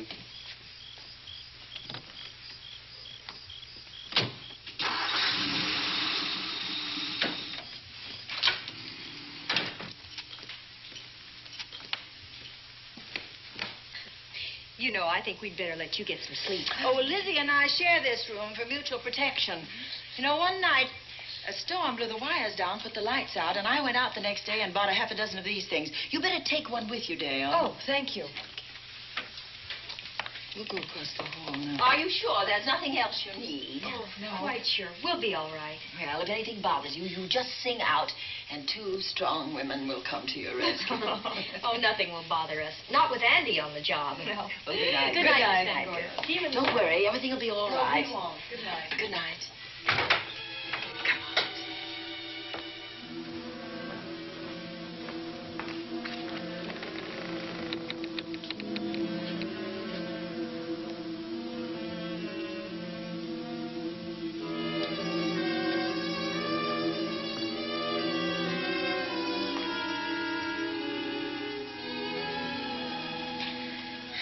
I don't think I'll sleep tonight.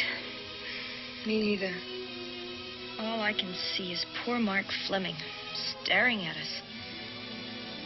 I thought that when people died, their eyes closed, as in sleep. Don't think about it. I'll bet you're thinking about it. No, I was thinking of my poor husband sleeping in jail tonight. Oh, Judy, I love him so much.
that noise? Oh, I don't know. I kind of fell half asleep. For a moment, I thought it was something from a dream. It's somewhere in the house. Yes, on the floor above. Not directly over us. Probably a room overlooking the driveway.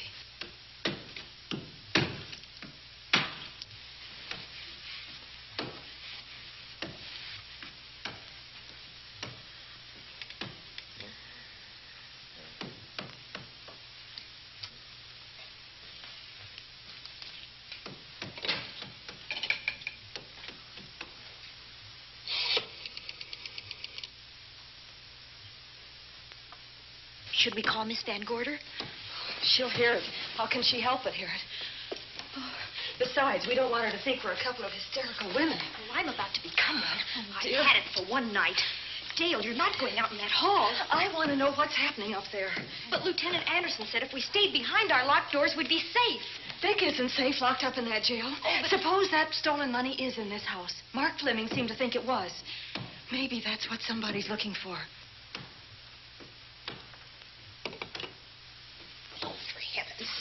Don't you hear that awful noise up there? Now, Lizzie, you've just got to stay awake. The house phone and the outside phone wires have been cut, and we can't get help. Where's that policeman? Oh, I don't know. Something must have happened to him. Now, go on, get on your robe. Oh, Dale, please don't go up there. I've got to. Think what it could mean to Vic. Now, you stay here. Oh, no. If you go, I go.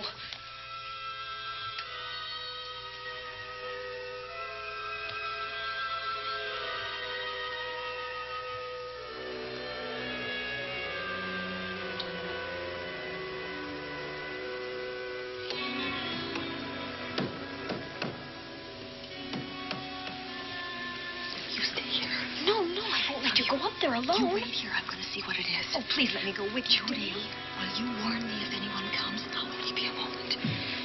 Now, wait.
Judy.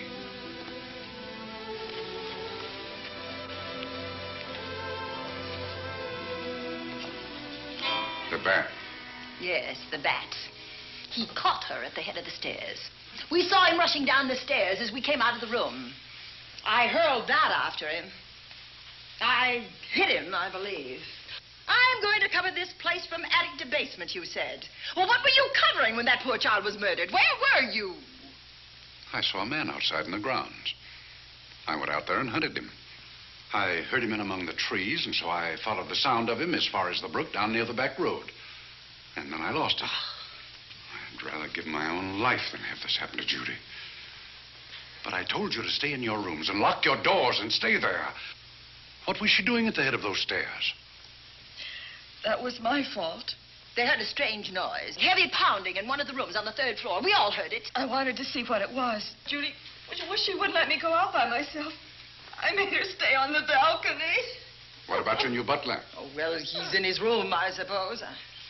Oh, Mrs. Patterson. Oh, yes. Did you know what happened here? No, sir, but I heard the screams. I went to call Warner. We have rooms on the same floor, but he wasn't in his room. His bed hasn't been slept in. If Mrs. Patterson heard the screams, Warner could certainly hear them. You're quite right, sir. I heard them. Oh, you did? And where were you? Outside in the grounds. Miss Holland has been murdered. No. Oh, so you're surprised. Shocked. Well, I've seen better performances. I remember you now.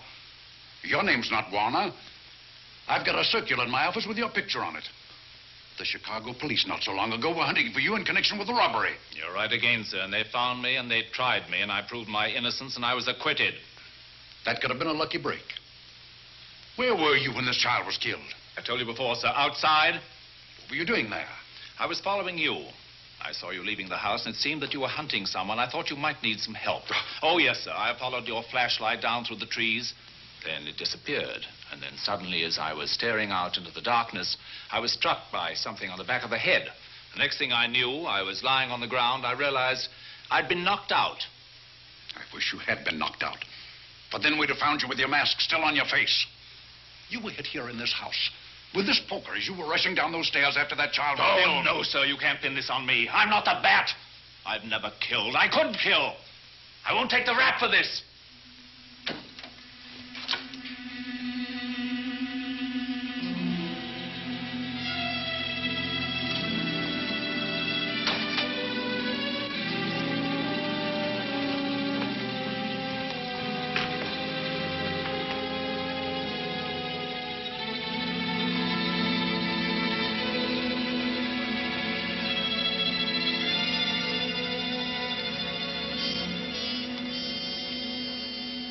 Well, Doctor, we have another case for the county coroner. You see, the bat came back. Why did you come back, Doctor? Well, I had an accident about a mile down the road. The right rear wheel of my car came off, and I plunged into the ditch. This was the nearest house, so I came here to call for help. I thought I'd find you around, Andy. Physician, heal thyself. You must have been hit by something on the back of your head. I told you I had an accident. So you did, Doctor. So you did. I could be wrong. But maybe I'm not. We shall see. All right, dear, let's start a new chapter. For days, the murders held the headlines. Lieutenant Anderson grilled us and ransacked the house from top to bottom. Warner was not placed under arrest, but his every move was watched. At night, except for a detective on guard in the house, the police and the reporters left us alone. And on one of those nights, without telling Lizzie or anyone else, I pursued a secret investigation of my own.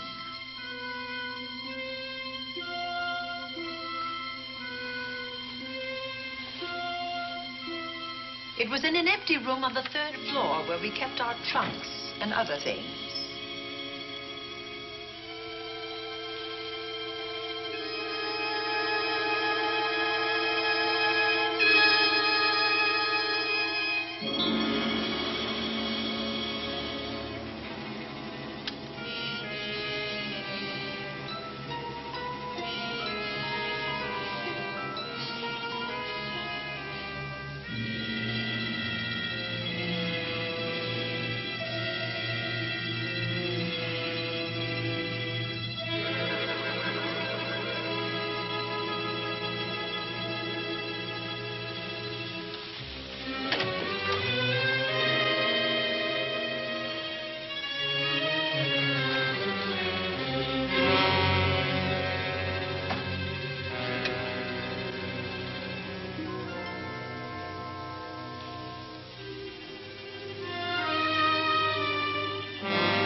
idea to kill me in my own lab and let people think that I'm the bat. But you had to kill me first. What was it to be, ambush? And clever as you are, you're not smart enough to do that. Nor were you smart enough to find the money, though you came quite close to it. But I know where it is. And when you're dead with that sign pinned on your chest, I'm going to collect it and live happily ever after. He destroyed himself. How true that will be. Well, goodbye, Bat. Here's a serum that will heal you whether you're rabid or not.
Something's wrong. Something's wrong.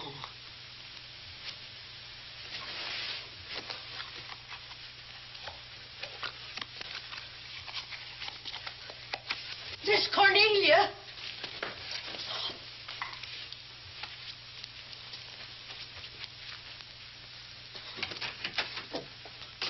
Miss Cornelia.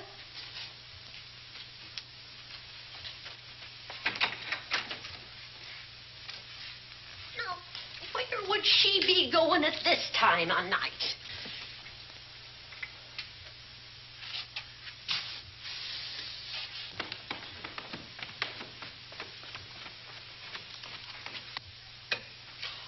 Well, land's sake.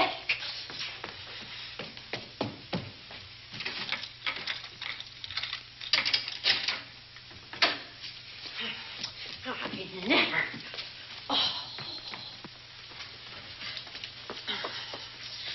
Mr. Davenport. Mr. Davenport. Oh, a fine thing. The door unbolted, the chain off, and you asleep on the job. Wait till Lieutenant Anderson hears about this. Come on, wake up. What's the matter with you? I don't know. My head hurts. My whole body's numb. Here, take a sip of this. Try to snap out of it. I'll be back in a minute.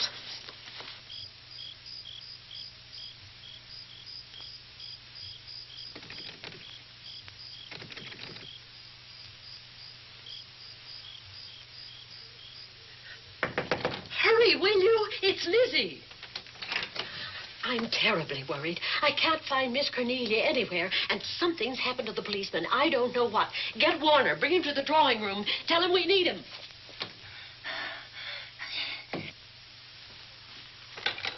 Are you all right now? Yeah, I'll be all right in a minute. I remember now. I took a drink of wine from that decanter there. Miss Van Gorder told me to help myself. She wouldn't put nothing in it? Well, somebody did. Somebody who knew I was on duty here. Then it was somebody that got Miss Van Gorder. I can't find her anywhere. Upstairs, downstairs, or in the basement. I told the housekeeper to get Warner. Lieutenant Anderson will want to know about this. Hello. Yeah, this is Davenport at the Oaks. We've got trouble here. Well, for one thing, I was drugged. Yeah. But I must have been knocked out because the maid tells me Miss Van Gorder is missing. Well, you better call Anderson and let him know. He's not at home. Well, where is he? Out on a case? What case? Dr. Wells. What else did they tell you about it? Oh, hurry, will you? We've got to find Miss Cornelia.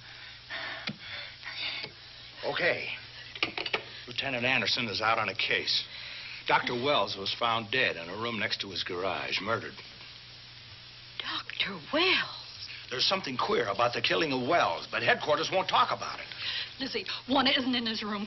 There's no sign of him anywhere. And I was supposed to keep an eye on that guy. Where's Miss Cornelia? That's what I want to know. Wait a minute. Didn't you say that the chain and the bolt were off of the front door? I certainly did. Well, maybe Miss Van Gorder went outside. Oh, she never would. We better look.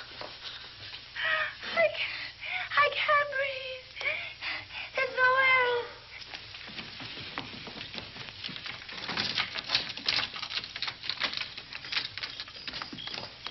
Miss Cornelia. Oh, Miss Van Miss Gorder. Cornelia. Miss Cornelia. Miss Van Gorder. Look. There's a light in that room on the 3rd floor. Were you up there tonight? Well, of course I was, but I turned the lights out before I came downstairs. Then Miss Cornelia might have turned them on again. That's where we're going to look first. Come on.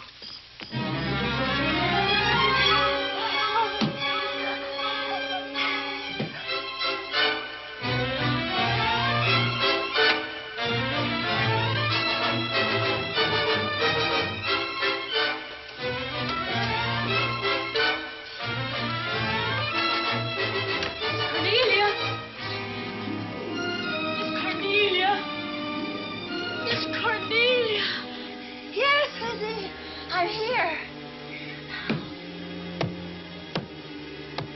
Right here. Come to the mantelpiece. Here we are, Miss Van Gorder. What do we do now? Over the mantel, there are 5 panels. Strike it with your hand.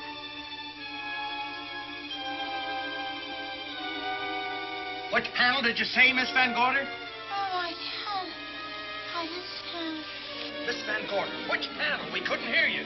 She said strike it. What difference does it make which panel? Strike them all. Look.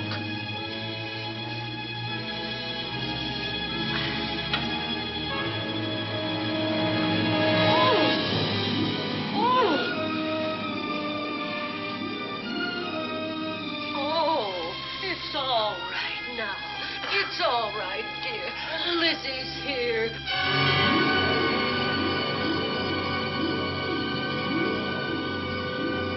Feeling better? Yes, much better. We'll take you to your room. Oh, no, you won't. I'm going to stay right here. I'm quite all right. Oh, how blessed it is to breathe without an effort. You know, no one knows how sweet the air can taste until someone shuts it off for a moment. That room is just like a box. When the mantelpiece closed, it seemed like all the air was drawn out of it. Look, there it goes again. Let it close. I can open it from in here. There's a control panel behind this blueprint. Electric motor under the trap door here. Once the door is open, you can keep it that way. I believe that the fireplace in this other room opens the same way. And it does. I tried to find this, but I couldn't find it. Yeah, it's back of this blueprint here. Well, it's quite a setup. Too bad we can't open that safe in the same way. Take an expert to crack this box or a shot of nitro. Well, maybe that's what the bat had in mind. Could be. Seems he's on the prowl tonight. Miss Van Gorder, Warner has disappeared. And Dr. Wells has been murdered. Dr. Wells? Lieutenant Anderson's on that case right now. Well, does he know what happened here tonight? They got word to him. He'll be here any minute.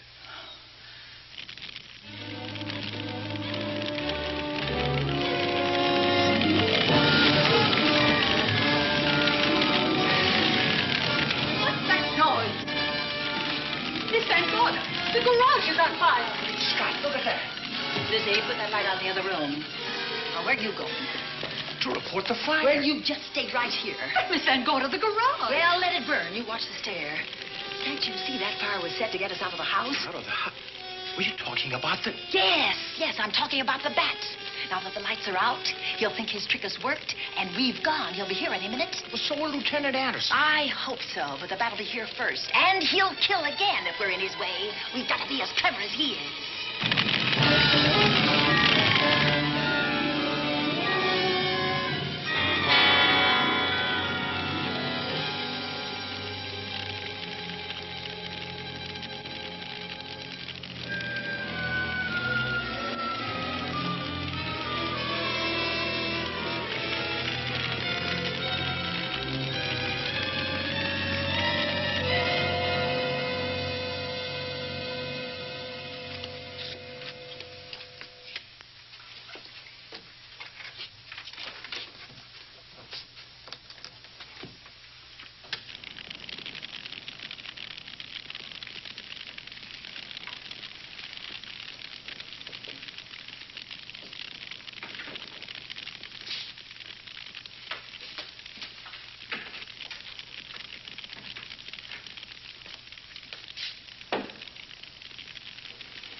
You'll be safer downstairs. I'll take care of you. Well, the others can go, but I'm going to stay right here. All right, but get out of sight.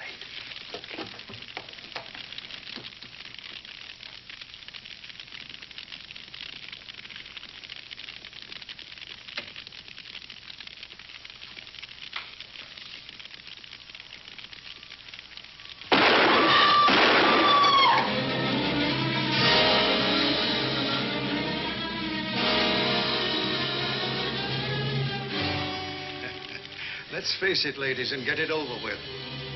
Others have seen my face before they died, but I'll have to deny you that pleasure. This would make a good scene for your book, Miss Van Gorder, but I'm afraid you'll never write it.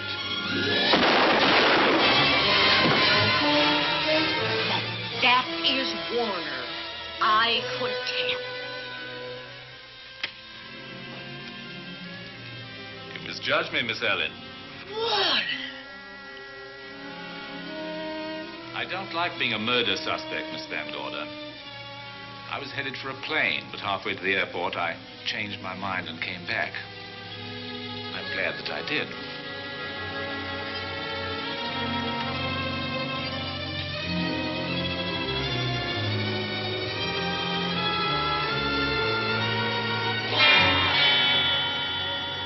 Why, it's Lieutenant Anderson.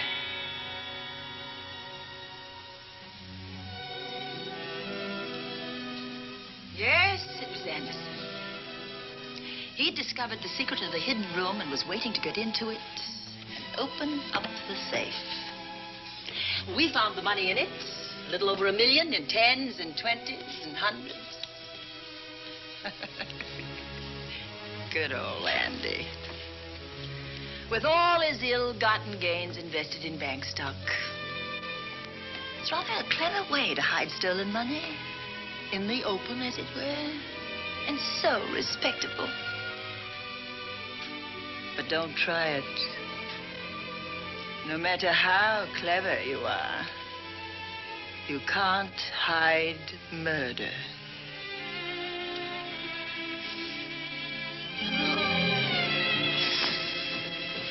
Well, that's it, Dale. That's the end.